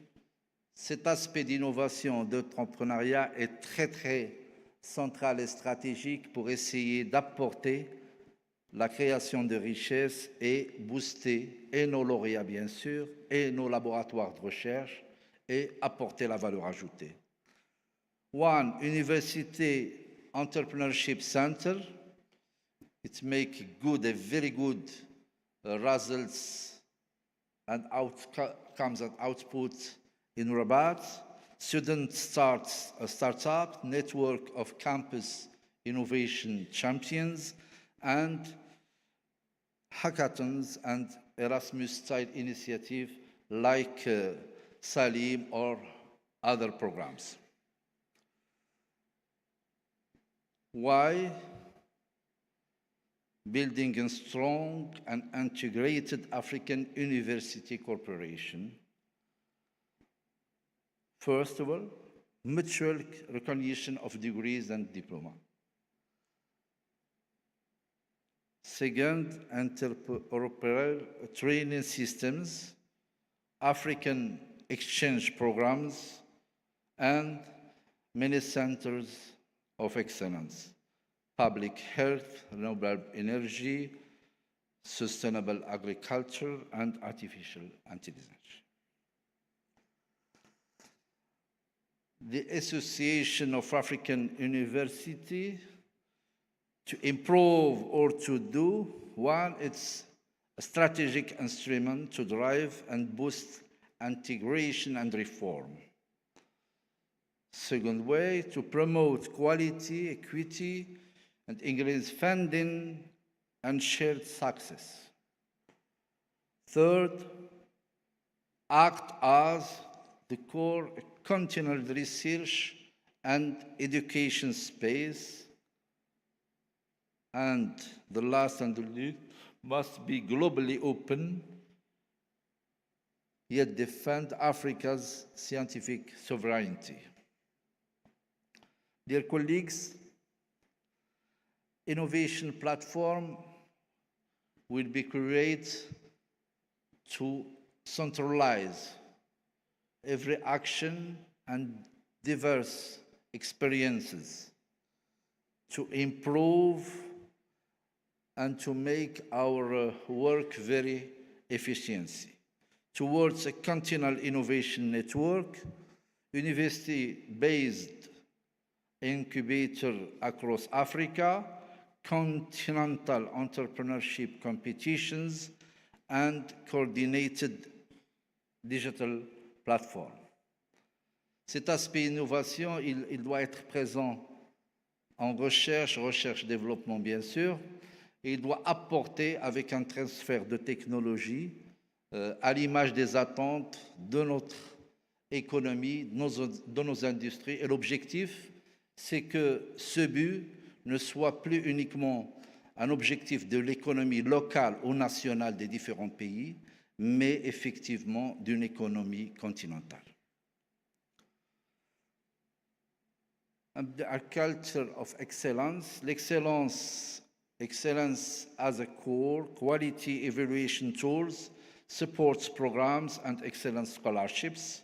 African University of Excellence. It's very important to have a label. It's not for the first or the second years, but third or fourth years, we must have a label supported by the EU high-performing members. The roadmap proposal is first year, launch best practice forum, set quality frameworks. The second year, launch continental innovation platform. The third, establish regional centers of excellence.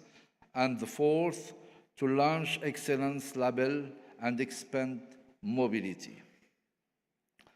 The expected outcomes impact on African universities. 1, increased academic mobility and joint degrees, university-led startups, research aligned with African priorities, and elevated institutional quality. L'impact est vraiment l'indicateur de taille. Les indicateurs de performance internes restent bien sûr des batteries que l'on va essayer de développer et accompagner avec les différentes universités, mais les indicateurs d'impact doivent rester dans les top management. Et ce qu'on va essayer de faire, c'est d'harmoniser au moins pour les universités qui ont une similitude comparable.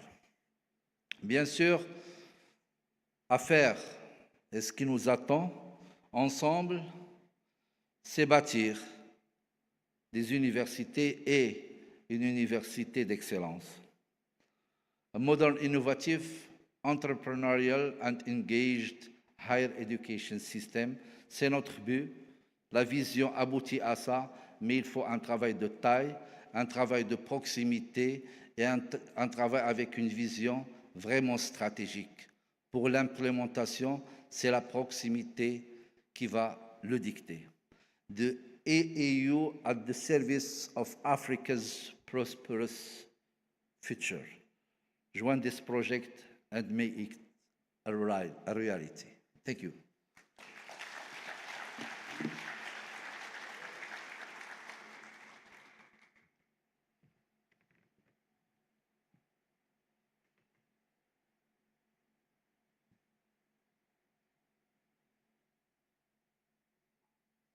Permit me at this time to call up the outgoing president of AAU to come between the two of them. They will move up and take a group photograph. On my part as the Secretary General, no matter who wins, I want to assure you we are going to work with the two of them. So, they are all part of the members of the family of AAU. So with this, let us set up the platform for voting, not just here, but across the whole of Africa. Let's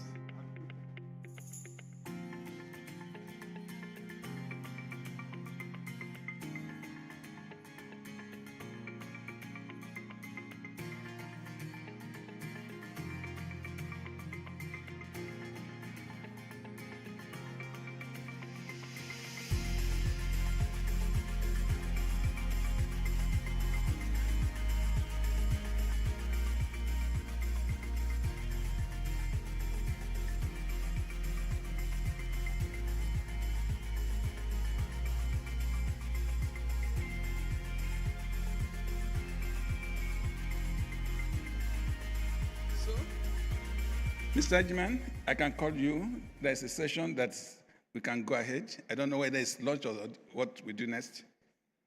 Thank you for being part of this history.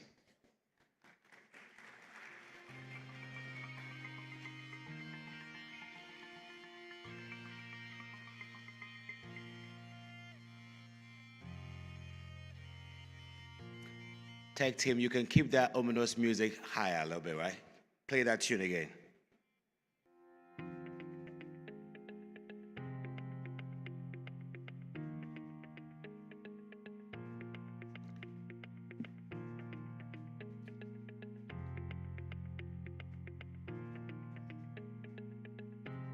Now that we have our two nominees sharing their scopes and visions, we can now take a moment to have lunch, ease off, network, prepare our minds for a very important exercise, the election.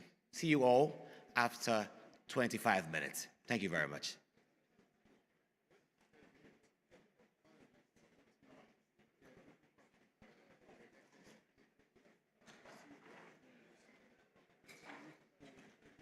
And for you to also note that if you are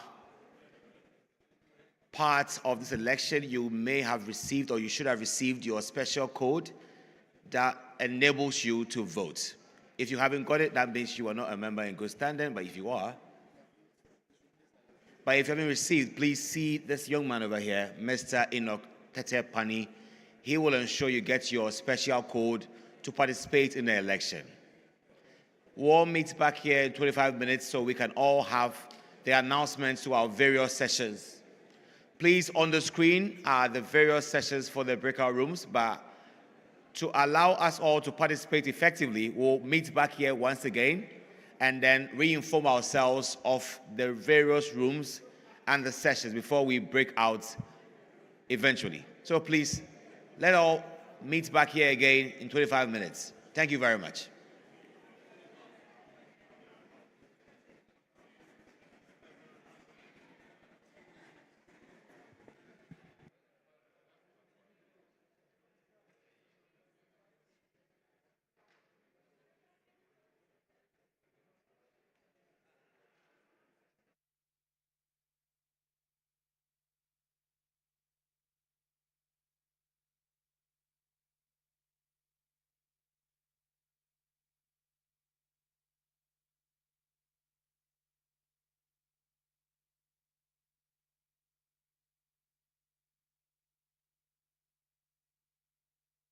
Hello? Distinguished guests, if you still haven't received your code for the election, kindly come to this right corner right here. My extreme right corner right here is being sorted out by Mr. Enoch Tetepani.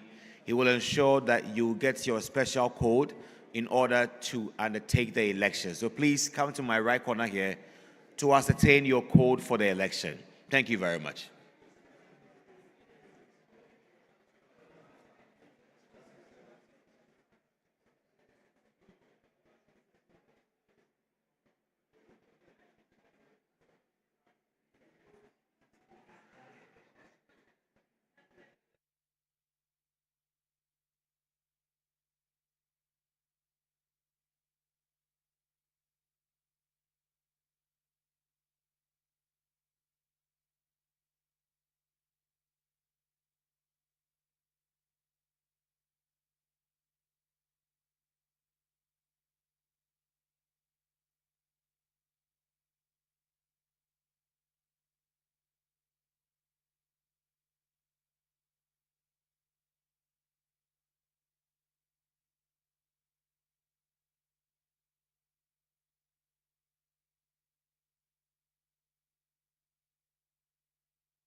Hello.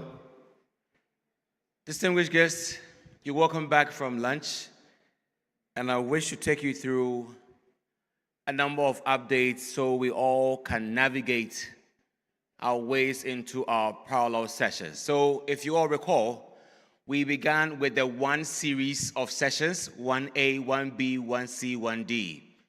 We went on to the two series, 2A, 2B, 2C, 2D.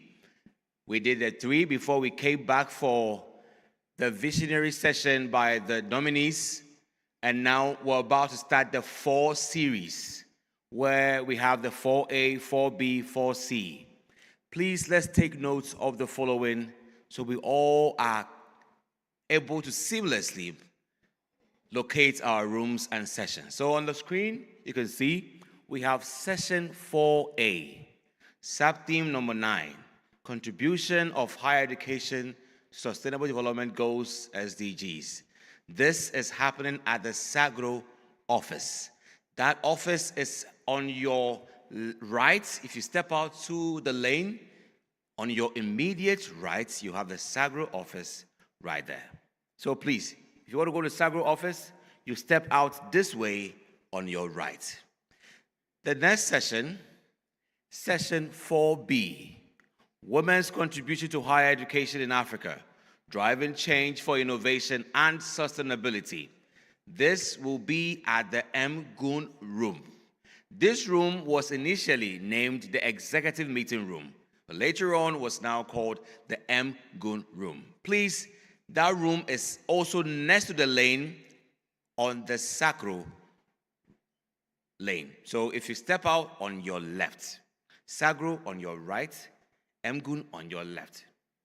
And then you have session 4C happening at Jabel Ayachi, the next room after Mgun. So it is SAGRO, Mgun, and Jabel Ayachi on the same lane on this stretch. The discussion there is leveraging the academic diaspora for research and innovation in African universities. All of these are supposed to take place from now to 15:30. The only allowance with 5 minutes on top of all these because of our lunch break. For the sake of time efficiencies, please, I wish to disperse us all to go to our various sessions. And also, there are session 5A, the AAU UNESCO Executive Leadership Program, also happening at the Eureka office. That is on the first floor on your right. It is from now to 17:30. Uzud office will be hosting the School of Internet Governance for Academia, knowing ICANN ecosystem, policy development, and academic engagement. This is session 5B at the Uzud office on the first floor on your right. The last one is the mini conference room, session 5C, the China-Africa Higher Education Exchanges and Cooperation and Annual Meeting of the China-Africa Consortium of Universities Exchange Mechanism 2025. The mini conference room is the puzzling one at the moment because there seem to be several mini conference rooms around. But I will find it out and notify you. So if you want to go for that session, you can meet me just right at this entrance and I will take you there because if I show you, you will definitely lose it out. So please, well, at the moment it's best to find your rooms. If you want to go for the last session, the mini conference room, meet me right there and I'll lead you there. Thank you very much and all the best.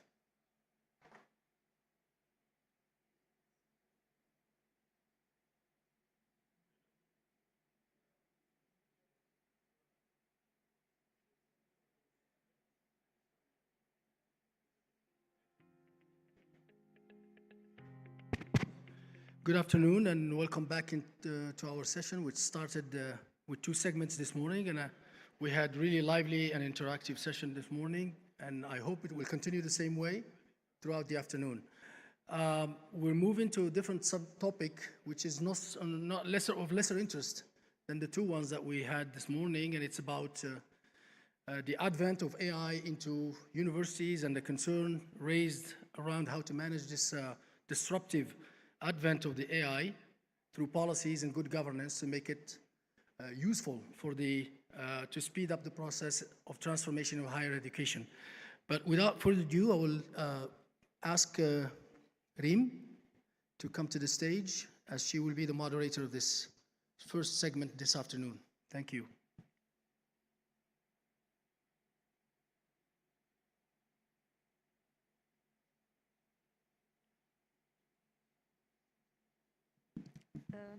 Good afternoon, everyone, and welcome to this important session on policy and governance frameworks for AI-enabled higher education transformation in Africa.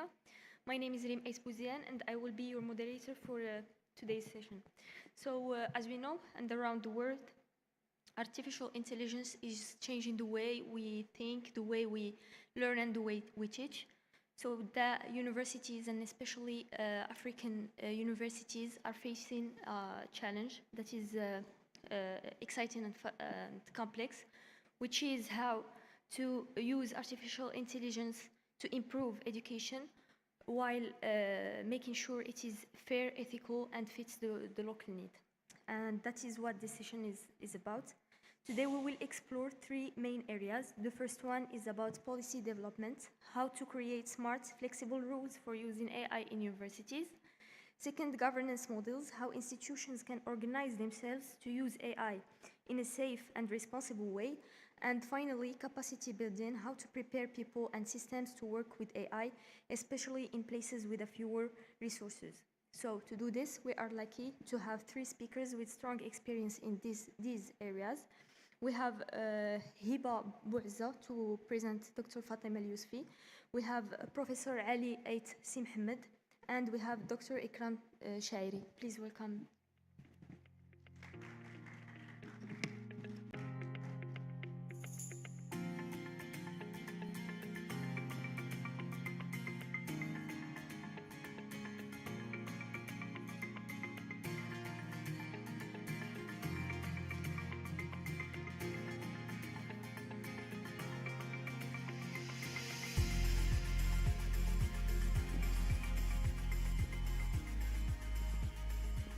So after the presentations, we will have an interactive Q&A with you. And so I invite you to listen closely and take notes and prepare some questions. So let's begin. Our first speaker is Hiba Bou'za. Hiba Bou'za is a policy analyst at the Strategic Planning, Governance, Policy and Risk Department at UM6P, specializing in higher education governance, policy design, and stakeholder engagement, with a background in economic analysis and public policy from the Faculty of Governance, FGSOS, and is active in youth-led climate and policy initiative. Today, she will share how UM6P develops its policies and how this approach supports long-term institutional transformation. Please, Hiba.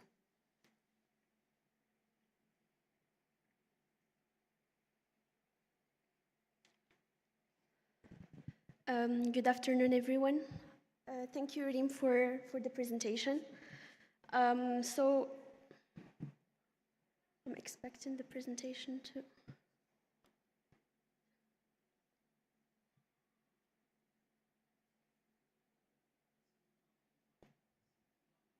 Now? Excusez-moi, nous n'avons pas de présentation, nous avons une présentation de Fatima.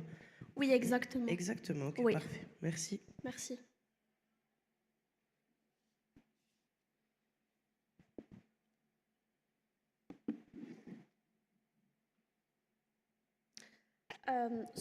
As Reem mentioned previously, I will be covering the topic of UM6P's policy-driven approach to responsible AI integration in research and higher education.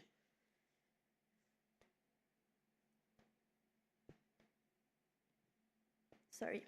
So at UM6P, the Strategic Planning, Governance, Policy and Risk Department plays a very crucial role in shaping strategic direction. Our core responsibilities include, the first one is strategic planning and analytics as the first main pillar. We develop and track UM6P's strategic plan and KPIs. We deliver data-driven insights and foresight. The second pillar, which is organizational risk management and liability. So we identify and mitigate institutional risks, maintain a dynamic risk profile and mitigation strategy. And the third pillar is policy development and compliance, which I will be focusing on today. So in this area or in this pillar, we ensure consistent, transparent, and inclusive policy development. We guide internal compliance with external regulations. So as I mentioned, one of our main pillars within our department is policy development and compliance. So within the policy office, we lead the development and implementation of all research-related and university-wide policies through inclusive engagement and collaborations with stakeholders from all over the university. We strengthen capacity by supporting departments and units in crafting their own policies and overseeing key aspects on policy development. And we ensure all policies follow an efficient, consistent, and transparent process, which is like the main mission of the policy office. So to do so, we follow a clear and concise policy cycle process, which is very inclusive, as I mentioned, since we consult many stakeholders. We start by the need identification. We identify the need of the departments, of our stakeholders. We then draft the policy, whether it's a research policy, a university-wide policy. Then we consult with stakeholders, like I'm giving here the example of the Research Governance Committee, which is the committee we consult for research-related policies. We gather the stakeholder impact. We do the legal review with the legal department at UM6P. And after we have when we have a final draft of the policy, it's approved by the president. We communicate about it. We share it with all the community, the UM6P community, of course. And then after 1 year of the implementation of any policy, whether it's a research, institutional-wide, we review it and evaluate it. Because of, or thanks to this inclusive approach that we have within the policy office, we achieved some key milestones. As you can see here, we have implemented 11 research policies and 16 strategic policies. We worked with more than 23 internal departments within UM6P. We established what we called UM6P Policy Administration Program, and we created also a website, a website for the policies. And also, we not only develop the policies, but we organize awareness events on research, ethics, and integrity. And one of our major focus area is responsible, as I mentioned, AI integration in research. And we recognize, of course, the importance and the transformative potential of AI, but also the risks of using it. To address this, we have organized many awareness events.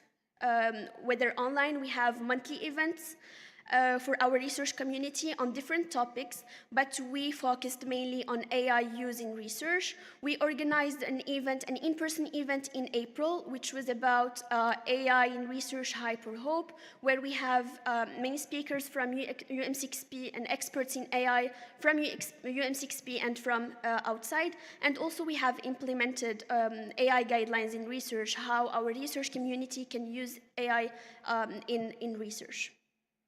So to conclude, at UM6P, we view policy as a strategic tool, not only just for governance, but for empowering research and education. And thank you for your attention.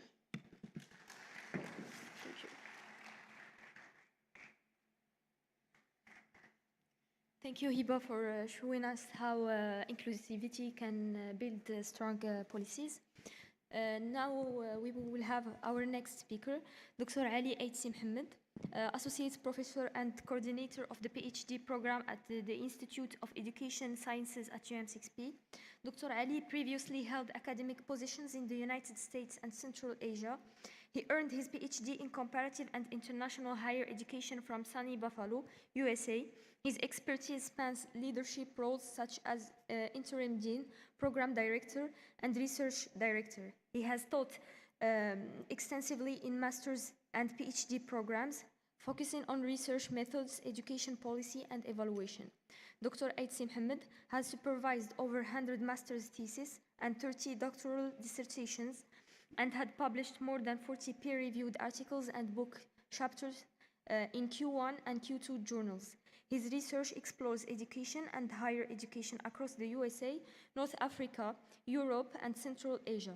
In addition to his Fulbright Scholar in Sweden experience, he has served as a consultant for the World Bank and collaborated with institutions such as Cambridge University and the University of Pennsylvania, UPenn.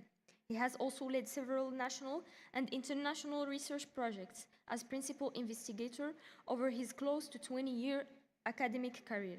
Today, he will share findings from a study that explores the state of research on higher education governance in Morocco and how this knowledge can inform better institutional models. Please, Doctor.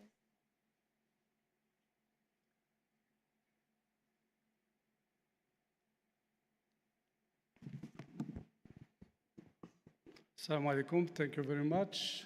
Good afternoon. I would like to talk about the topic on higher education governance in Morocco, evaluating the state knowledge.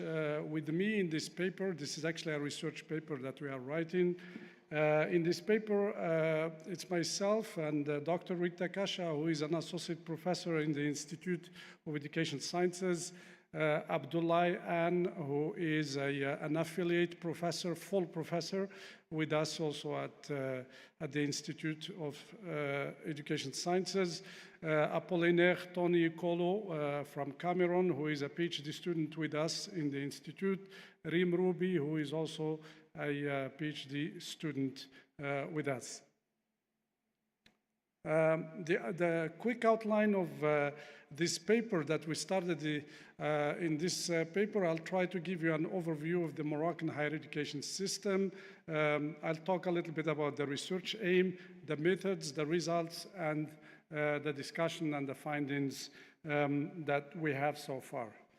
So to kind of not bore you with the higher education system in Morocco, because we have to stay here for a long time if I have to explain this to you, I wanted to say that the Ministry of Higher Education, Scientific Research and Innovation is supervising all the types of higher education systems that we have in Morocco. We have public higher education, we have public-private partnership higher education, and then we have private higher education in Morocco. All these trends are supervised by the Ministry of Higher Education, Scientific Research and Innovation. In terms of evolution of higher education governance in Morocco, we have a very interesting trend, which we're going to start only from 1999. That's after the National Charter of Education and Training in Morocco, more specifically with the legal law of 0100, which grants universities legal personality and autonomy. Then another reform that started in 2008 with digital governance integration with a system called COBIT, as well as Simaresh, which was a system of digital governance introduced by one of Moroccan universities, and it had a good reputation around the ministry as well. Then we have the emergency plan of 2008-2012, then an organic finance law. Both of these, the aim of them is performance funding or performance outcome funding for universities.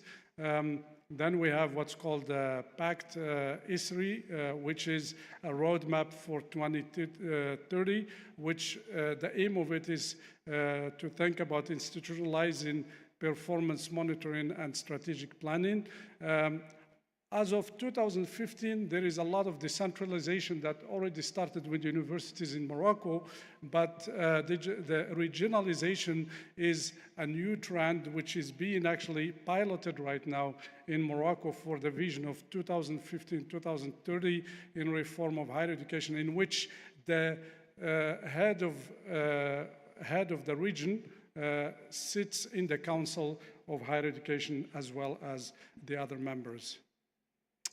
This is for Morocco. Internationally, if we think in terms of education governance, we normally always think about 5 pillars: the actors, the processes, the structure, the governance logic, and the educational outcomes. These are normally the 5 that we need to think about when we are thinking in terms of governance and when we are doing research in this area. Let's see what we can find about Morocco in this. So the aim of this research is to map the states of research on higher education governance in Morocco. And the method we used is basically a semi-systematic review. And the whole point is to track the evolution of the articles which discuss governance over time. So that's going to be our data. So our data comes from different databases. As a team that I told you earlier, we actually created the formula in the search string that you see here. And that's what we created in order to look for the information that we need. And using that, we found, as you can see in this Prisma flow diagram that we are using, we found 178 articles from different types of databases like Scopus, Google, etc. In the right side on top, we have Google search in which we actually found some additional data. Then we got to 191 articles. We excluded duplicates, and we got to 171 articles with, again, different systems that we used. We used something called inclusion and exclusion criteria. So the inclusion criteria means we focus only on higher education, university and non-university.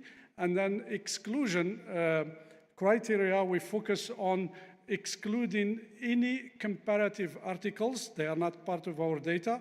We exclude anything that's not empirical, meaning we want only empirical articles, and we excluded anything that's before 1999, because as I said earlier, we need to focus on anything that's after 1999 so we can focus on the Charter for National Education and Training reforms.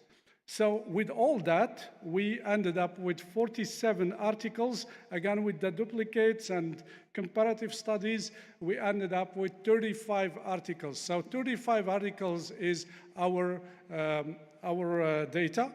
In those articles, we did a qualitative analysis in order to identify 4 themes. So the first theme is digital transformation and information systems governance. The second theme that we found through those 35 articles is governance reform and policy challenges. The third one is stakeholder participation. And the fourth one is quality assurance and performance management. The interesting thing, if you look at this chart here, these 4 themes, you will notice that 60% of articles that we found that treated governance in higher education in Morocco, they are under digital transformation and information system governance, meaning a lot of people do research on these things in Morocco. In addition to that, that team actually has different mixed methods: quantitative, qualitative, policy analysis, and everything else. That's not happening with the other 3 teams that we have there. Most of those teams, we have 17% of publications under governance reform. For stakeholder, we have 9%. And quality assurance and performance management, we have 14%. Keep in mind, if you actually look at the research on higher education governance internationally, you will find a lot of research under the 3rd theme, which is stakeholder participation. Okay.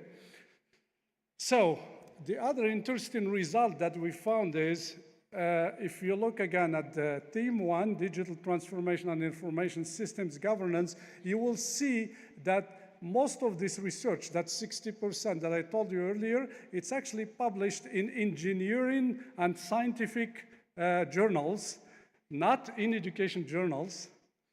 And the other 3 themes, they are published in education journals. This is a very interesting also result that we found.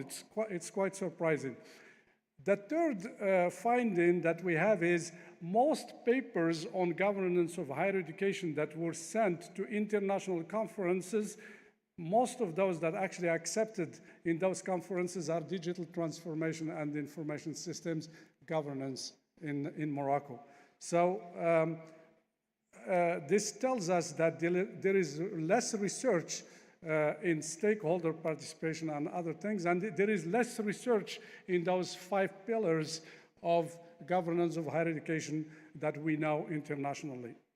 Now, in terms of our discussion and conclusions, what we found out is that digital information and information system governance, they are published in technical journals, and engineering and IT focus, as I said, quality assurance and performance management. Normally, most of the journals in that area, they are only qualitative research. There is no quantitative research done there. Governance reform and policy challenges, we have a lot of focus on failures, not any balance between what worked and what didn't work. So people, when they write about governance reforms and policy challenges in Morocco, they focus always on the failures and more qualitative research. So there isn't a lot of quantitative research. Knowing that, a lot of research actually internationally, again, it's a mixed method. And then stakeholder participation, there is less research in this area, and this is actually the area that's known for research in governance of higher education internationally. Okay, so our conclusions or our recommendations would be that we would like to see some balance of technical and policy research to integrate policy analysis with qualitative technical insights, and a little more quantitative research on this left side. And then we would like to see or address reform implementation gap more than focusing on research design only. In this case, we would use a lot of what's called qualitative case studies to understand technical reform failures. And we would like to see also empirical evaluation of quality assurance, meaning journals that enhance policy insights through, research that enhances policy insights through quantitative performance metrics with some qualitative analysis as well, so we can get to the stakeholders to understand their insight or their points of view. And then we would like to also expand stakeholder research participation research in Morocco and employ quantitative methods to broaden technical stakeholder dynamics. So thank you so much. So this is a paper on the way, and thank you so much for listening to me. I'm happy to answer any questions. Thanks.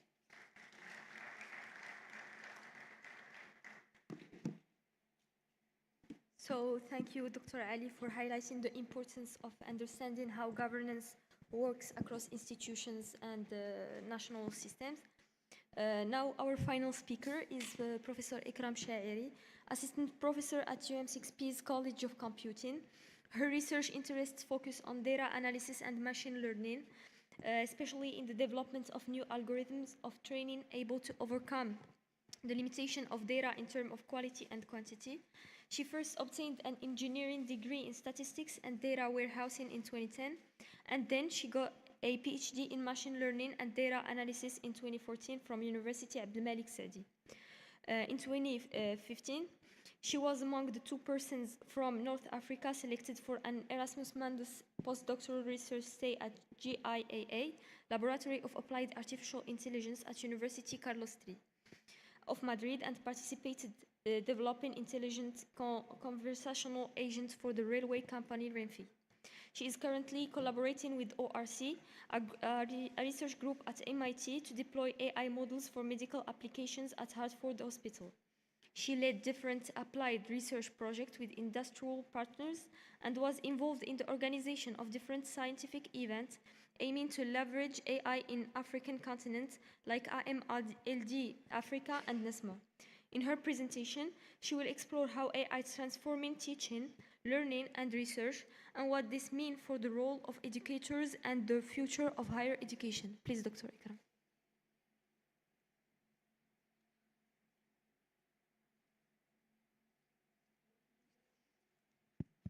Thank you. Thank you so much. I'm a short person, so this is not working for me. Thank you for the invitation. I'm really glad to be here and to share with you a little bit what a professor in machine learning is seeing this transformation of AI on the educational level. So I think everyone knows that we are witnessing a transformation in this age where AI is knocking the doors of many fields.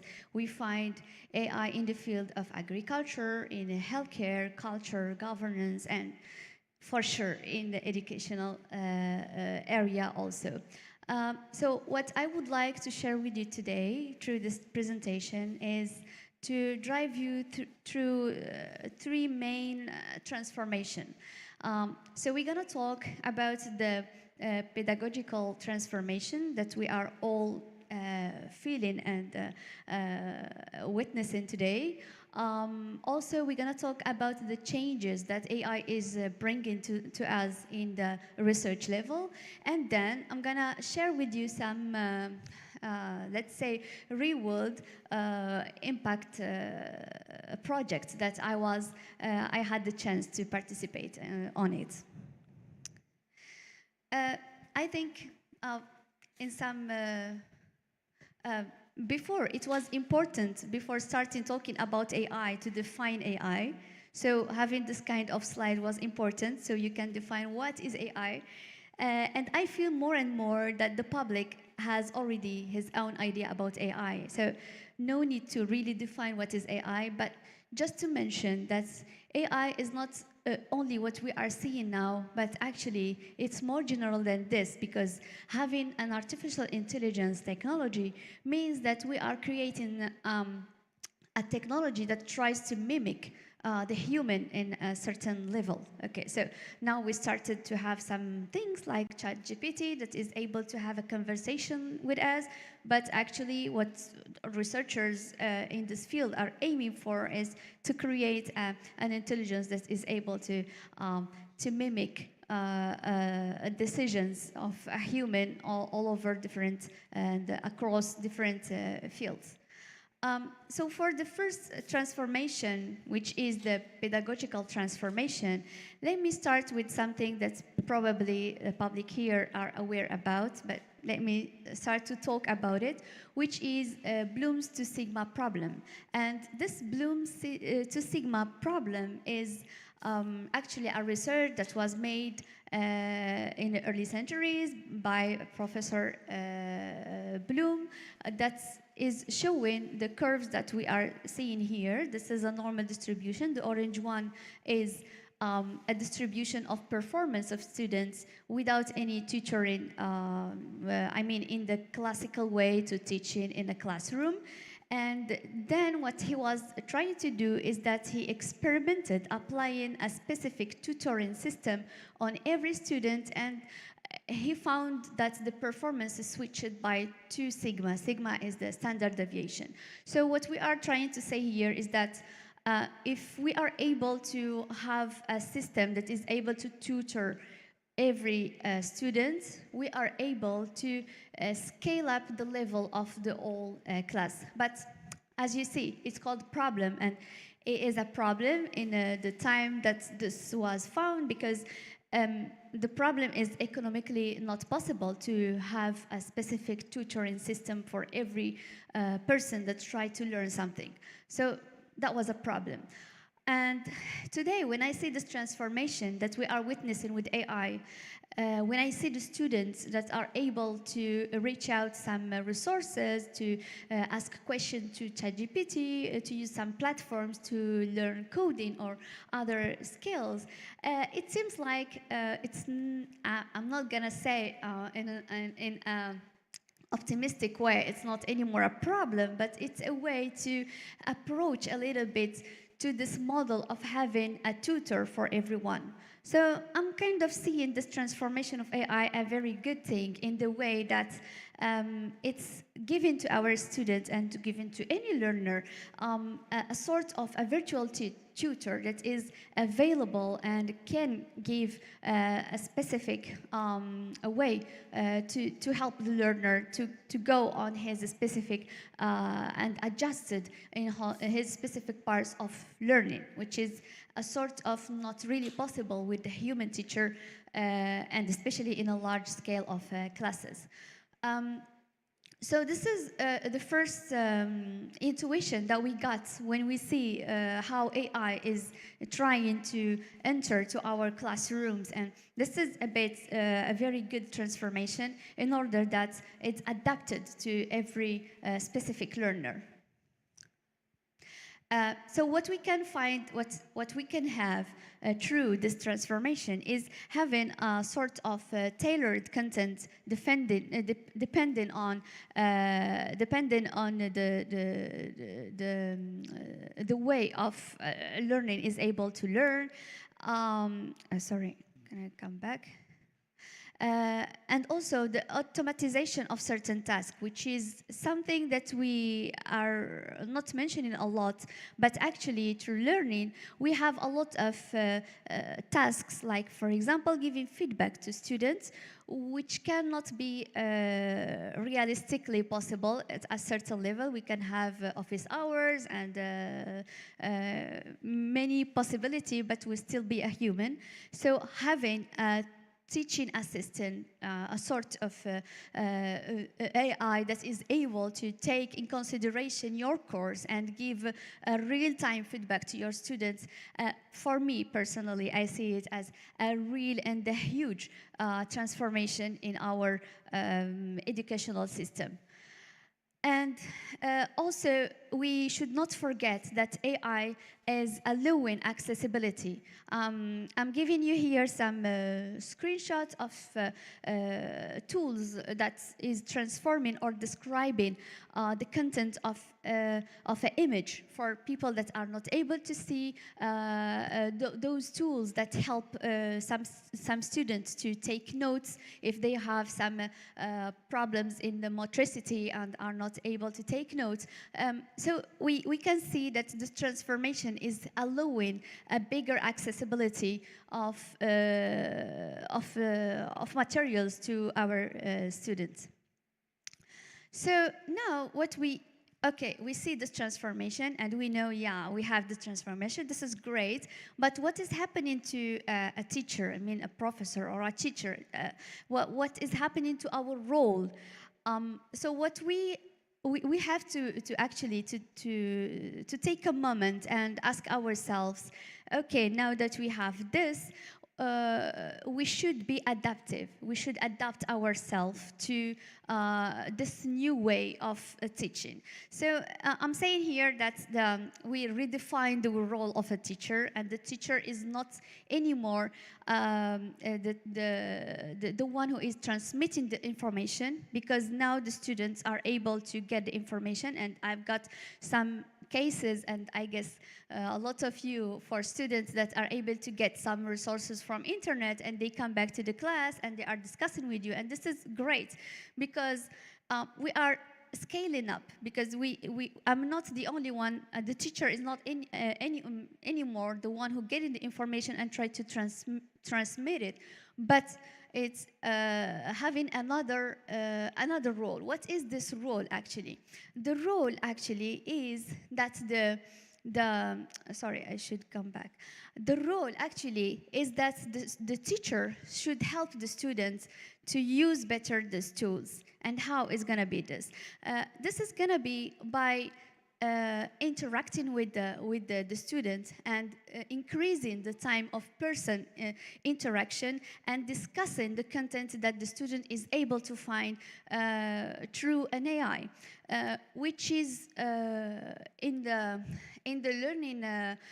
learning approach much more better than you are just giving the student informations and trying to see what's going to happen next.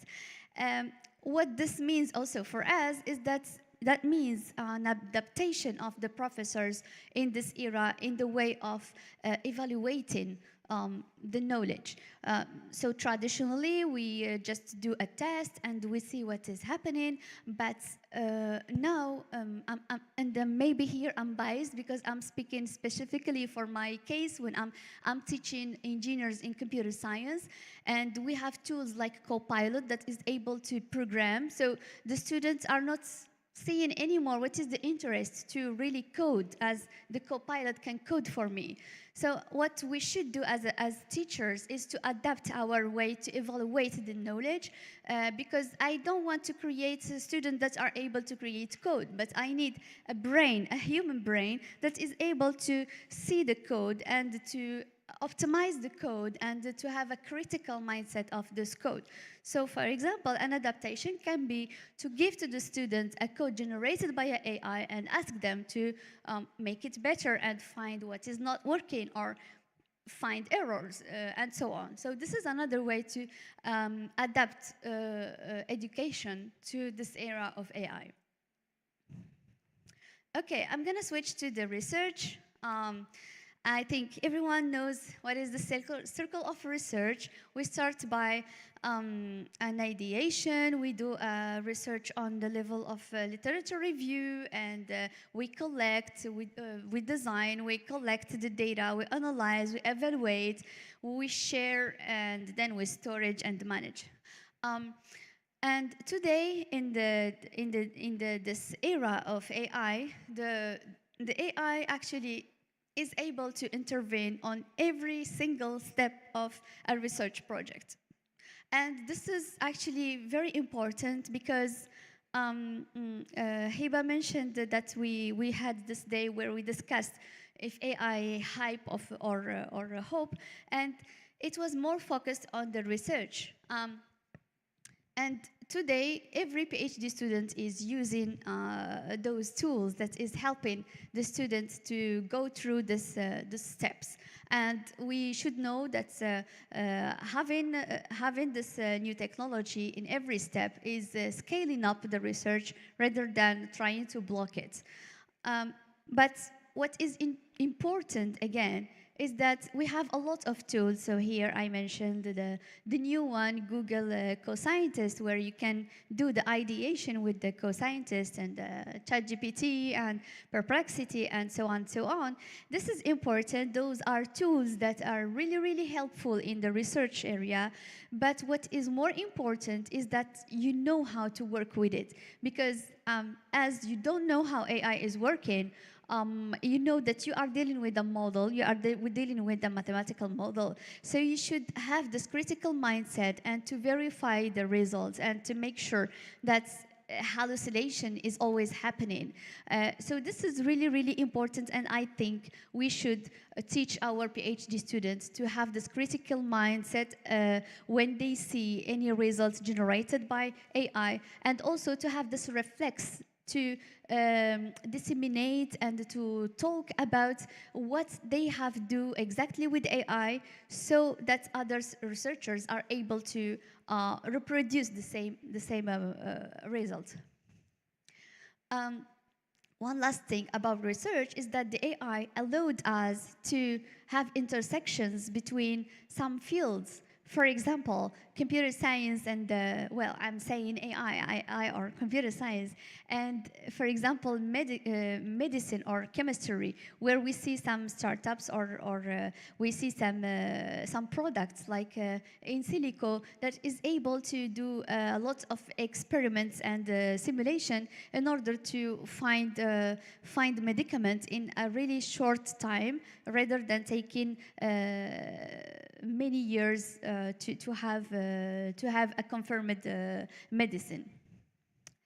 Okay, so let's switch to the last part where we ask our question, and especially in our African university, we ask ourselves, okay, how can we move these researchers that we are doing on AI or AI in general from the labs to the real world? And actually, after seeing and benchmarking and seeing a lot of models, it seems like we need three. There is a trio that should be respected here. The first one is the academia that gives the training and the knowledge that is important to have. And from the other side, we have the industry and the economy that give us the problems and the real world problems that we are facing. And the third pillar is the public sector, where we need this pillar in order to define rules, because elsewhere there is a lot of policy problem, ethical problems that can happen through this collaboration. Some concrete quick examples that I can share with you is our collaboration with the ministry and ANAPEC in the framework of compact program that was led by Millennium Challenge Agency of US government, where we developed an AI platform in order to get KPIs of labor market, Moroccan labor market, just from scrapping websites like Recruit or other websites. So in this project, we had a collaboration with a lot of different people that came in from different backgrounds, and we were able to make a concrete solution where we work with AI and we work with engineering and government, and it was a really great experience. The second one is the one that Hiba mentioned, and it's still a work that's part of it, where we are actually now implementing machine learning with doctors. I had the chance to collaborate with cardiologists and to create models where we are concretely applying it, and that was possible because there was a lot of regulation that was protecting both the university and the lab of the research. And I think this is really fundamental because both sides are confident they can go ahead, they can share data, and we can do a lot of brilliant things. So I think that's it. Yeah, so my final one is some project that was a first possibility with OCP and CIRES, which is PortMed, is the company that is managing the port of Tangier, where we were able to develop things, but it wasn't really possible to go further because of some governance problems.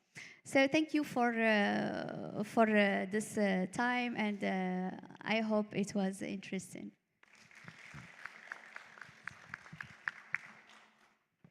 So thank you, Dr. Ekram, for this inspiring presentation and for affirming that artificial intelligence is changing the way it's not just a simple tool, but it's changing the way we learn, we teach, and we do research. Thank you for Dr. and Professor Ali Aitzi Mohammed. Thank you, Hiba Bouazza. So now we move to the Q&A session. So this is your chance to ask questions or reflection on what was presented. So if you have any question.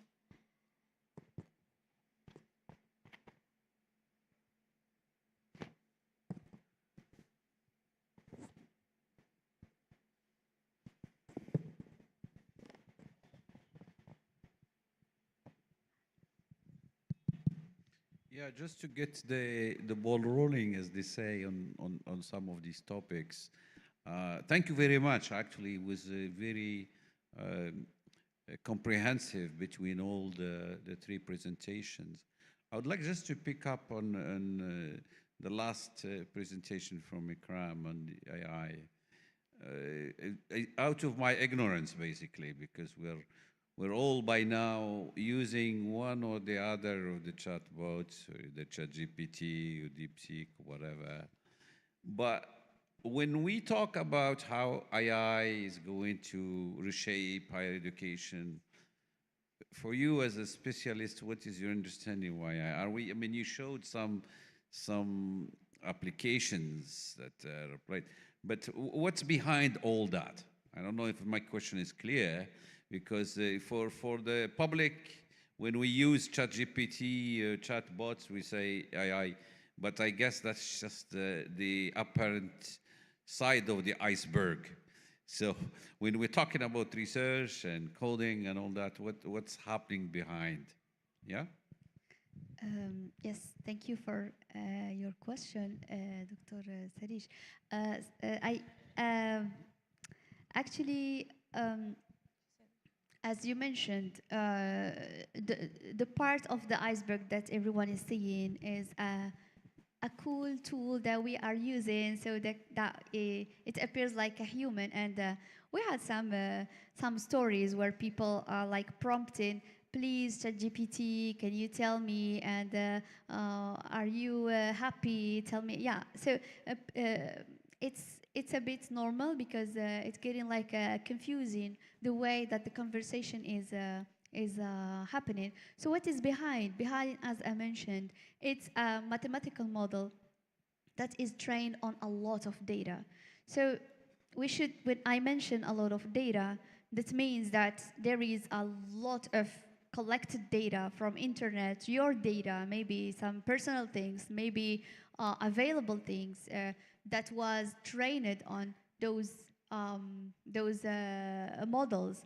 And one should be a bit vigilant when it's dealing with those technology, and especially when it's open source, because once we are talking about something is open source, that means that in the other side, they are collecting the data. So the one should be aware about what kind of data we are feeding these machines, because if you are feeding the data, and especially for researchers when they are working on sensitive data or something that should not be shared, it's really, really dangerous to share it like this. And what is good is to use a closed one, like for example at UM6P when you use a closed one, and it's still, those are models that are trained on data, and for me that means a lot. I mean, it's taking every movement of you on the web or anything is an important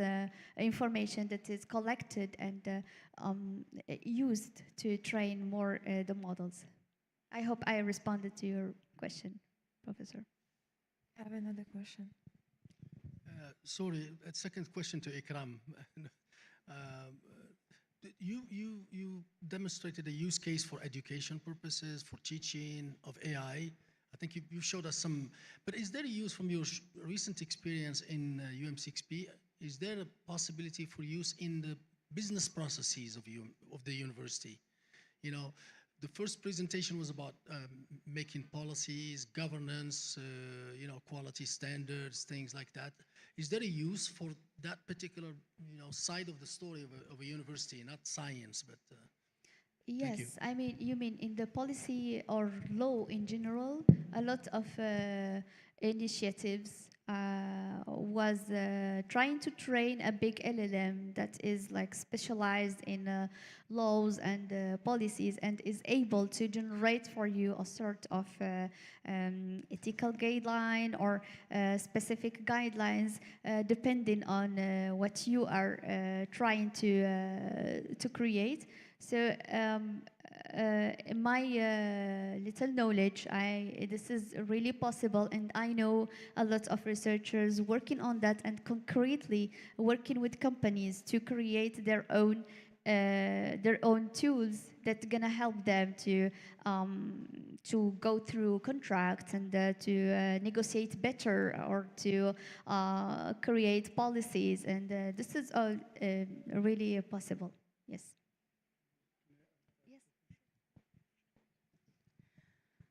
Okay, thank you very much. That's a brilliant presentation there on AI.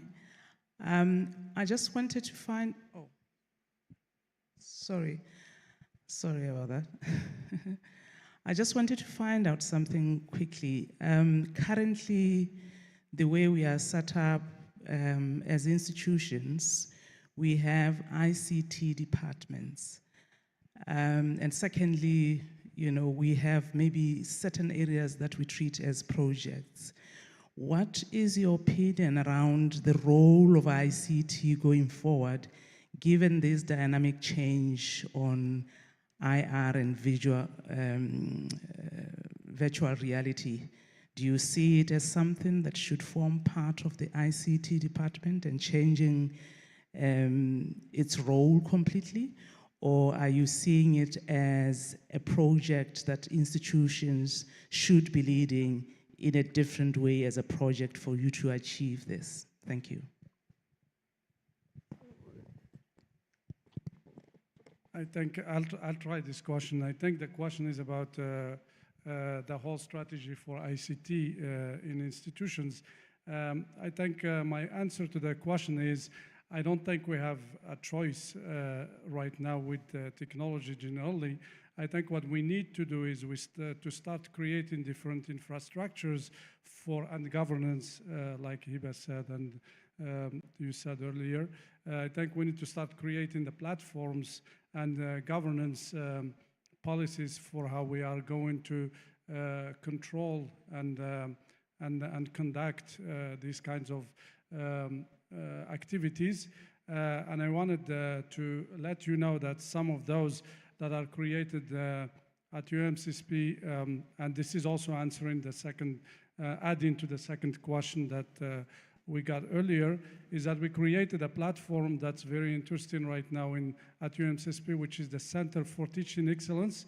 And what we've been doing through this center is trying to train professors who come from different types of specialties in pedagogy and evaluation in the classroom and so forth. But I think this is also a very interesting platform for advancing different pedagogies of using AI and other types of activities, digital activities and technological activities.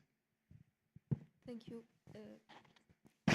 Okay, so I would also want to find out, underneath the models that actually drive the use of AI are assumptions in developing such models. I want to know, because there is a school of thought that a lot of these assumptions are skewed towards secret or some private interest. I would like to know how some of these things are factored in how we push for AI use in our higher education institutions.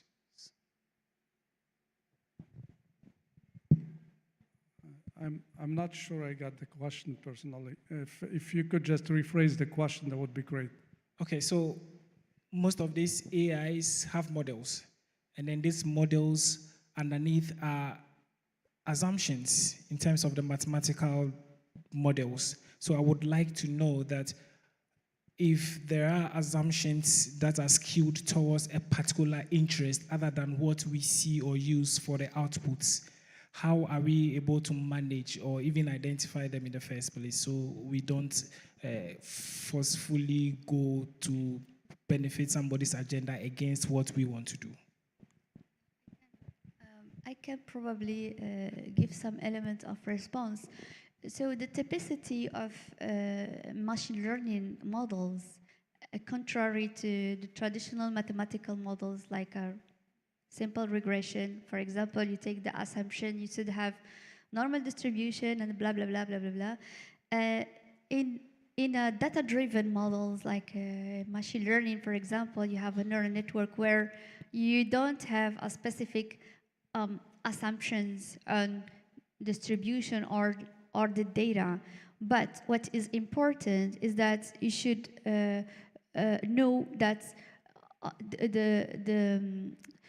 the kind of the data where you are gonna train your model on, it's gonna generate a more endless the same things that are happening in this data. So what we should and be always keep in mind when we are developing AI is that at least the data that we are feeding on the model should be an ethical one, a fair one, a very representative one. So those are very important, because elsewhere, if you train a model on a biased data, you're gonna get a biased model.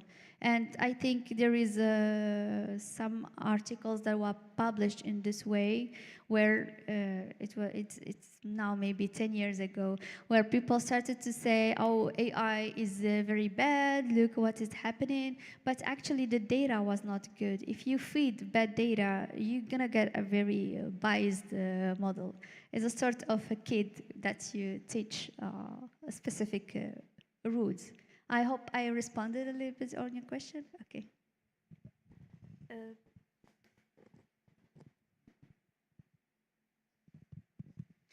Yeah, thank you so much.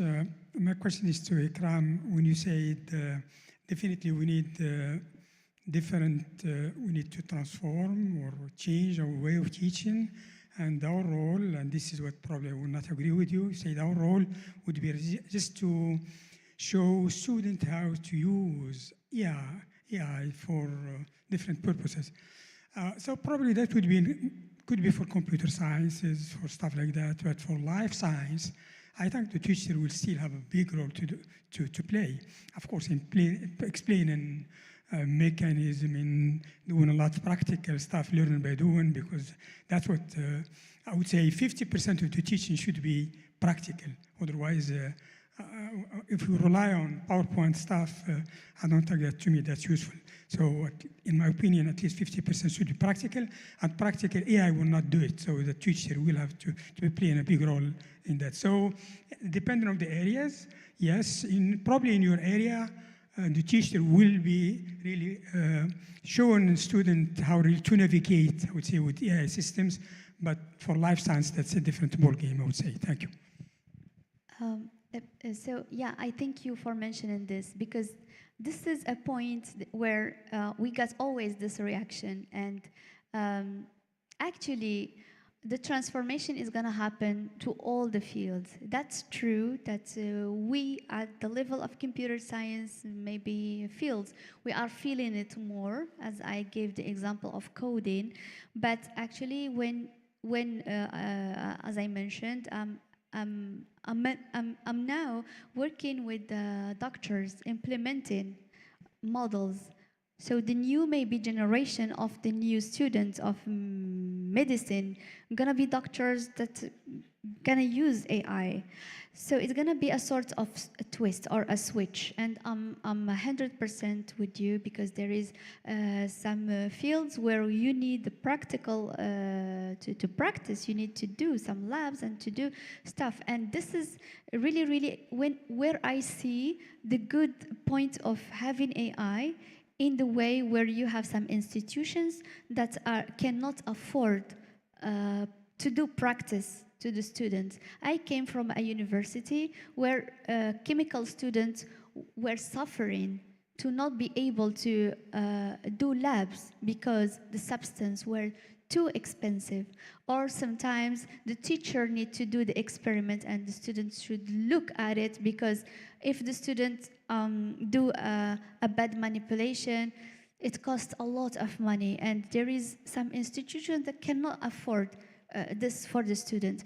So it's true that practicing things is the best thing to do, but let's see the case in some African where in the majority of African universities, it's not possible to afford this to all the students.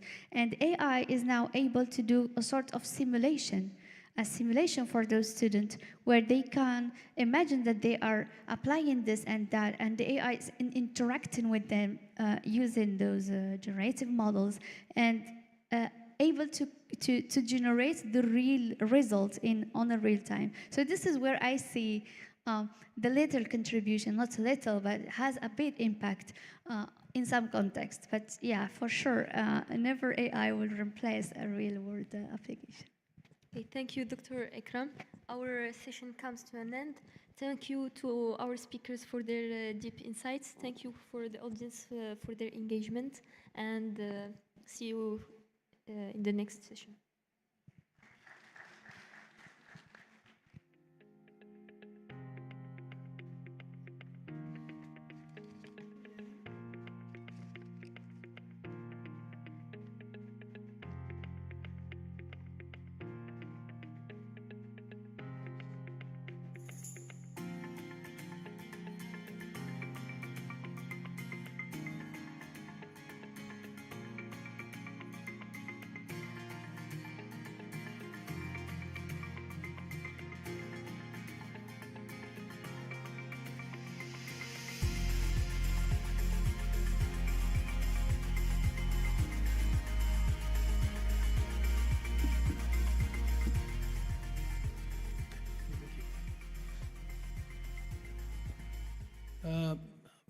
I will ask you to just join me and give another round of applause to these excellent speakers and this excellent session, please. Thank you.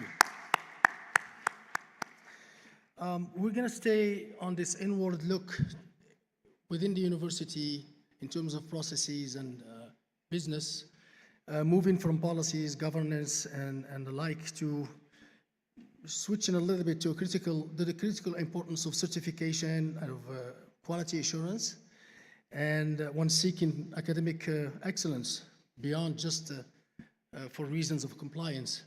And for that, I will call upon our friend and colleague Salah Al-Majid, who is the moderator of this session. Salah Al-Majid is the Dean of School of Science and Engineering at University Al-Akhawain.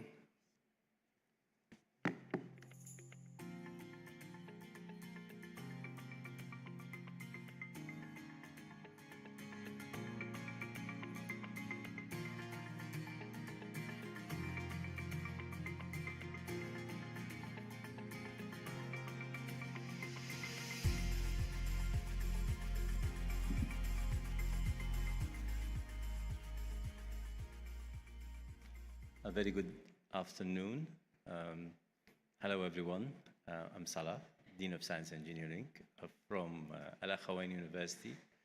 If you haven't heard about it, it's far a bit on the mountain. It's a lovely space and place. So it's a pleasure to be here talking to you about few things related to academia, but most likely we'll talk about quality assurance and how these important into setting the scene for a better teaching and learning within institutions. Talking about Africa, the continent as a whole, talking about mobility, talking about faculty exchange, that need to be well established within a frame, a good foundation called quality assurance to a degree that our graduates will have it all over. I'm pleased to call colleagues and friends in here who will be telling stories, successful stories about what's happening at UM6P from a perspective of quality assurance.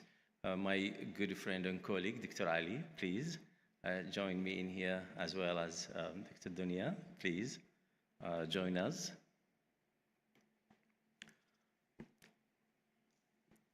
Maybe sharing a little bit about Dr. Ali. He's the lead of Institution of Science and Education. Welcome, sir. Head of Center of Teaching Excellence, as well, head of a quality office here at UM6P. Dr. Dunya, also a quality assurance project manager, in which she's in charge of accreditation, or different project of accreditation. Maybe because of quick time, we will jump to your presentation, sir, and then we will talk about that. Thank you,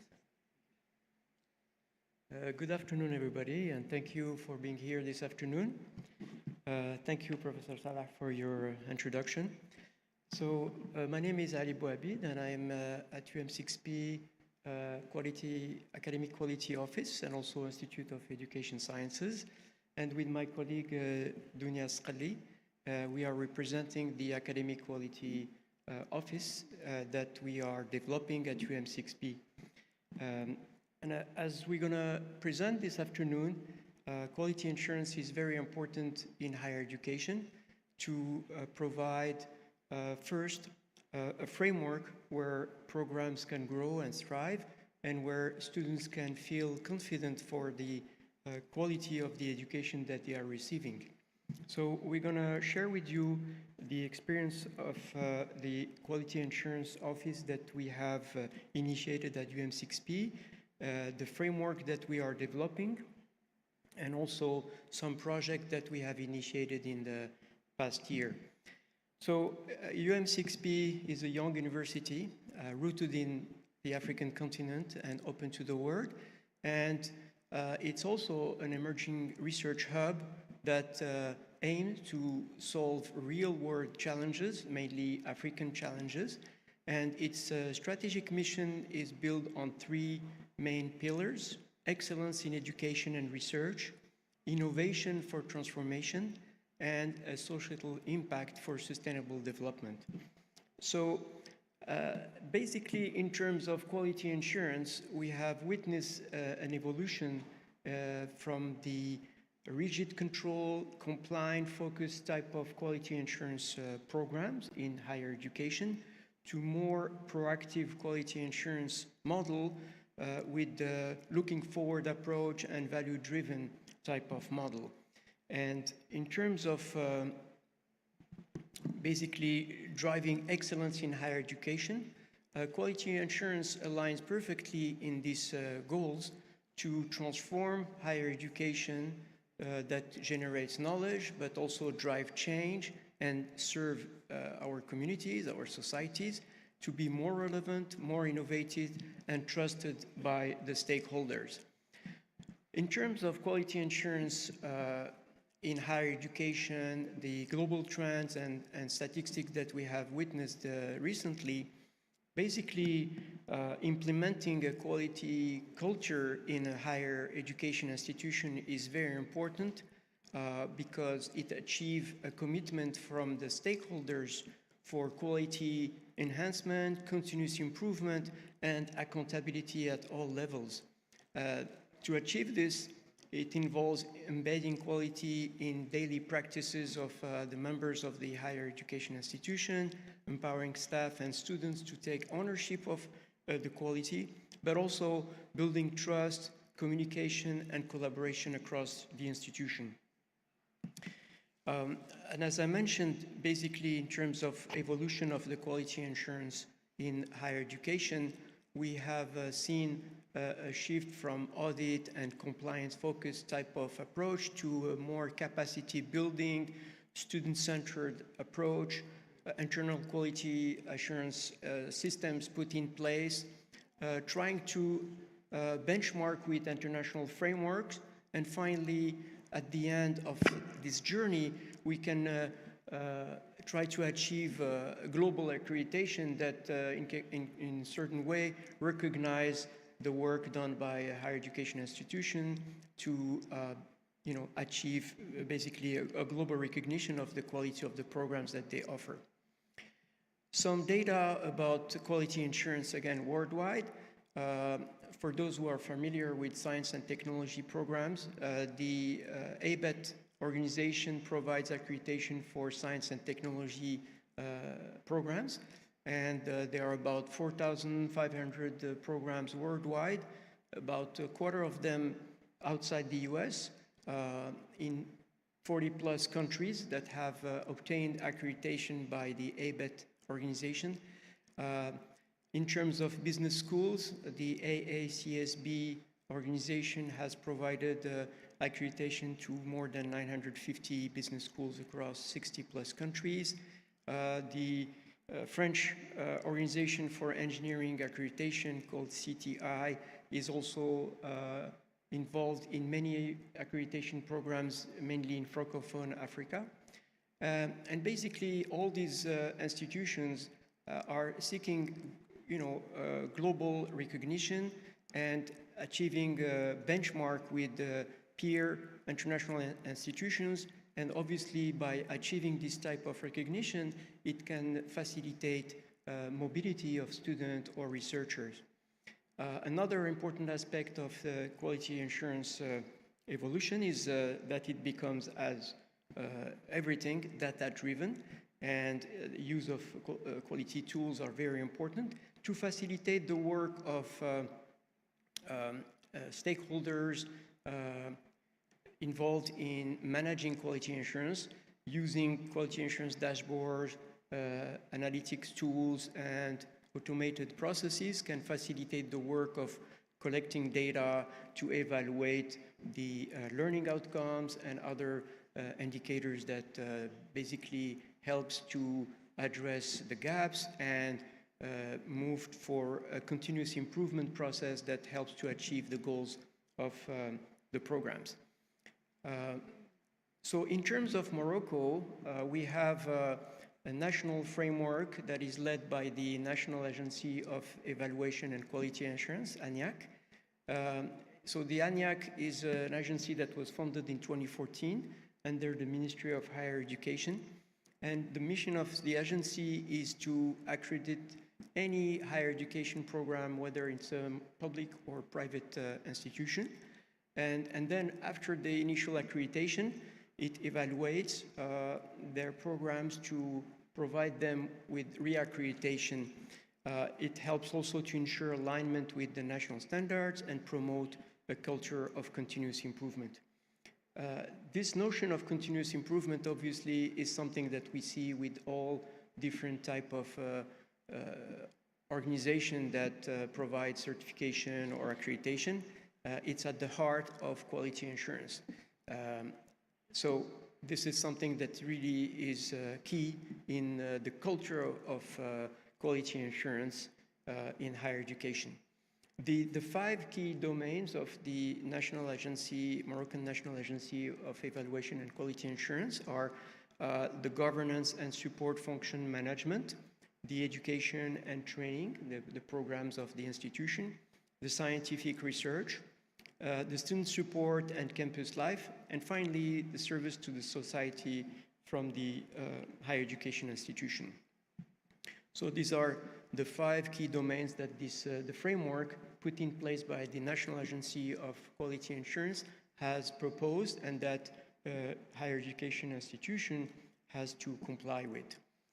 In terms of basically quality assurance landscape in Morocco, beside the ANIAC and its framework, there is an increasing adoption of international standards by many higher education institutions in Morocco. We can cite the case of our colleague from Al Hawaii University that have accredited their engineering programs and computing programs through the ABET standard. There are also higher education institutions that have adopted the French CTI accreditation, or others have also applied the European accreditation framework, the ERACE label. In terms of business schools, some also business schools in Morocco have applied and obtained the AACSB accreditation. And finally, ISO 21000 is a new certification for higher education institutions. And there are, I think, no higher education institutions yet. I was checking with my colleague Dunia, who is tracking this. And this is one of the initiatives that we will mention later in our project of implementing quality assurance at UM6P. All these basically accreditation or certification emphasize on learning outcomes, student learning outcome, on student-centered teaching approach and quality approach. And for all of them, there is we can see that there is a shift from control and compliance type of quality assurance model to a more capacity building and quality culture model. So for our own quality assurance framework that we are proposing at UM6P, first we have basically structured the Academic Quality Office to help support the journey of UM6P in achieving excellence in education. So there is a dedicated office now that leads the implementation of the culture of quality and foster continuous improvement across all department and teaching units. We have also worked with most of our teaching units to have a quality assurance focal person that will be working with our team to coordinate and work on different initiatives based on their needs and their specific programs. And basically, the Quality Assurance Office is here to support programs and departments in their journey toward excellence in education.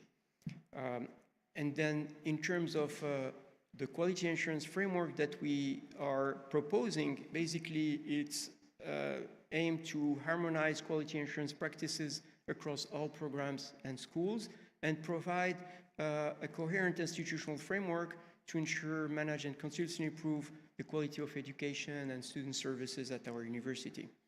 So, of course, it is based on the National Agency of Evaluation and Quality Assurance Framework that is the baseline for all programs in higher education in Morocco.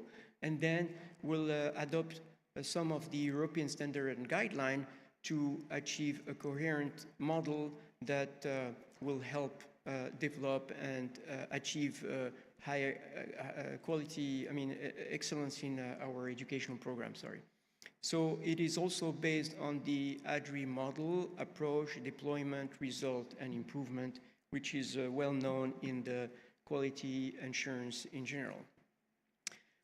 It proposed also 8 pillars to achieve this overall framework. Obviously, governance and policies are the foundation of any initiative. And then the design of programs needs to be based on the program educational objectives, the governance of the programs, and the involvement of boards such as the industry advisory boards that can serve as input for the needs of the market, the future employers, that can help programs to be updated on all the trends that we can see in a given market or countries. And then the teaching and assessment are, of course, a key component of any quality assurance program in higher education. We need to define assessment to evaluate the course learning outcomes that are specific to any course in a given program. Teaching needs to be student-centered, student-focused. And then the other aspect of the quality assurance framework is related to the student support services, like student admission, learning support, staff development, learning resources. And at the heart of any quality assurance program, as I mentioned before, the continuous improvement process is very important, is key to continue to improve and achieve the objective of excellence.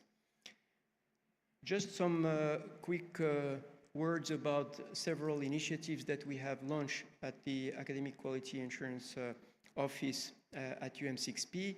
So we have embarked in a project of an ABET accreditation for one of our engineering programs, ISO 21001, AACSB at the Business School of UM6P, Africa Business School, and then just recently with our language department, the Equals certification. So quickly, the ABET accreditation basically, as I mentioned earlier, is an international accreditation for programs in the field of science and technology. And basically, it helps to achieve excellence in the engineering educational program or science and technology programs. In our case, we have initiated this project with the computer science engineering program.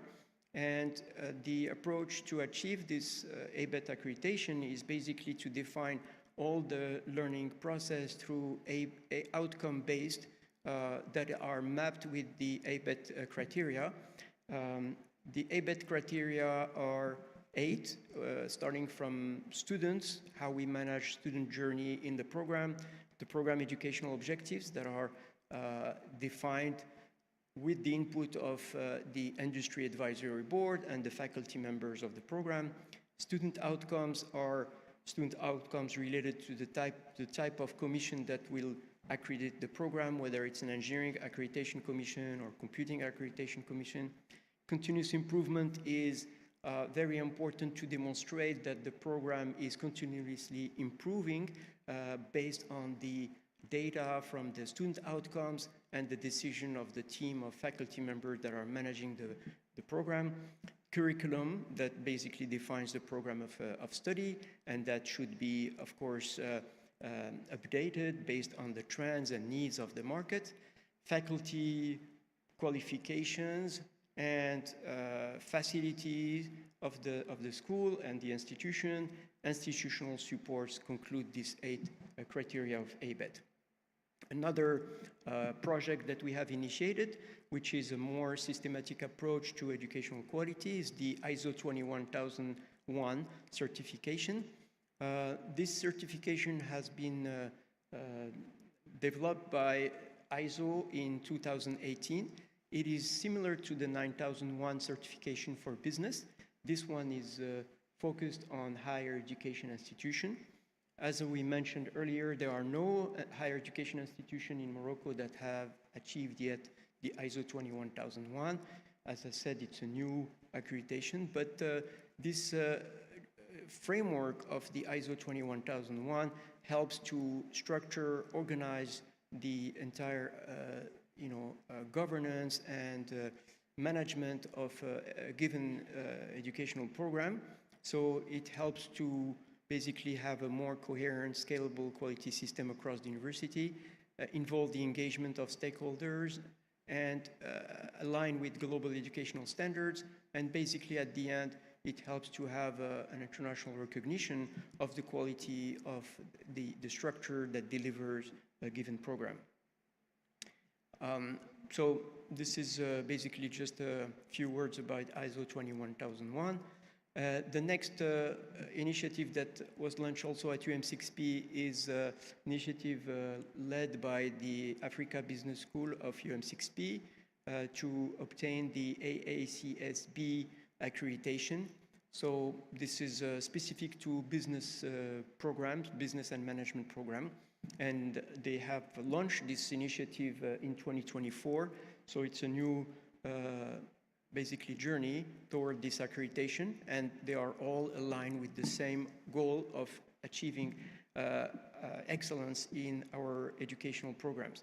And finally, the last quality assurance project that we have just started recently is the Equal certification. It's a certification that is specific to English language instruction institution, whether they are within a university or outside the university. So this also helps to structure the management of our language department to achieve a high standard in terms of the quality of the programs that they offer.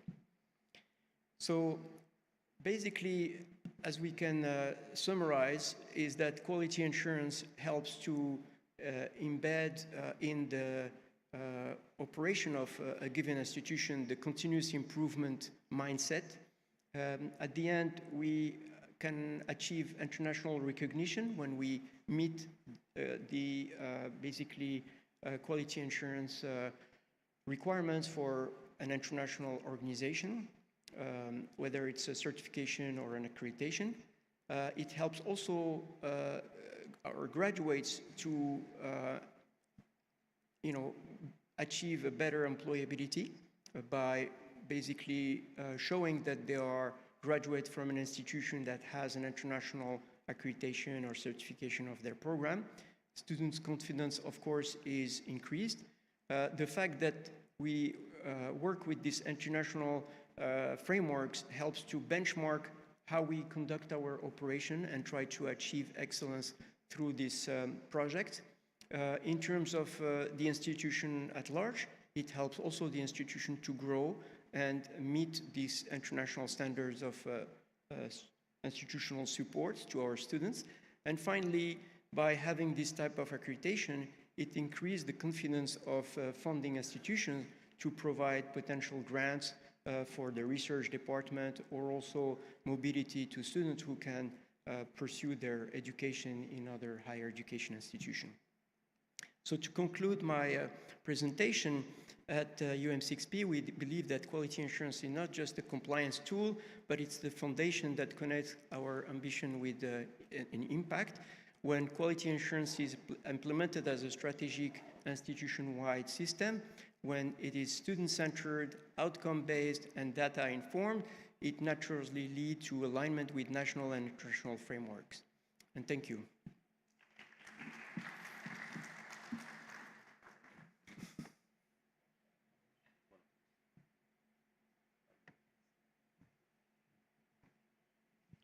Thank you so much. It's a lot of keywords, but one of the things that I believe when I start my academic career was a quality assurance, something complicated and annoying, but it's not. Maybe I should remind my colleagues around the table here that academia is a bridge. The ultimate goal of it to secure employability, secure career for our graduates. But that career, it's either go industry or academia.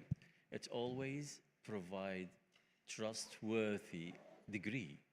And to make sure that trustworthy degree for our graduates, it's well framed, then quality assurance is the basic, is the foundation. And of course, the threshold that institutions are seeking to have that lovely stamp on the degree. So from that concept,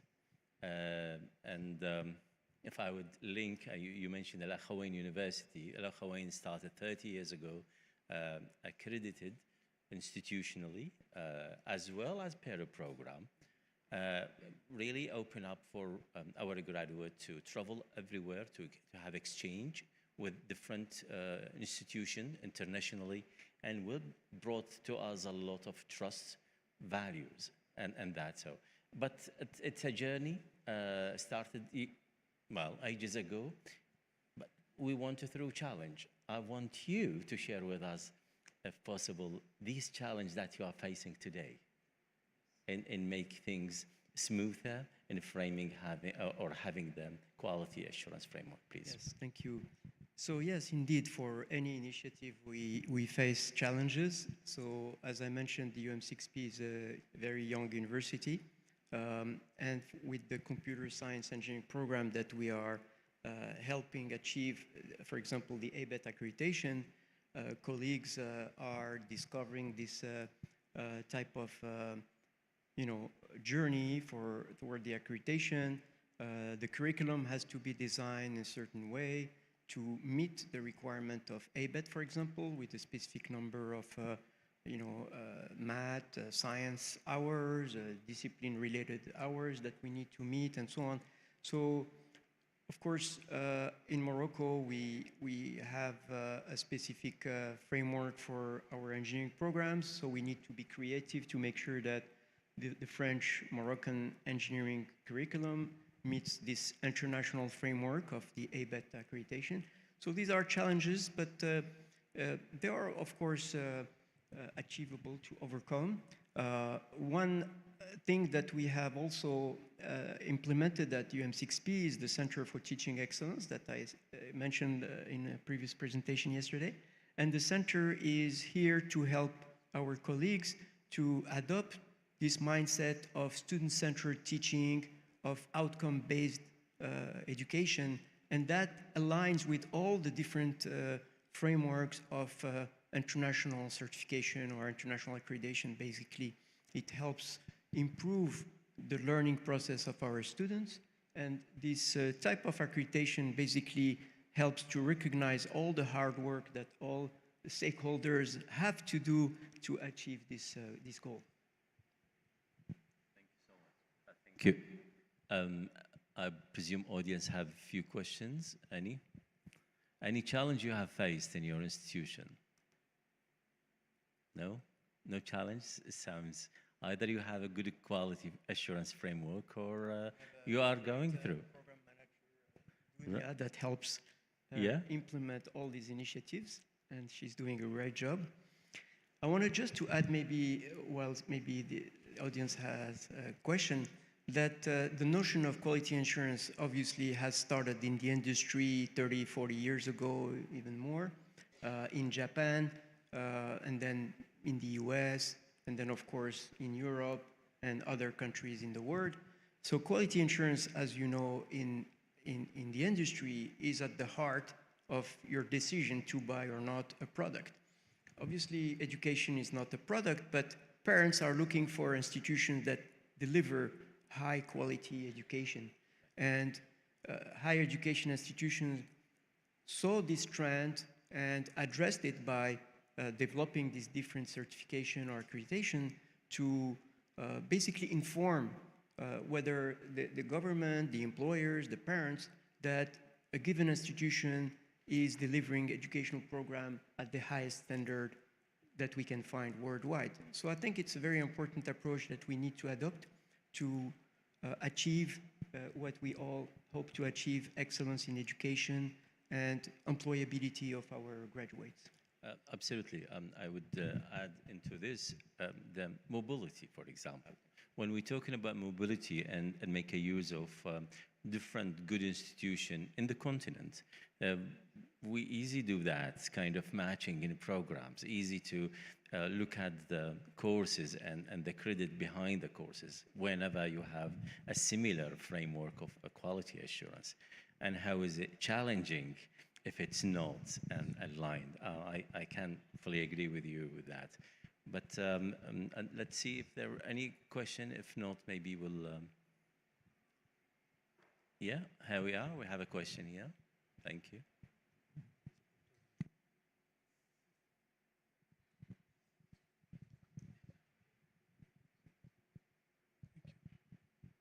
Thank you very much for the presentation on quality assurance and accreditation. My quick question is related more to the fact that accreditation agencies like ABIT, for example, they have their own standards, and the standards are, they usually equate very well, they align very well with universities that have been here for a long time because they work a lot on making sure that what those standards are can be aligned with the universities doing. I was wondering, Ali and Dunya, if you are facing this challenge of the fact that UM6P is a new institution and EBAT as an international agency, you know, with its own standards, is there any challenge there for meeting those standards? Or is there a need for a self-evaluation before we get engaged with the accreditation with EBAT, for example, for engineering? And that applies to other ones that you mentioned, Dr. Babi. Thank you. Thank you for the question. So, in fact, the main challenge that we face is not, I guess, due to the fact that our university is a young university, but more due to the fact that we have adopted in Morocco the French model or the European model of higher education framework in terms of type of bachelor degree, master's degree, and doctoral programs. And ABET obviously is an American nonprofit organization that has been developing accreditation for American degrees mainly. And so that's the main challenge, to align our degrees outcomes with the American type of programs, Bachelor of Science mainly. For our colleagues of Al-Ahawain, since they are the only higher education institution in Morocco that have adopted the American model of Bachelor of Science degree, Bachelor of Art degree, and so on, I will say that maybe the challenge was easier a certain way because they already adopted the American model in terms of educational program. The challenge of implementing and achieving the ABET expectation and meeting the criteria is still, of course, a challenge for anyone, but it was a little bit facilitated by the fact that they had already the program that was basically aligned with the ABET accreditation. So we have of course, some homework to do and, you know, map the engineering programs that are designed after the French program that we have in Morocco with the American model, but it's certainly doable. Let me just add a little bit. I think the task just make it easier to start with fresh, to build solid from day one. And I would congratulate you, Dr. Ali, and colleagues who are working with your office, and to start the mission as early as possible. Because when you have the time to establish your programs without alignment with the international standardization, the challenge and difficulty is harder than you start from day one. And this is what we would like to do together. So we are sharing experience and exchanging all kind of knowledge to make sure that your journey is smoother than us. Thank you. If you want to add something. Any more questions around? All right. I think also our time is end up, and I thank you both, Dr. Ali and Dr. Dunya, for this, and thank you ever so much. Thank you.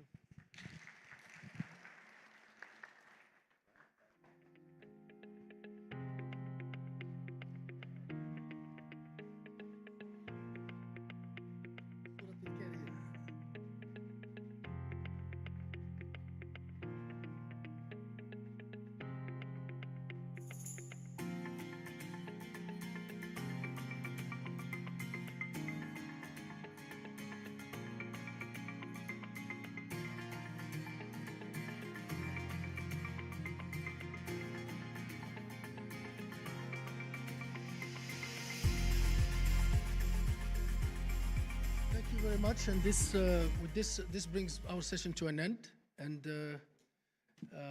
thank you very much for attending, and have a good stay in Rabat and good continuation of the program throughout the conference. Thank you.